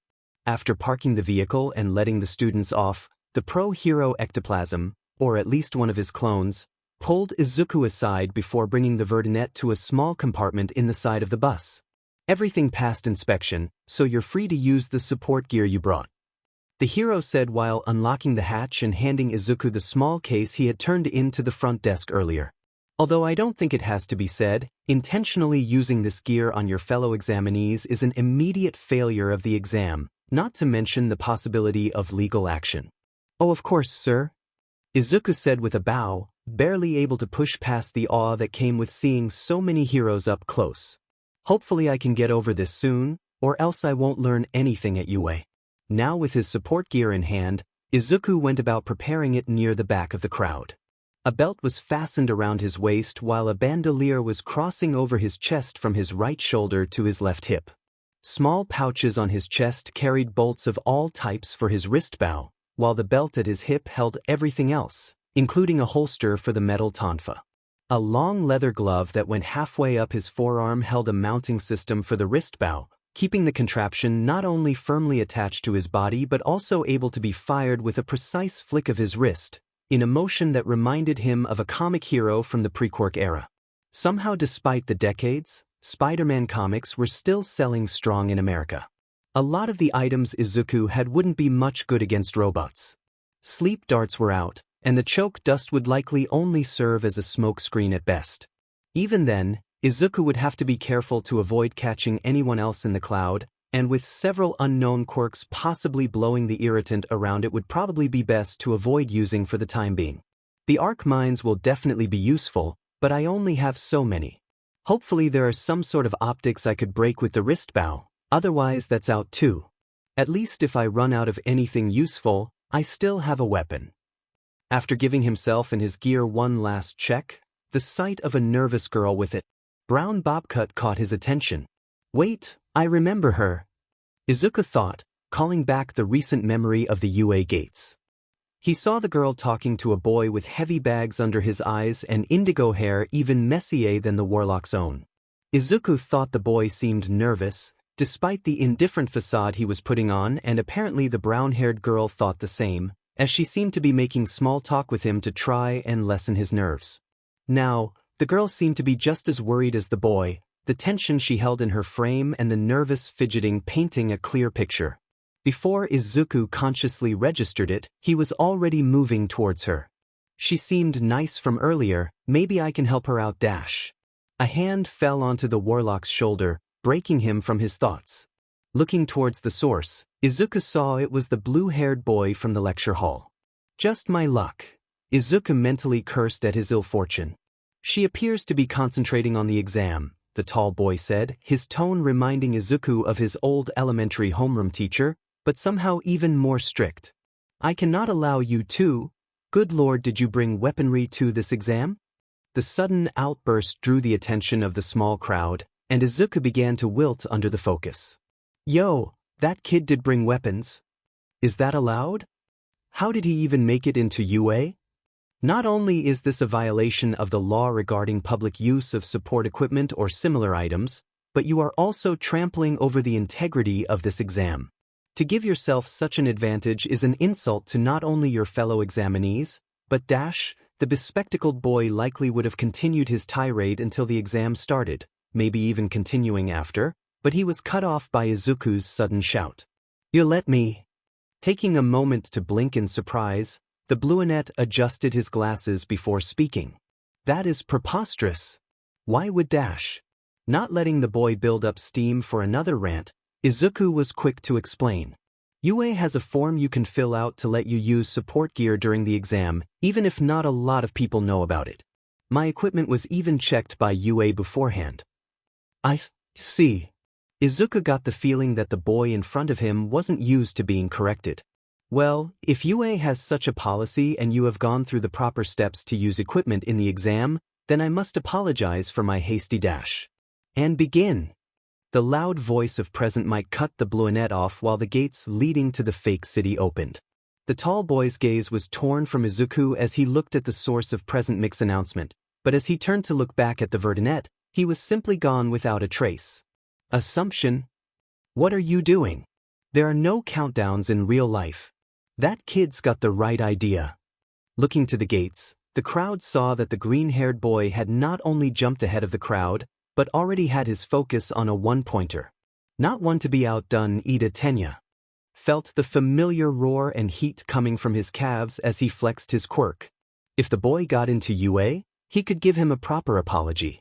As the hordes of superpowered teens fell upon the robotic villains, The faculty of UA sat in an observation room as they watched the exam unfold with cameras and drones providing live footage of the battle centers. A large screen at one end of the room showed multiple feeds simultaneously, while the teachers possessed small personal computers to pull up the feed of a specific examinee as well as the information from their application. Most observed the examinees with anticipation for the coming year, already placing wagers on which would pass the test and at what place. My money's on the blonde on screen 12 gettin' first. The pro hero Snipe drawled out with a heavily accented Japanese. In truth, the cowboy-themed hero was from New Jersey, but he liked to play into the Western theme. While he spoke, Snipe pointed to a screen that showed Bakugo Katsuki reducing a three-pointer to scrap metal with a powerful explosion, already moving on to the next target before the smoking wreck had time to fall. Kid's going at it like a pro. Maybe, but he's not going to get many Rikyū points if he keeps going at it like he is. If he gets any, said the voice hero, present Mike Yamada Hizashi. While the school board had pushed back against the principal's desire to change their exam, as he felt that a timed combat trial was too biased against quirks that either didn't affect robots or simply provided no direct combat ability, the sentient animal that ran UA did manage to get the compromise of rescue points. The staff of UA would review each examinee's performance and award points for selfless actions performed during the test. It wasn't perfect, but it helped level the playing field a little bit. Even if they don't have as many villain points, I've got a good feeling about the two listeners in Field B and E. You're just saying that because they actually played along with your shtick during the lecture. The R-rated hero, Midnight A. Kiyama Namuri, said with a smirk. Shortly before the actual exam had begun, Yamada came bursting into the observation room ecstatic that not one, not three, but two kids finally responded to his prompts. Guilty. But it's not just that. Not only do the little listeners have some versatile quirks, but they planned ahead and brought support gear. This comment drew the attention of one Aizawa Shoda. Normally the underground hero saw no point in being present for the exam itself. The only reason he actually attended was because he was required to. After all, if he was going to be reviewing the footage later, then why did he have to waste time that could be spent doing something more productive? Like napping. But now he was glad he was here to see the two for himself. It was at Aizawa's insistence that Nizu included the rule that support gear was to be allowed into the exam, but only under a rule buried in UA's website. If someone found it, that meant that they were taking the exam seriously and making sure they not only used every possible advantage they could, but actively looked for them as well. Which two? Aizawa's tired drawl caught not only Yamada's attention, but Nizu's as well. I'll send their feeds to your computer, Aizawa. I've also taken the liberty of providing the details of their support gear from Snipe's inspection. Checking the screen in front of him, Aizawa saw that his employer had sent him the links to the camera feed of two drones, and upon opening them he was greeted by a boy with green curls and a girl with short, purple hair and what looked like headphone cables coming from her ears.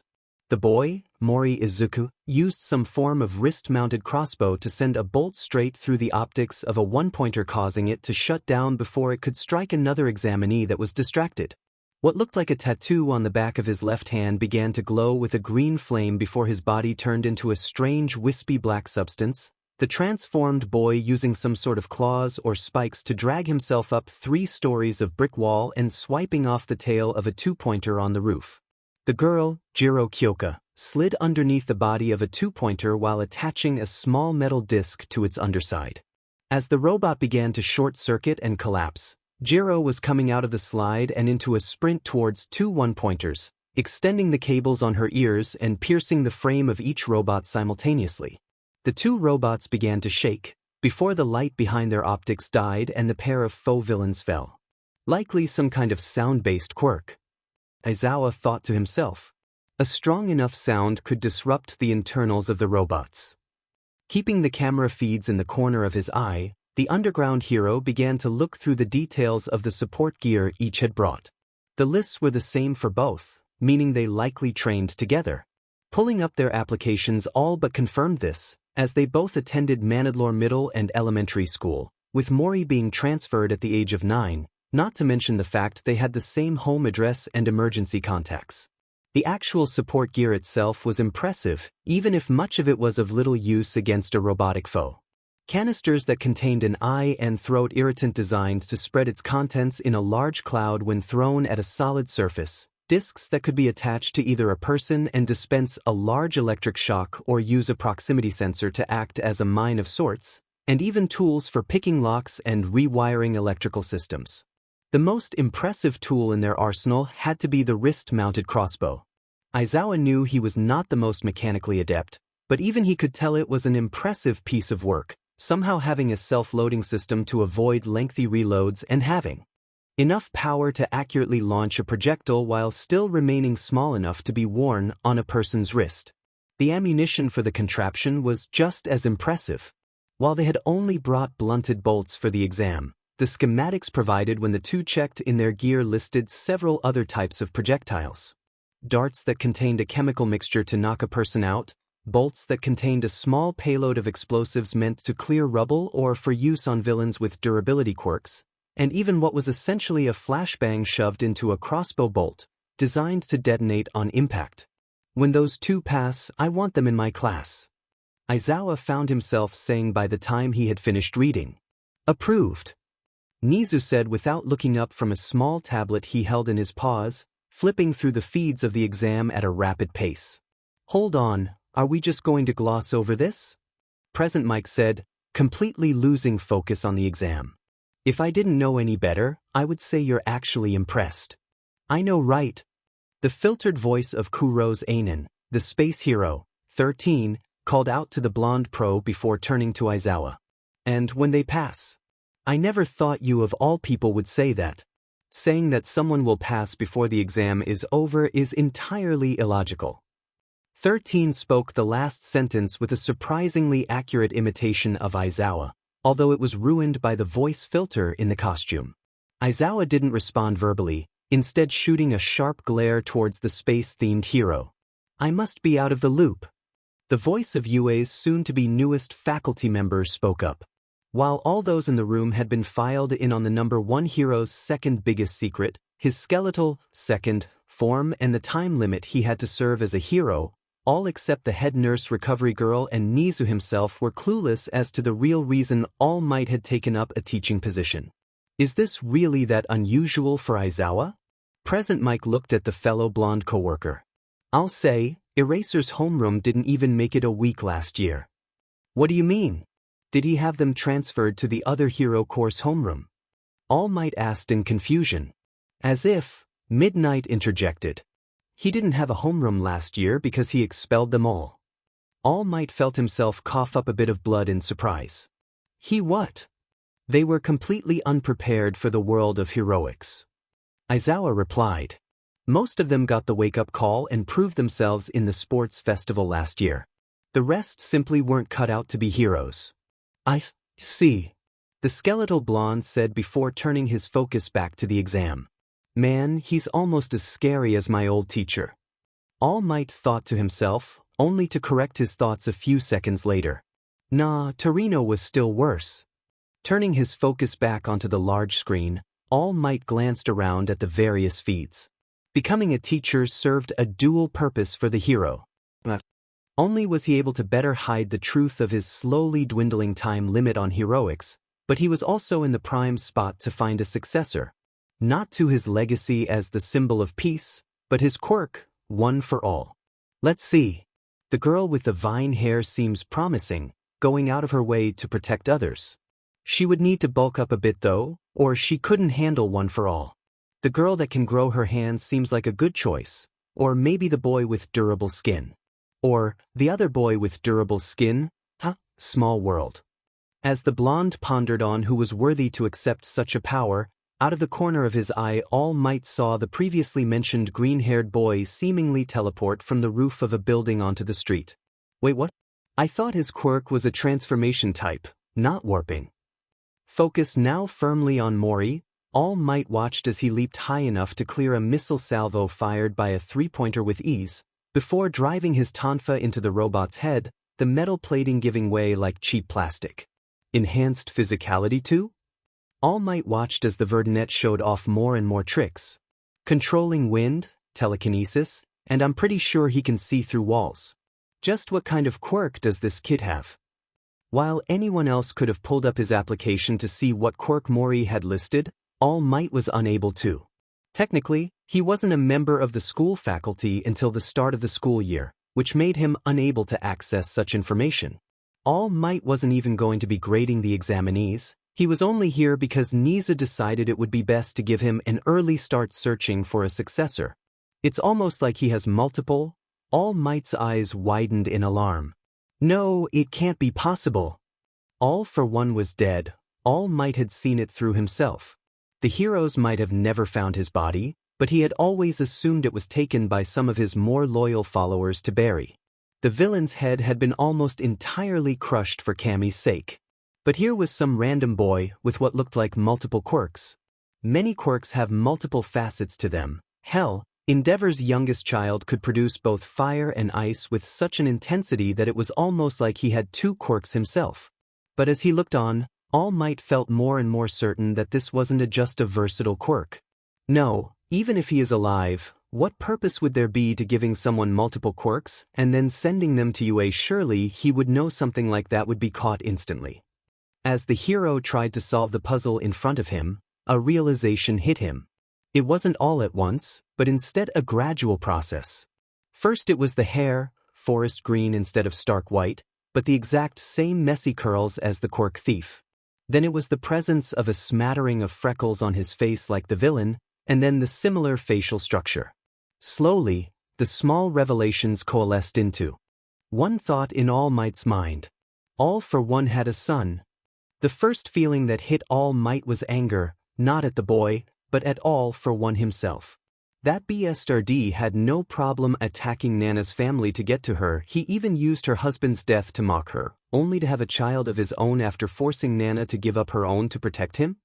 Shoving down the painful memories of seeing his mentor and surrogate mother falling into despair, All Might focused on the present. If young Mori is indeed All for One's son, then the fact he's here means that he either doesn't know the truth about his father, or he does and is actively trying to distance himself from the man's villainous legacy. Still, Niza should know about this.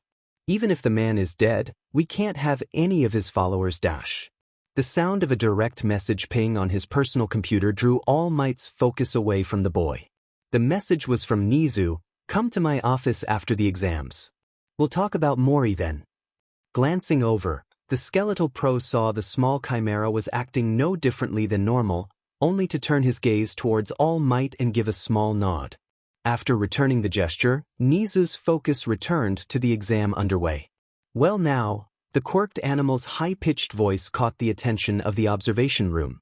We have only 2 minutes left to the exam. What do you say we break out the real test? The near-sadistic glee in the quirked animal's voice sent shivers down the spine of every person in the room. Izuku dodged a swipe from a two-pointer's tail before latching a hand on the metallic limb. The scorpion-like tail retracted, pulling the Warlock with it. Letting go as he passed above the robot's head, Izuku drove the tonfa into the metallic foe's right optic, the blow hitting hard enough to dent in the metal. As the lights of the robot flickered and died, Izuku slid down the long neck onto the robot's back before leaping off and continuing to run. Alright, gotta keep moving. Now that the exam is close to ending, it's getting harder to find more villain bots. Izuku wasn't too worried about his score, though. The boost from the marks enhancements as well as Blink meant that Izuku had no problem beating most of the crowd in the initial rush. The rude boy from earlier was fast, but he was largely limited to the streets, unlike Izuku. While the city may have been fake, it was at least built to resemble the real deal, and Izuku was prepared to use the entirety of the city to his advantage, from simply sending robots off of roofs with a concentrated wind blast to trapping the less mobile three-pointers into tight ally ways for an easy takedown. Closing his eyes, the Warlock willed dark vision to manifest. As his sight beyond sight showed the world around him, Izuku scanned around for more robots. A few to his right were being fought by some examinees, and it didn't feel right to swoop in and steal the points. Sure, it might not break any rules, but it just felt. Hearing a sound on his left, Izuku turned to see someone clutching at their stomach while being cornered by a 1 and 3-pointer. Quickly, the Warlock darted after the troubled person. Once he was close, Izuku leapt up to grab the top of a streetlight and hoist himself up. After readying himself for another jump, the Warlock leapt while angling himself for the three-pointer, using his own strength and the momentum of his fall to crush the robot's head with his weapon.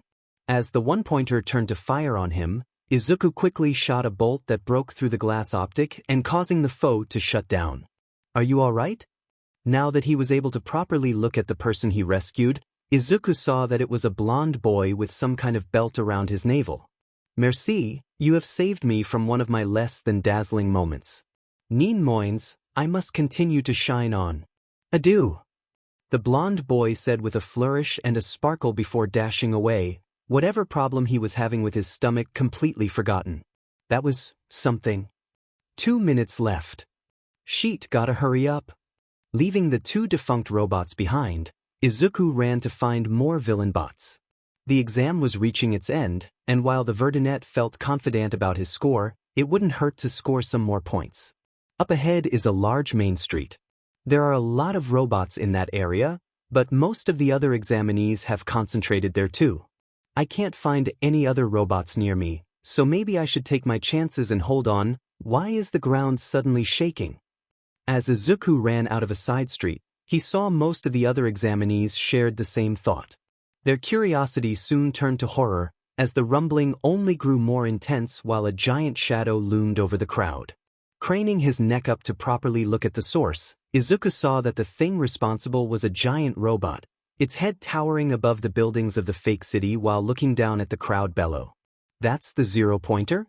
What the hell is UA's budget? Run for your lives."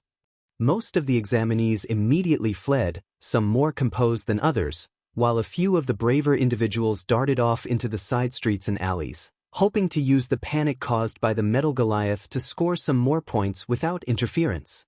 Standing in an odd mixture of fear and awe at the sight, Izuku was close to turning around and moving with the rest of the crowd.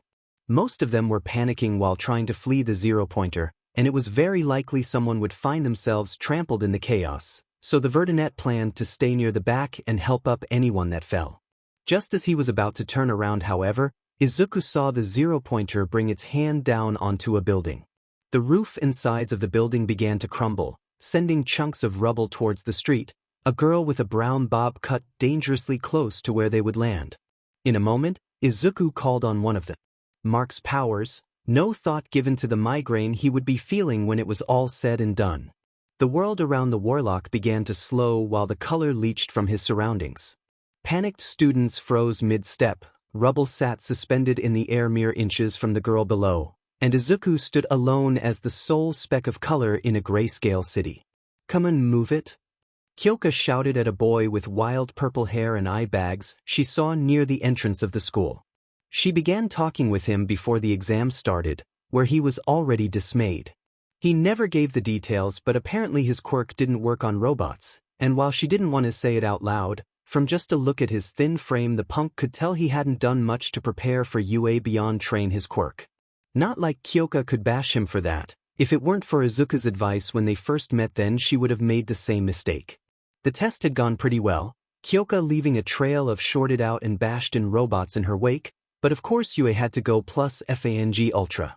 They couldn't just have their new students beat the crap out of some robots. No, they had to sick a giant robot on a bunch of 15-year-olds. As Kyoka moved to grab the back of the tired boy's collar to drag him from the path of the zero-pointer, the world around her suddenly froze while the world went grayscale. The Violet knew what this was, as it happened whenever Izuku used bend time after she was given the arcane bond. But more importantly, she knew what this meant. "God damn it, Izuku. You're going to do something stupid, aren't you?" By the outsider, this is stupid. Blinking forward, Izuku grabbed the girl by the arm. Upon contact, the girl regained color and was broken from the effect that had befallen their surroundings. What ash? Only for Izuku to immediately blink back to where he was with the brown-haired girl warping with him. As soon as Izuku let go of her arm, she went still once more, a confused expression frozen on her face. "I can't let this thing keep going, otherwise someone else will get hurt," the Warlock thought to himself before breaking out into a sprint. Once bend time had ended, Izuku was already close to treads of the zero-pointer. There wasn't much Izuku could do against something like this. Maybe if he had the time, the Vertinet could find some control panel or the like to rewire the Titan, or at least shut it down, but that was time Izuku didn't have. Even if he jury-rigged the few remaining arc mines he had left to go off all at once on the zero-pointer, Izuku doubted that it would do much against something so colossal, and a Tonfa was going to do even less. Any direct assault was doomed from the start. So Izuku didn't go for a direct assault. Inside the observation room, most of the teachers didn't know what to say. They expected a lot when the zero-pointer was sent in. Panicking, screaming, and running were the most expected occurrences, and they got that. They expected some to see the opportunity and go for more points while the others were distracted, and they got that. They expected some to help others when they stumbled and fell, putting themselves at risk to help another, and once again they certainly got that. What they didn't expect was someone to run at the giant robot. In Battle Center B, after a girl in the zero-pointer's path was seemingly moved away in an instant, the faculty of UA watched as a green-haired boy ran up before shifting his body into what looked like a living shadow and squeezing his amorphous from through a gap in the metal plates. At first, nothing seemed to happen. After a few seconds, one of the zero-pointer's treads began to malfunction, the other one following soon after. Slowly working its way up, the Titan began to suffer more and more problems. The joints that connected the treads to the main body seized up, then the arms went as well. By the time the end of the exam was less than half a minute away, the lights behind the zero-point's optics went dim, and a vaguely humanoid black mass slithered out of the thing's neck and onto a now stationary arm, before shifting back into Mori Izuku, who then promptly threw up and passed out on the giant robot. Slowly, the silence in the room was filled with the maniacal laughter of the animalistic principal, while Aizawa pinched at the bridge of his nose. I already know this kid is going to be a problem child. As Izuku came to, the first thing he could feel was his head throb in pain. Yeah, definitely overdid it. The Warlock thought to himself as another surge of pain hit him. Izuku was careful to space out his power usage during the exam, but using bend time, 2 blinks, and shadow walk in such a short time was simply too much. It probably didn't help that he held shadow walk for much longer than he ever had before, much less what he was comfortable with. The second thing he felt was the thin, crisp sheets of an unfamiliar bed. Izuku eased his eyes open, only to immediately close them once more when the light of the room began to worsen his migraine. Letting out a groan of pain, Izuku sank his head back into the pillow only to hear a familiar voice from his right. "You awake, Green?" "Kyoka?" Izuku mumbled out while slowly opening his eyes again. This time, the light was much more manageable and the Vertinet was able to confirm that it was indeed the Violet. "How long was I out?" "It's been a little under an hour since you passed out fighting the zero-pointer."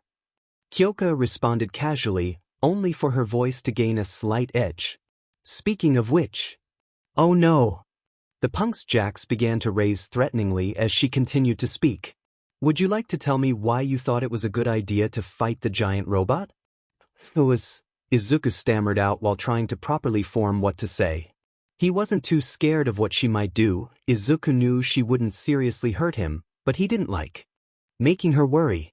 Someone was almost hit by some rubble the zero-pointer sent into the streets. If it kept going it might have really hurt someone, so I stopped it. Kyoka stared down the Warlock for a few seconds before letting out a sigh and letting her jacks fall. "Of course you would." "Sorry for worrying you," Izuku muttered out with a slight amount of shame, to which Kyoka was quick to respond. "Hey, don't feel sorry. I'm not mad at you, not really. Kyoka's jacks tapped together nervously as she spoke. "I just don't like the idea of you getting into dangerous stuff and I'm not able to help. I know you can take care of yourself, but..." "In that case," Izuku cut her off. "I just have to make sure to stick close to you then." A smirk crept onto Kyoka's face. "That's your plan? What about not getting into trouble in the first place?" "We both know that's not going to happen," Izuku said with a grin of his own. The two teens shared a brief laugh together before the voice of an elderly woman pulled the pair from the moment. All right, if you have the energy to flirt, you have the energy to go home." A small, elderly woman with a cane in the shape of a large medical syringe said. "You didn't have any physical wounds, and there's not much I can do for quirk exhaustion. Just make sure to rest for a day or two and you should be fine. No way, Izuku said with stars in his eyes. The youthful heroine, recovery girl. It's such an honor to meet you. The Verdinette gushed while shooting up from his prone position on the bed. The elderly heroine looked stunned for a moment before a smile made its way onto her face. Oh my, I didn't know I had any fans left. Good to know there are still people that appreciate the work I do. Of course, I mean, you've not only had the longest career in modern heroics, but you set the gold standard for support and rescue heroes. I remember reading about the incident 3 months after your debut during that tsunami where. As Izuku continued to ramble from his collection of hero trivia, Recovery Girl turned to look at Kyoka. Is he always this enthusiastic? Kyoka gave a small shrug. Usually he's worse. Oh man, now I really regret not bringing my notebook. I would ask for an autograph but dash. It's alright young man, I'm sure I've got some paper lying around. The heroine cut the boy off, before rummaging around in the cabinets in her desk. Here we are. She said to herself while pulling out a small notepad and a pen. Recovery Girl signed her hero name and tore off the page to hand over to Izuku. Now then, since you missed the announcement at the end of the exam, you too can expect your results in a week. And do try to be more careful, dear. I don't want visits like this to be a common occurrence. Of course. Thank you very much. Izuku gave a deep bow, autograph in hand, before the nurse lead the pair through the school and to the main gates.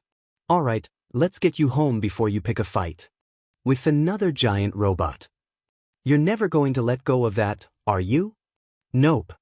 The emaciated form of Yagi Tashinori walked up to the door that led to Principal Nizu's office, only for the door to swing open the second he raised his hand to knock. All Might please come in, the Chimera said from behind his desk. Yagi sank into a chair facing Nizu while the principal poured 2 cups of tea. No discussion with Nizu ever went without tea, no matter the topic. I have to say, the applicants this year seem quite promising. Although, your focus did seem to be on one examinee in particular. Oh, quit playing coy with me, Nizu. I know if I noticed it then you most certainly did. The skeletal hero said before taking the offered teacup. Nizu let out a small chuckle. But of course, you think this boy is somehow connected to All for One. Do you not? For a single quirk to have as many uses as that boy's has to be impossible. The only possibility I can think of is that for whatever reason All for One gave the child several quirks before he died. Yagi paused to take a drink, spearmint by the taste, before continuing. I do have a theory as to why.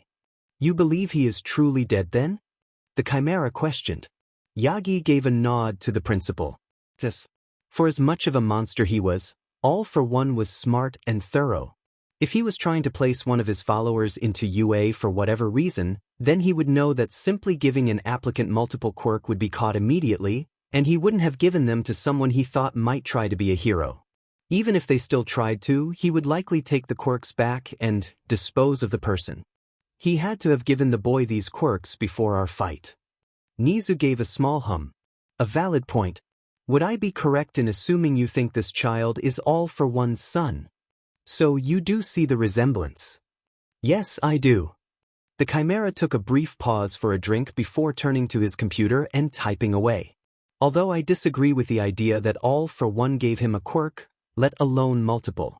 Unfortunately, my reason for this is due to information that only myself and UA faculty would be privy to. I see. Well, your judgment hasn't been wrong about these sorts of this before, so Yagi was cut off by Nizu. It's done. The blonde tilted his head in confusion. What's done? Congratulations, All Might, you are now officially the newest staff member of UA. Nizu said with a grin. Yagi sat in his chair motionless for a few silent moments while staring at the grinding face of the quirked animal. Hesitantly, he began to speak. You could have done that this whole time? Nizu opted not to respond to the question, instead placing a paw on the side of his computer monitor and turning it towards Yagi. The hero was greeted by a smiling face with 4 freckles under each eye and a head of untamed green curls. Mori Izuku, born Midoriya Izuku. Adopted at the age of 9 by Mori Hatsuko and enrolled at Mandalore Elementary before moving to Mandalore Middle School. He currently resides with the Jiro family after his adoptive mother was killed 10 months ago by an unknown assailant that has yet to be caught. As the principal neared the end of his showcase of the boy's past, Nizu looked Yagi in the eyes as he delivered his last line. And until that day, registered as Quirkless. Yagi held a fist up to his mouth as he coughed in surprise. 10 months? Such a late quirk awakening is simply unheard of. The registers thought such an occurrence was the result of a dormant quirk being awakened by the stress and trauma of the event. Nizu continued to explain. I am inclined to believe that as well. The symbol on the back of his hand is not a cosmetic mutation, but an integral part of his quirk's function. It also appeared the same time as his quirk, which makes it unlikely that he was simply hiding it. The sheer versatility of Mori's quirk as well as its late manifestation I believe to be the result of all for one. The quirk, not the man. How so? Yagi questioned. A wide smile graced Nizu's face as he leaned forward. Most copy quirk manipulate the quirk factor inside the user's brain to mimic that of another, thus in effect recreating the quirk. All for one is different in that it permanently changes the quirk factor. When his son was conceived, due to the massively mutated quirk factor, Mori had what was essentially the effects of several quirks passed down at once. Nizu began to type at his keyboard again, soon pulling up a copy of Mori's quirk registry. His quirk is described as a form of energy manipulation to create a multitude of effects, from physical enhancements to short-range teleportation, most likely the closest explanation to the truth that seemed even remotely plausible without knowledge of all for one. It is even listed that Mori is able to grant some of the benefits of his own quirk to one other person, an ability quite similar to an aspect of all for one, wouldn't you say? Yagi attempted to answer only for Nizu to keep talking. As for the late manifestation, it's likely that Mori's quirk lay dormant until his own brain was developed enough to handle what was essentially the strain of several quirks at once. With his speech finished, Nizu took a sip of tea as the blonde hero waited for the chimera to continue. Are you finished? Yagi asked after a slight pause. Yes, I am. The chimera said while leaning back into his chair. My apologies, but piecing together this particular puzzle was simply some of the most fun I've had in some time. Yagi leaned forward in his seat while looking at the picture of Mori. Now that he had a chance to see his face without it being in constant motion, it was even easier to see the resemblance. With the new information he had, Yagi felt more confident in his previous assumptions. I get the feeling young Mori doesn't know what his father truly was. Even if he somehow is aware, he's likely distancing himself from the man's legacy as much as possible. But that still leaves one problem. A curious tilt of the head from Nizu prompted Yagi to continue. Should we tell him? Nizu brought a paw to his chin while he contemplated for a short while. No, the chimera eventually spoke. I don't think so. While the evidence is strong, there is still a possibility that all this is simply a large number of coincidences. Even if we were 100% sure, what would it accomplish? We worked hard to see that man's legacy was forgotten. Let us make sure it stays as such. Yes, that would probably be the best course of action. Yagi leaned back in his chair, a smile stretching across his face. He had taught the children of villains before, and many of them went on to be some of the biggest names in heroics. Now he had the chance to do that for young Mori. Nizu's voice cut through the hero's thoughts. While I have you, Yagi, there is the matter of your unfinished paperwork. Oh, Kami. 1 week later, Izuku sat in his room enjoying a rare pastime, video games. Most of the time he preferred to spend his days training, playing music with any of the Jiro family, or working on his analysis journals. But as today was supposed to be the day the results of the entrance exam arrived, both teens felt too nervous to train or practice, and without anything to actually analyze, the Warlock busied himself with other hobbies. Izuku got recommended this game by some members of a forum for quirkless people he was a part of, although they still welcomed Izuku even after his late quirk awakening. It was a port of some really old game about werewolves and blood, but as Izuku's character killed another player that tired to invade his world, He had to admit it was pretty fun even after several decades. Elsewhere in Japan, a crusty man-child raged as he was killed by Small Might. After having his hunter give a bow of respect, which unknowingly to him only set off his opponent even more, Izuku heard the voice of Mika from the bottom floor of the house. "Kyoka, Izuku, your results came in." The game immediately forgotten, Izuku was soon out of his room, almost colliding with Kyoka as they raced down the stairs. The pair entered the living room where 2 envelopes sealed with UA emblems sat on the dining room table. Mika sat down on a small couch next to her husband, watching as their daughter and surrogate son snatched up the envelopes. "Same time?" Izuku asked the violet. "Same time." Kyoka nodded. After the 2 tore open the letters, they were surprised to find 2 metal discs rather than what they thought would be a simple letter saying that they passed or failed. Izuku turned the item over in his hands, confused by what exactly it was supposed to be, while Kyoka began to fiddle with what looked like buttons on the side. "What is this, some kind of recording? How are you supposed to dash?" "Bia. Son of a dash." To the surprise of all 4 in the living room, Kyoka's disc suddenly sprang to life with a holographic projection. The punk dropped the projector in surprise, the metal contraption landing onto a coffee table. As the projector landed upright, the image stabilized to show the holographic image of none other than All Might, the teens asked in surprise, while the 2 parents silently wondered why the number 1 hero was apparently announcing the students' results. "Surprised? You're looking at the newest member of UA's staff, and I'm here to give you the results of your exam." "No way," Kyoka muttered out in awe. Even if she wasn't as big of a hero nerd as her boyfriend, this was still the number 1 hero in all of Japan. To her left, Izuku was stunned into silence, looking like he had seen a miracle preformed in front of him. "Now then, young Jiro, you more than passed the written portion of the exam, which more than earned you a spot in UA's general education curriculum. But of course, you had your sights set on a different goal. As for the practical portion of your exam, you earned." All 4 watchers leaned forward in anticipation as All Might paused for dramatic effect, before the hero gestured to the right as a graphic of Kyoka's score was placed beside him. 64 villain points. An impressive score, and one that would earn you a spot in UA's hero course. A chorus of cheers erupted from the Jiro household. While Kyotoku, Mika, and Izuku were busy singing the girl's praises, Kyoka didn't register them as a single thought hit her. "I did it. I'm going to be a hero."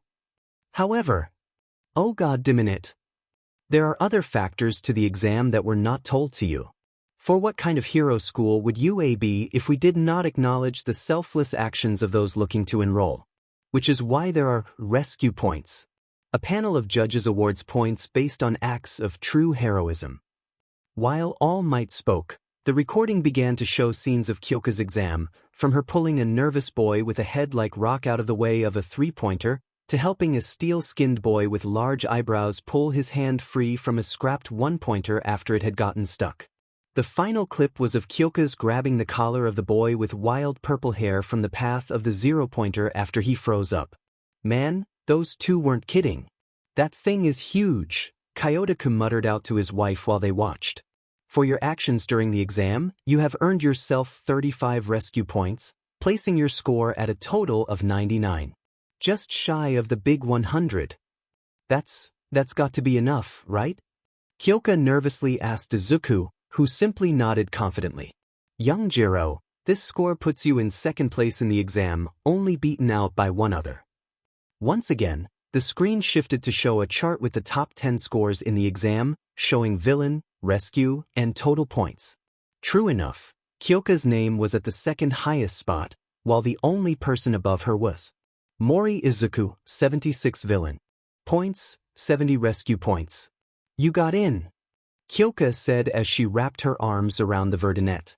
While the Jiro family renewed their celebrations, All Might made a return to the screen. "Yes, I know, you already told me. I'm wrapping this one up right now.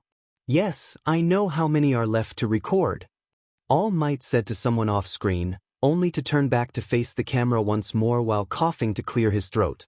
"Young Jiro, this is your hero academia. From the day you arrived at this school, I knew you would go on to do great things, Bakugu. I'm proud that we as educators had a hand in Dash. Bakugu tuned out the principal, not bothering to listen to another moment of the self-congratulatory sheet he was spewing. Fucking this. No one gives a shit about where All Might went to middle school. No one is going to care about you either.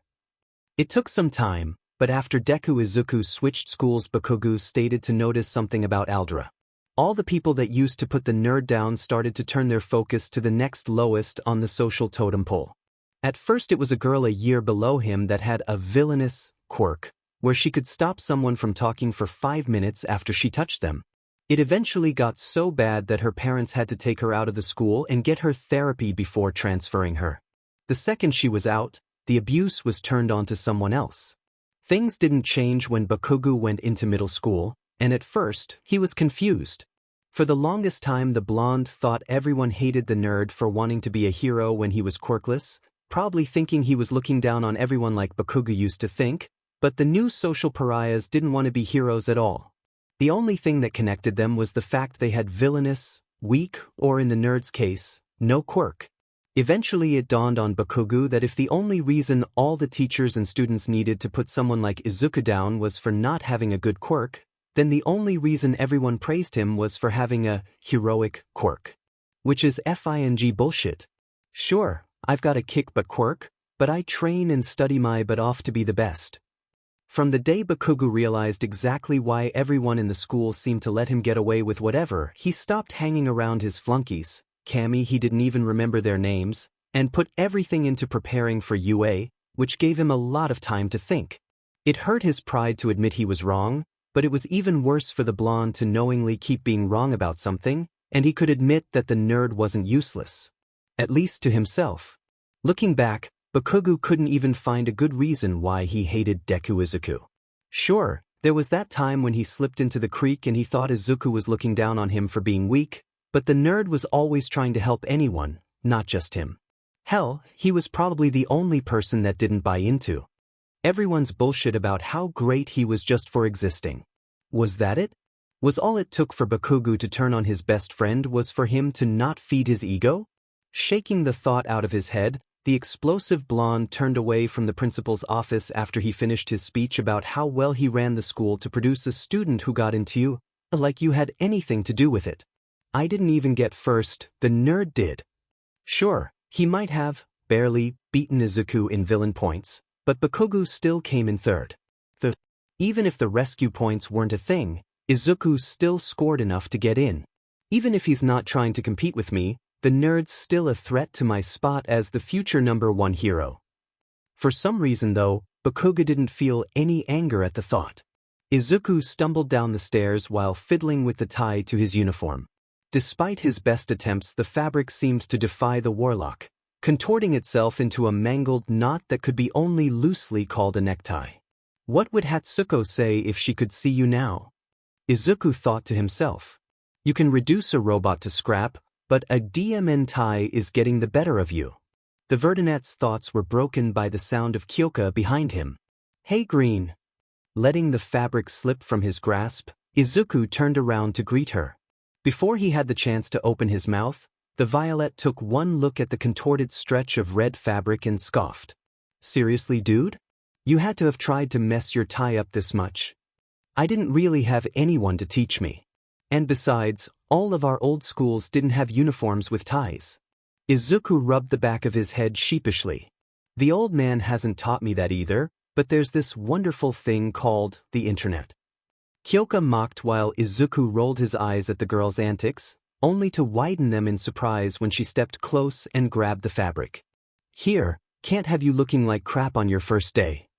Izuku felt a blush creep onto his face, more from the suddenness of the intimacy than the fact it was happening at all. While the two had never gotten particularly adventurous with their relationship, both were comfortable with public displays of affection.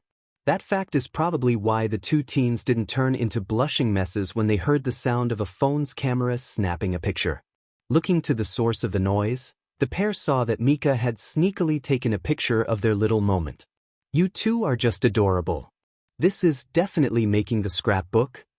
Letting the now tied tie go, Kyoka simply groaned as she adjusted a strap of her backpack. Her dad may be embarrassing consistently, but her mother had her moments where she was even worse. Let's go, Green. I don't want to be late. Have a good first day. Mika called out to the two while they grabbed their shoes by the door. Kyotoku's voice was heard from the kitchen. And remember, we're going out to eat too. Celebrate. We will. Izuku responded while he laced up his shoes. The pair made their way to the station for the short train ride to UA, both hardly believing the first day of their future as heroes was already here. Man, this door is huge.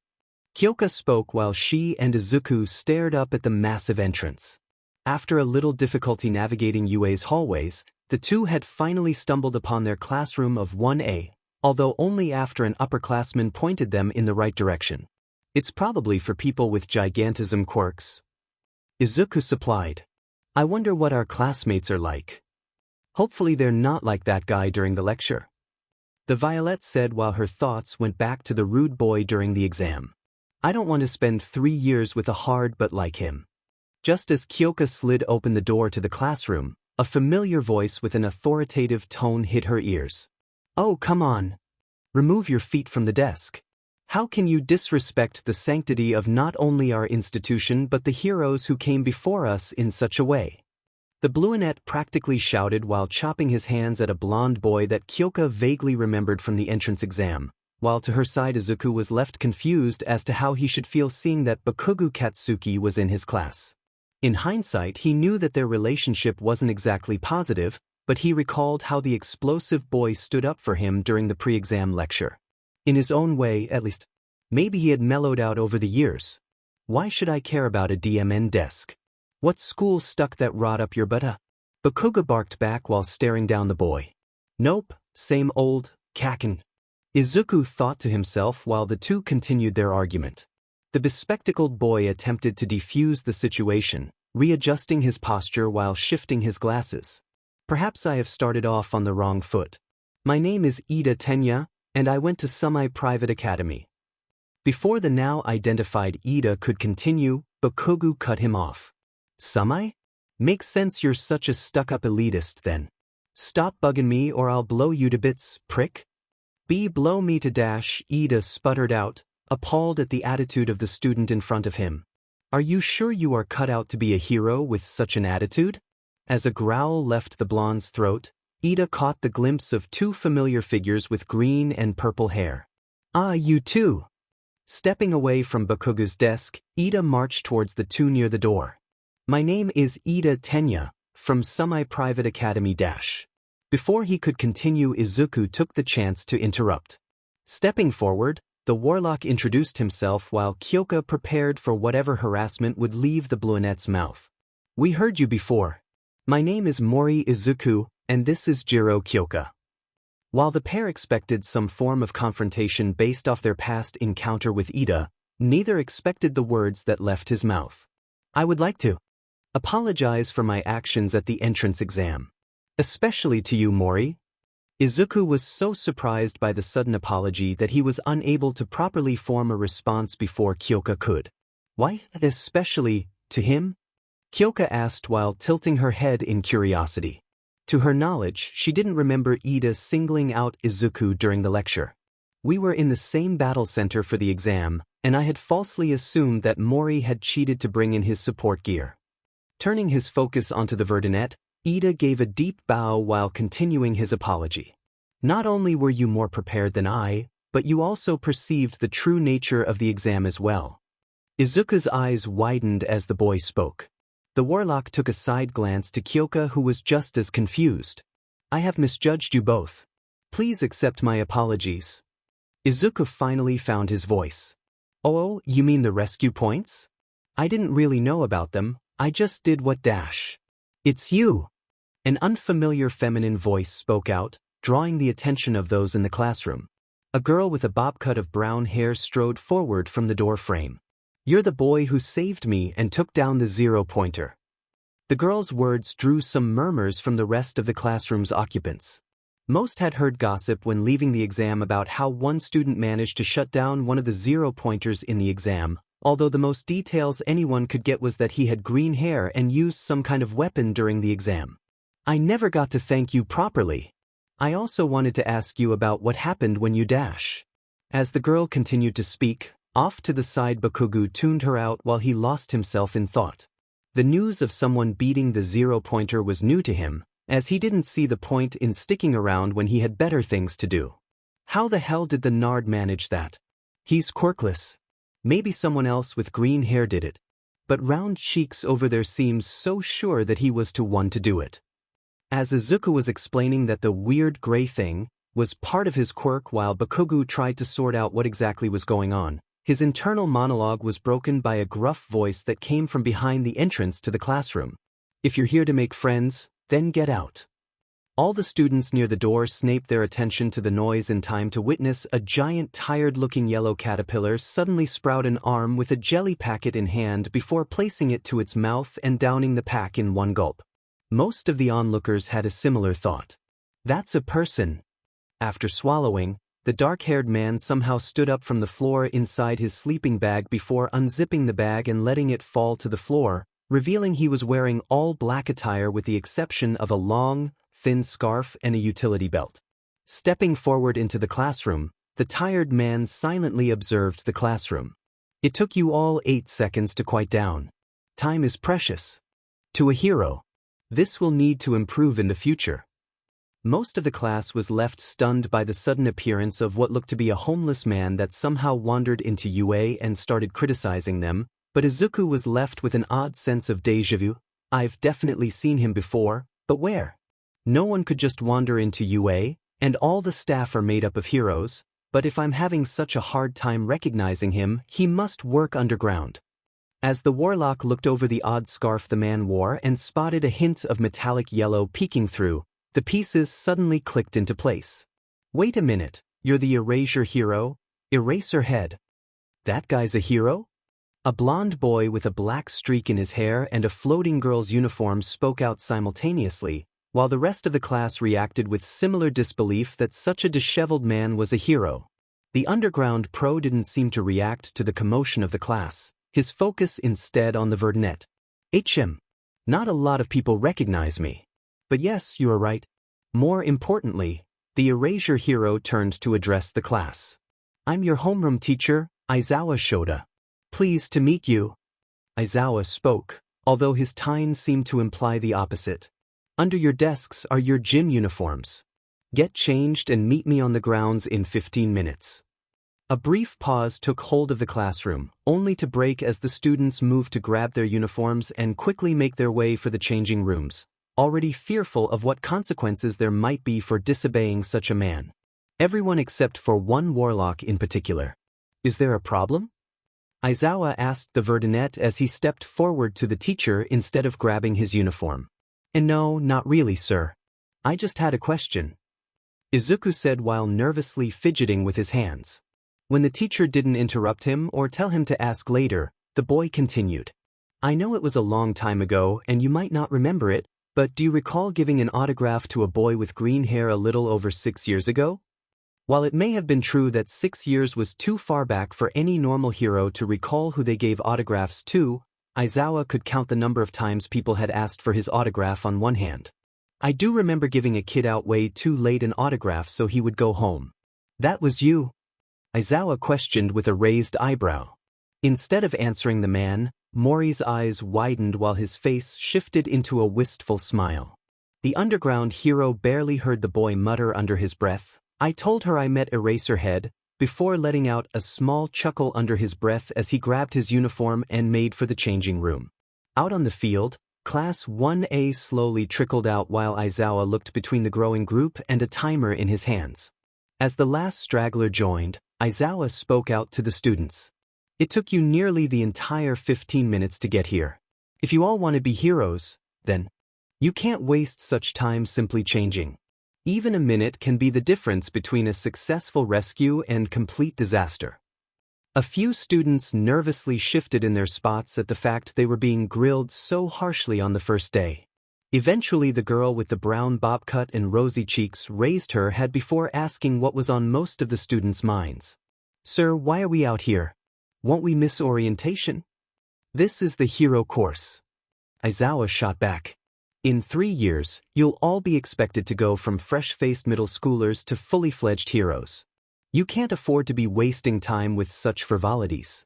Luckily, UA prides itself on its free-form teaching style, which means I can organize my class as I see fit. While the sense of nervousness in a few students only rose, several of the teens were getting pumped up at their teacher's speech. They were hitting the ground running, and it was only the first day. As he looked over the crowd, already trying to identify which students were the weakest links that would be dropped after his test, Izawa produced what looked like a metal softball.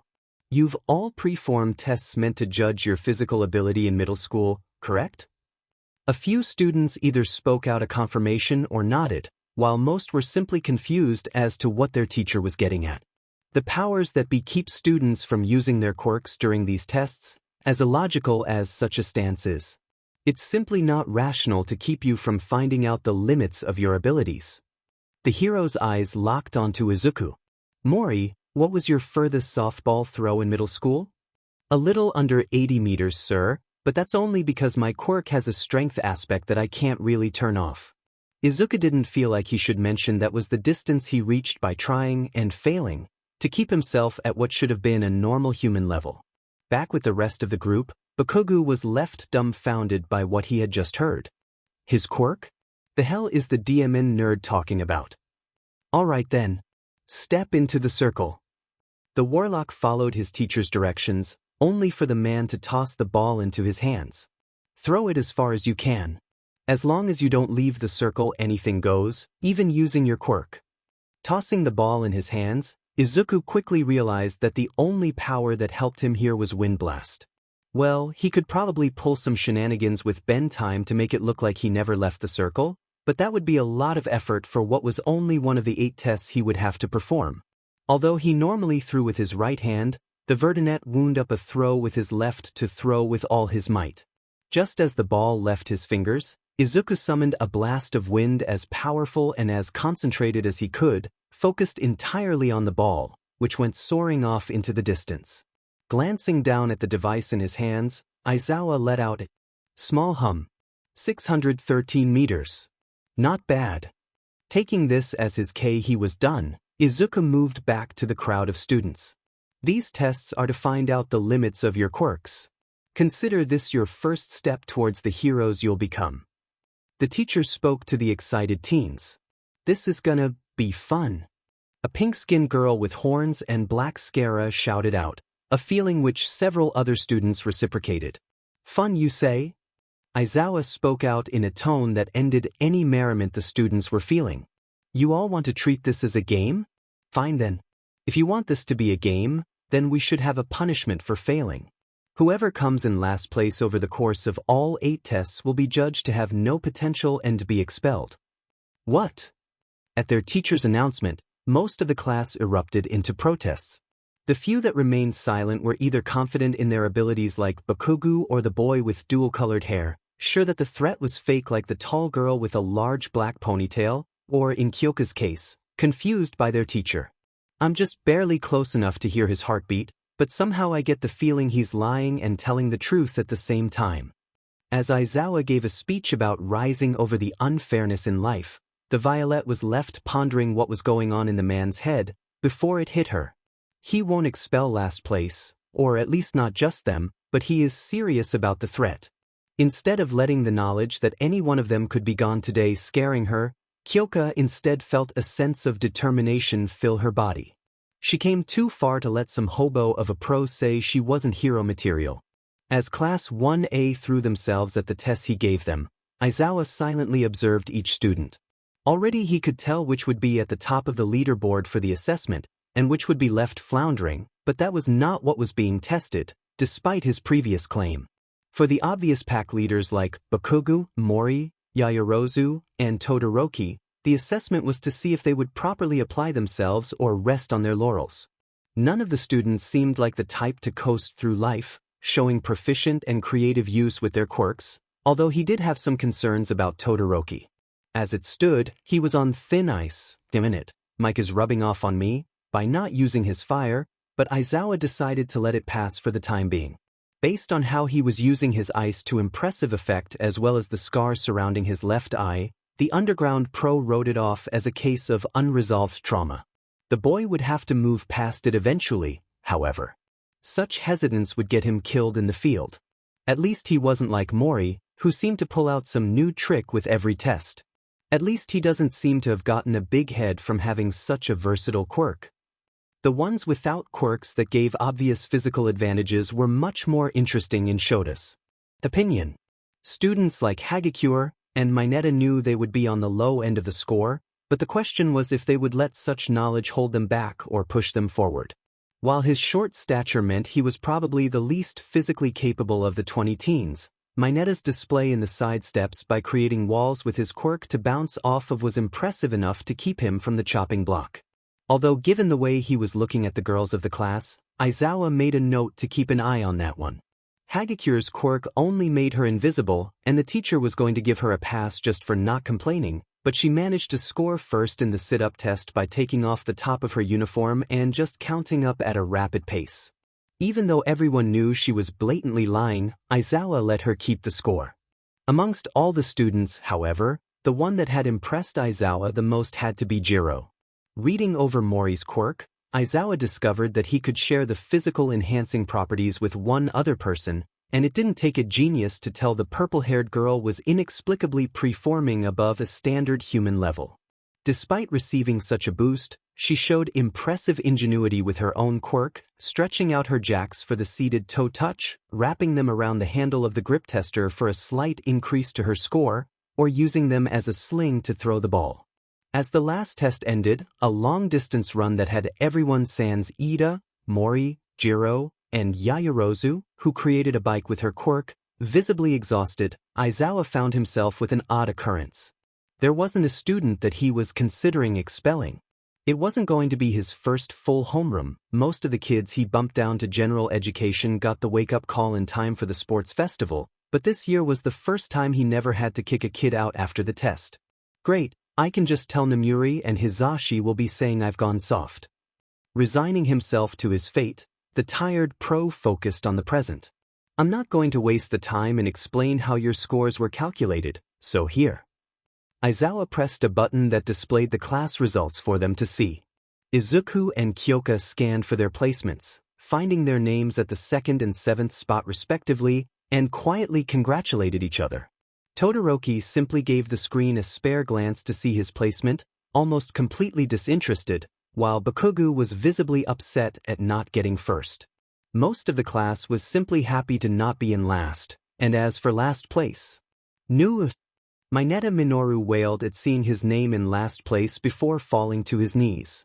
A few of the closer students offered their condolences to the vertically challenged teen, only for Aizawa to interrupt them. By the way, no one is being expelled. I never even got to, huh? The short boy muttered out before snaping his head up to look towards the teacher. It was a logical ruse to push you all to your limits. The teacher said while giving the class a smile that was a combination of sheet-eating grin and a serial killer's stare. This time, Kyoka could pick up that the man was lying completely. As the tall girl, Yaoyorozu, was saying something about how obvious it was, the Violet decided to keep that little tidbit of knowledge to herself. Now then, you all have the rest of the day off. Get changed and grab a syllabus from the homeroom. You're dismissed. As the class made their way to the changing rooms, some taking their time to chat, some hurrying to make the most of their early release, Izuku found himself stopped by a hand grabbing onto his shoulder. Hold it, Izuku. The name felt odd on Bakugu's tongue, and used to calling the Verdinet anything other than Deku or nerd. Oh, hey there Katsuki. It's been a while. The blonde paused at the fact Izuku had called him by his actual name and not the nickname Kaken. Despite trying to get the nerd to drop it for years, the moment it had stopped, Bakugu couldn't help but feel like it was wrong to hear anything else cross Izuku's lips. We need to talk.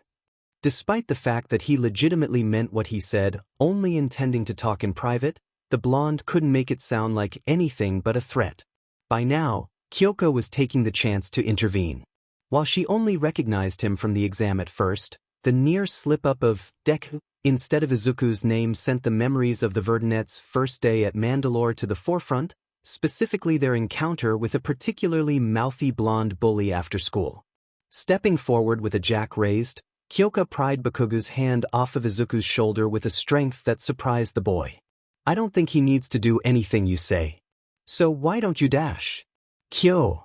Izuku's nickname cut the girl off. It's alright. Just go on ahead, I'll catch up. Kyoka eyed her boyfriend with the glare she used whenever he suggested doing something particularly dumb. After a short while, the violet finally asked him. Are you sure? Yeah, I am. This was probably going to happen sooner or later anyway.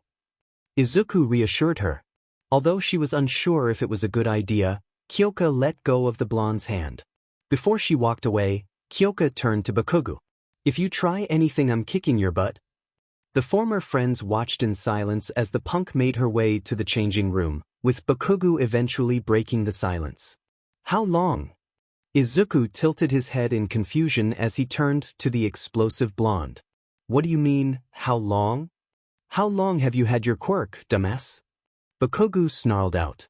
At first, I thought you were hiding it all those years, but that doesn't make any FNG sense. No one ever gets their quirk after 4, but somehow you did. So how? The Warlock decided not to correct Bakugu about how some people got their quirks as late as 7 or 8, with unverified reports of a child in Russia getting their quirk at 11, and simply gave the truth about his quirk. About a year now. While Bakugu's eyes shot wide in disbelief, Izuku kept speaking. It's a pretty complicated quirk, so they think my brain had to develop before it would manifest. The practiced lie came easily from his tongue. Bakugu simply stood still, his disbelieving eyes boring into Izuku like he had just told him the sky was pink, before scoffing. Figures a deck nerd like you would get their quirk so late. Why are you stopping yourself from calling me Deku? The Warlock asked, his tone one of confusion. After a pause, he quickly added, You never stopped before. The blonde's features softened as his eyes fell towards the ground. Izuku swore that he almost looked ashamed. You're not useless. Never were. Before Izuku could speak, Bakugu looked back up, his face once again bearing the same mixture of pride and anger. But don't think you're hot shit just because you have a quirk now. I'm going to be the best hero ever, got it? As Bakugu stomped off towards the building, he heard Izuku call out from behind him. Sure thing. Kaken. Sorry for making you wait. Kyoka heard the voice of Izuku call out behind her while she absent-mindedly scrolled on her phone near the entrance to UA, pocketing the device. Kyoka turned to respond. Don't worry about it. How'd your talk with the explosive Pomeranian go? The punk asked. Izuku didn't seem either injured or distraught, but that didn't necessarily mean everything went fine. It went fine. Kyoka stood corrected. It was kind of nice to see him again, actually. Really? The Violet asked, fairly skeptical. She knew Izuku wasn't lying, but that didn't make it any more believable that the kid who screamed, die, every other time he used his quirk was any pleasant to talk to. If you say so. So, since we have the rest of the day to ourselves, what do you dash? Ah, you too. A familiar voice was heard to the pair's side before the girl that sent a ball into the stratosphere jogged up to the pair. Ida was behind her and followed her to the now group. Mori and Jiro, right? Yeah. Kyoka responded. And if I remember, it's Uraraka and Ida. It was pretty easy for the two to recall the girl that somehow scored an infinity on a measured test, while Ida had left his own impression. Yep. Uraraka nodded. I was just talking to Ida about the test. Even if it was just a fake-out, Aizawa can be pretty scary. Behind her the bespectacled teen continued. I do have to wonder if such tactics are truly worth the short-term benefit. It is important to be able to trust our instructors, after all. Kyoka wondered how Ida would react to finding out the underground pro's threat was real, while Uraraka and Izuku simply found it amusing how seriously the brunette took his studies. As the quartet walked to the nearest station, they each shared a bit about themselves. Ida went into his time at Sumai and how he enjoyed hiking with his older brother when he could, while Uraraka mentioned how she had just moved into an apartment her parents had rented, and so the local pair told her some of their favorite places in Mizudafu. Izuku and Kyoka told the two how they both went to the same school and trained together, as well as how they both enjoyed playing music in their free time. While they never said they were dating explicitly, Uraraka didn't miss the fact the two had intertwined their hands subconsciously. Soon the group reached the station, and Ida split off to board the train that would take him home, while Uraraka found herself on the same line as Izuku and Kyoka. "I'm still beat from Aizawa's test," the gravity girl said after a tired sigh. "I think I'll just head home." "What about you two?" "Green and I are probably going to hang out somewhere for a while. Got half the day off after all," Kyoka supplied. "Oh, I'm sorry for getting in the way of your date. I didn't mean to hold you two up." Uraraka apologized to the two, while Izuku and Kyoka were left surprised. The Verdunette spoke first. "Hold on, how did you know we were dash?" As Izuku tried to shift his hands and move them as he spoke, he found resistance in the form of Kyoka's own hand. "Oh." Uraraka let out a small giggle. "Sorry, but that was kind of cute. I didn't know you two were trying to keep your relationship a secret." "We're not really trying to keep it a secret or anything," Kyoka clarified, still holding the Verdunette's hand. "I suppose we just don't want to make it a big deal. Even after only a day, I can already tell that pink girl would try and ring us for every bit of info." "I gotcha." Uraraka proceeded to mime the act of zipping her lips shut. "I won't squeal." With a threat that was high school gossip temporarily abetted, Izuku was left to his thoughts while waiting for the pair's stop. While he was certainly going to enjoy the rest of today, part of his mind was stuck on tomorrow. If the syllabus was anything to go by, then tomorrow would be their first practical heroic lesson. It was a little weird the instructor's spot was blank. "I wonder who's teaching the class." Over the course of the following day, most of the class was hit with a sense of awe that their teachers would be pro-heroes, although this slowly tapered off as the hours ticked by. It seems that even present Mick's exuberant attitude was not enough to salvage English for some of the class. Izuku always took pride in his studies, and with the amount of shared study sessions the two held together, Jiro was no slouch, so both were in the portion of the class that were adjusting well to UA's plus ultra workload. Some, like the pink girl, Ashido Mina, and the blonde with a black streak in his hair, Kaminari Denki, seemed to be nearly burnt out already. Their fatigue was quickly forgotten when a loud, boisterous voice was heard coming from the hallway. Suddenly the door was thrown open, and the imposing figure of none other than All Might himself shot through the door frame. Coming through the door, like a normal person. The class was instantly in an uproar, some commenting on his costume. "That's his Silver Age costume, Karo." Others simply amazed they would be taught by the man who set the standards for heroism in Japan. Even Katsuki had replaced the usual scowl on his face with a look of genuine excitement. "That's right, I will be teaching you all the basics of heroing, from combat to proper apprehension of villains. And today, we'll be jumping right into the thick of it with..." The symbol of peace reached behind him while pausing for dramatic effect. Pulling out a card with the word, "Battle," on the front, All Might displayed it for the class to see. Battle training. With the exception of a few of the more reserved members of class, most of the teens were pumped the moment they heard the words from All Might, excited not only at the prospect of something physical after a long day of studies, but also at the chance to show their skills as well. Even the dual-haired boy, Todoroki Shoto, seemed to lose the once impenetrable aloof attitude he previously held, now replaced with a razor focus. But of course, what kind of hero is complete without? Pointing to a spot along the wall, panels opened up to reveal a series of cases numbered 1 through 20. Costumes, based of your own designs and quirk registrations. "Now, get changed and meet me at ground beta, pronto." As he finished speaking, the hero quickly left the class, fast enough that the few students to poke their heads out to check saw only the kicked-up dust in his wake. After a quick mad grab, the 20 students had gotten the case corresponding to their own seat number and quickly made for the changing rooms, excited to finally try them on. Kyoka flipped open the case and found everything in order just how she had designed it. The punk went with a casual look, black pants and a salmon shirt, ripped along the top and bottom, accompanied with a waist-length black jacket. She had previously wanted a jacket that ended along the middle of her torso, but when Izuku raised the question of where she would store her equipment, Kyoka lengthened the jacket and added pockets along the inside, as well as hidden holders for a pair of kali sticks.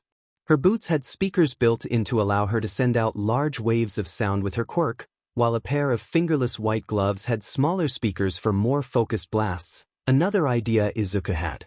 Her right glove ended at the wrist, while the left was lengthened to the middle of her forearm and had the equipment used to hold her wrist bow. Her left jacket sleeve was rolled up to avoid catching on the wrist bow, the inner lining of her jacket the same salmon color as her shirt. A leather choker and 2 red teardrops completed the ensemble. "Whoa, you've got some serious gear, Jiro," Uraraka said in the middle of changing into her own space-themed costume. The girl had gotten distracted seeing the variety of gadgets the Violet was stuffing into her jacket's inner pockets. "I didn't even think of support gear when I was filling out the forms." "Well, there's always time to change that later." Yairozu Momo, the girl with the large black ponytail who scored first in the quirk apprehension test, said while closing her own costume case. Kyoka had to do a double take when she saw the tall girl and make sure she was actually finished putting on her costume, essentially a glorified swimsuit with a large yellow belt. That has to be pushing the limit of some kind of law, the punk thought to herself. While the girls of Class 1A were talking about their own costume decisions, Izuku was slightly confused. It's not that anything was missing from his case, but instead there was something added. The Warlock had already put on most of his costume, which was co-designed by Kyoka after he tried and failed to come up with a style for himself that wasn't just an all-might rip-off. As a result, the costume was fairly close to the Violet's, going for a casual streetwear vibe, although the Verdinet added his own touches. Black pants with built-in knee pads had been tucked into a pair of combat boots, widened to keep from pinching the extra joint in his toes. A plain forest green shirt was worn underneath a black jacket, Izuku's being made of a thicker material and lacking the inner pockets. Instead his gear was kept in a bandolier that went from his right shoulder to left hip and keeping his jacket from flowing. The end of the left sleeve was the same gray-blue color of the void sky, the color dissipating like smoke into black starting at his elbow.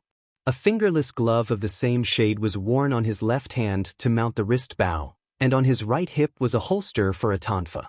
A cowl to cover his verdant curls was designed to attach to the inside of the jacket collar but detach if it was yanked on or caught on something, and the fabric was black with a trim of the same otherworldly grayish blue as his glove. The last piece of his costume should have been a face covering like Hatsuko's with a wide smile detailed on the front, an homage to the 2 influences on the hero he wanted to be. Instead, Izuku found not just the face covering, but an odd metal mask with 2 notes. "Mori, one of our first-year support students, Hatsune, designed and made this mask. The student in question designed it based off of, and I am quoting her exactly here, a weird dream that gave me a great baby idea and insisted for it to be added to your costume. The mask itself has passed the safety inspections, and while I understand you may not wish to use it, I decided to at least give you the option. Also, can you please come down to the support department sometime soon? She keeps asking if you got her invention and if you liked it. If you don't get her off my back, I'm going to go gray before the semester ends. Power Loader, UA Support Department Head." Making a mental note to stop by the support department and help the beleaguered pro out, Izuku picked up the second note, finding it to be a message from Hatsune herself. "You don't know me, but I had a weird dream about this guy with black eyes before I got an amazing idea for a baby. Not only is the mask I invented perfectly molded to fit your face, but it offers protection from small arm fire, serves as an air filter, and can magnify your vision. All with a negligible chance of exploding. Please stop by sometime. I don't know why I got that dream, but I hope that being around you will help me make more babies. Hatsune, future CEO of Hatsune Industries." On the back of her note was a list of instructions on how to use the zooming feature with only facial gestures, disengage the seals that keep the mask attached to his face, and an advertisement for the currently non-existent Hatsune Industries. Izuku placed the 2 notes back into the case and picked up the mask while his mind wandered. I hope she means her inventions when she talks about babies. Turning the mask over in his hands, Izuku saw that it was lined with a soft, red fabric, likely to prevent or lessen any discomfort felt by wearing it for long periods. The front was a solid piece of gray metal with glass lenses for eyes. The only discernible feature on the mask was a cruel, sadistic-looking grin made of a golden inlay, almost a mockery of the welcoming smile on the Warlock's previous face covering. Debating over whether or not to wear the new addition, Izuku eventually decided to at least test it out. I mean, she did go through the trouble of making it for me. Hell, even the outsider got involved for some reason. I should at least tell Hatsum how it holds up. Maybe I could see if she can make a new one that comes off more like a hero and less like a serial killer. Placing the mask to his face, whatever method the mask used to stay attached without a strap kicked in, and the Verdinet felt a light suction on his skin. Even after looking straight down and shaking his head, Izuku didn't feel the thing budge. It was in the middle of testing the new mask when Izuku noticed he was the only one left in the changing rooms. After curing himself for getting distracted, the Warlock put his case away and made for ground beta. They say the clothes make the man, and you all are certainly proof. As All Might watched the heroes in training arrive at ground beta, the first few arrivals began to compare and compliment each other's costumes. After overhearing a lot of conversations, ranging from Aoyama trying to get people to compliment his dazzlingness, to Hagakure confirming that she, thankfully, had a costume able to turn invisible with her and wasn't simply wearing a pair of gloves and boots, Kyoka spied the last straggler leave the tunnel that brought them to the training grounds. "Hey Green!" Kyoka walked up to greet him,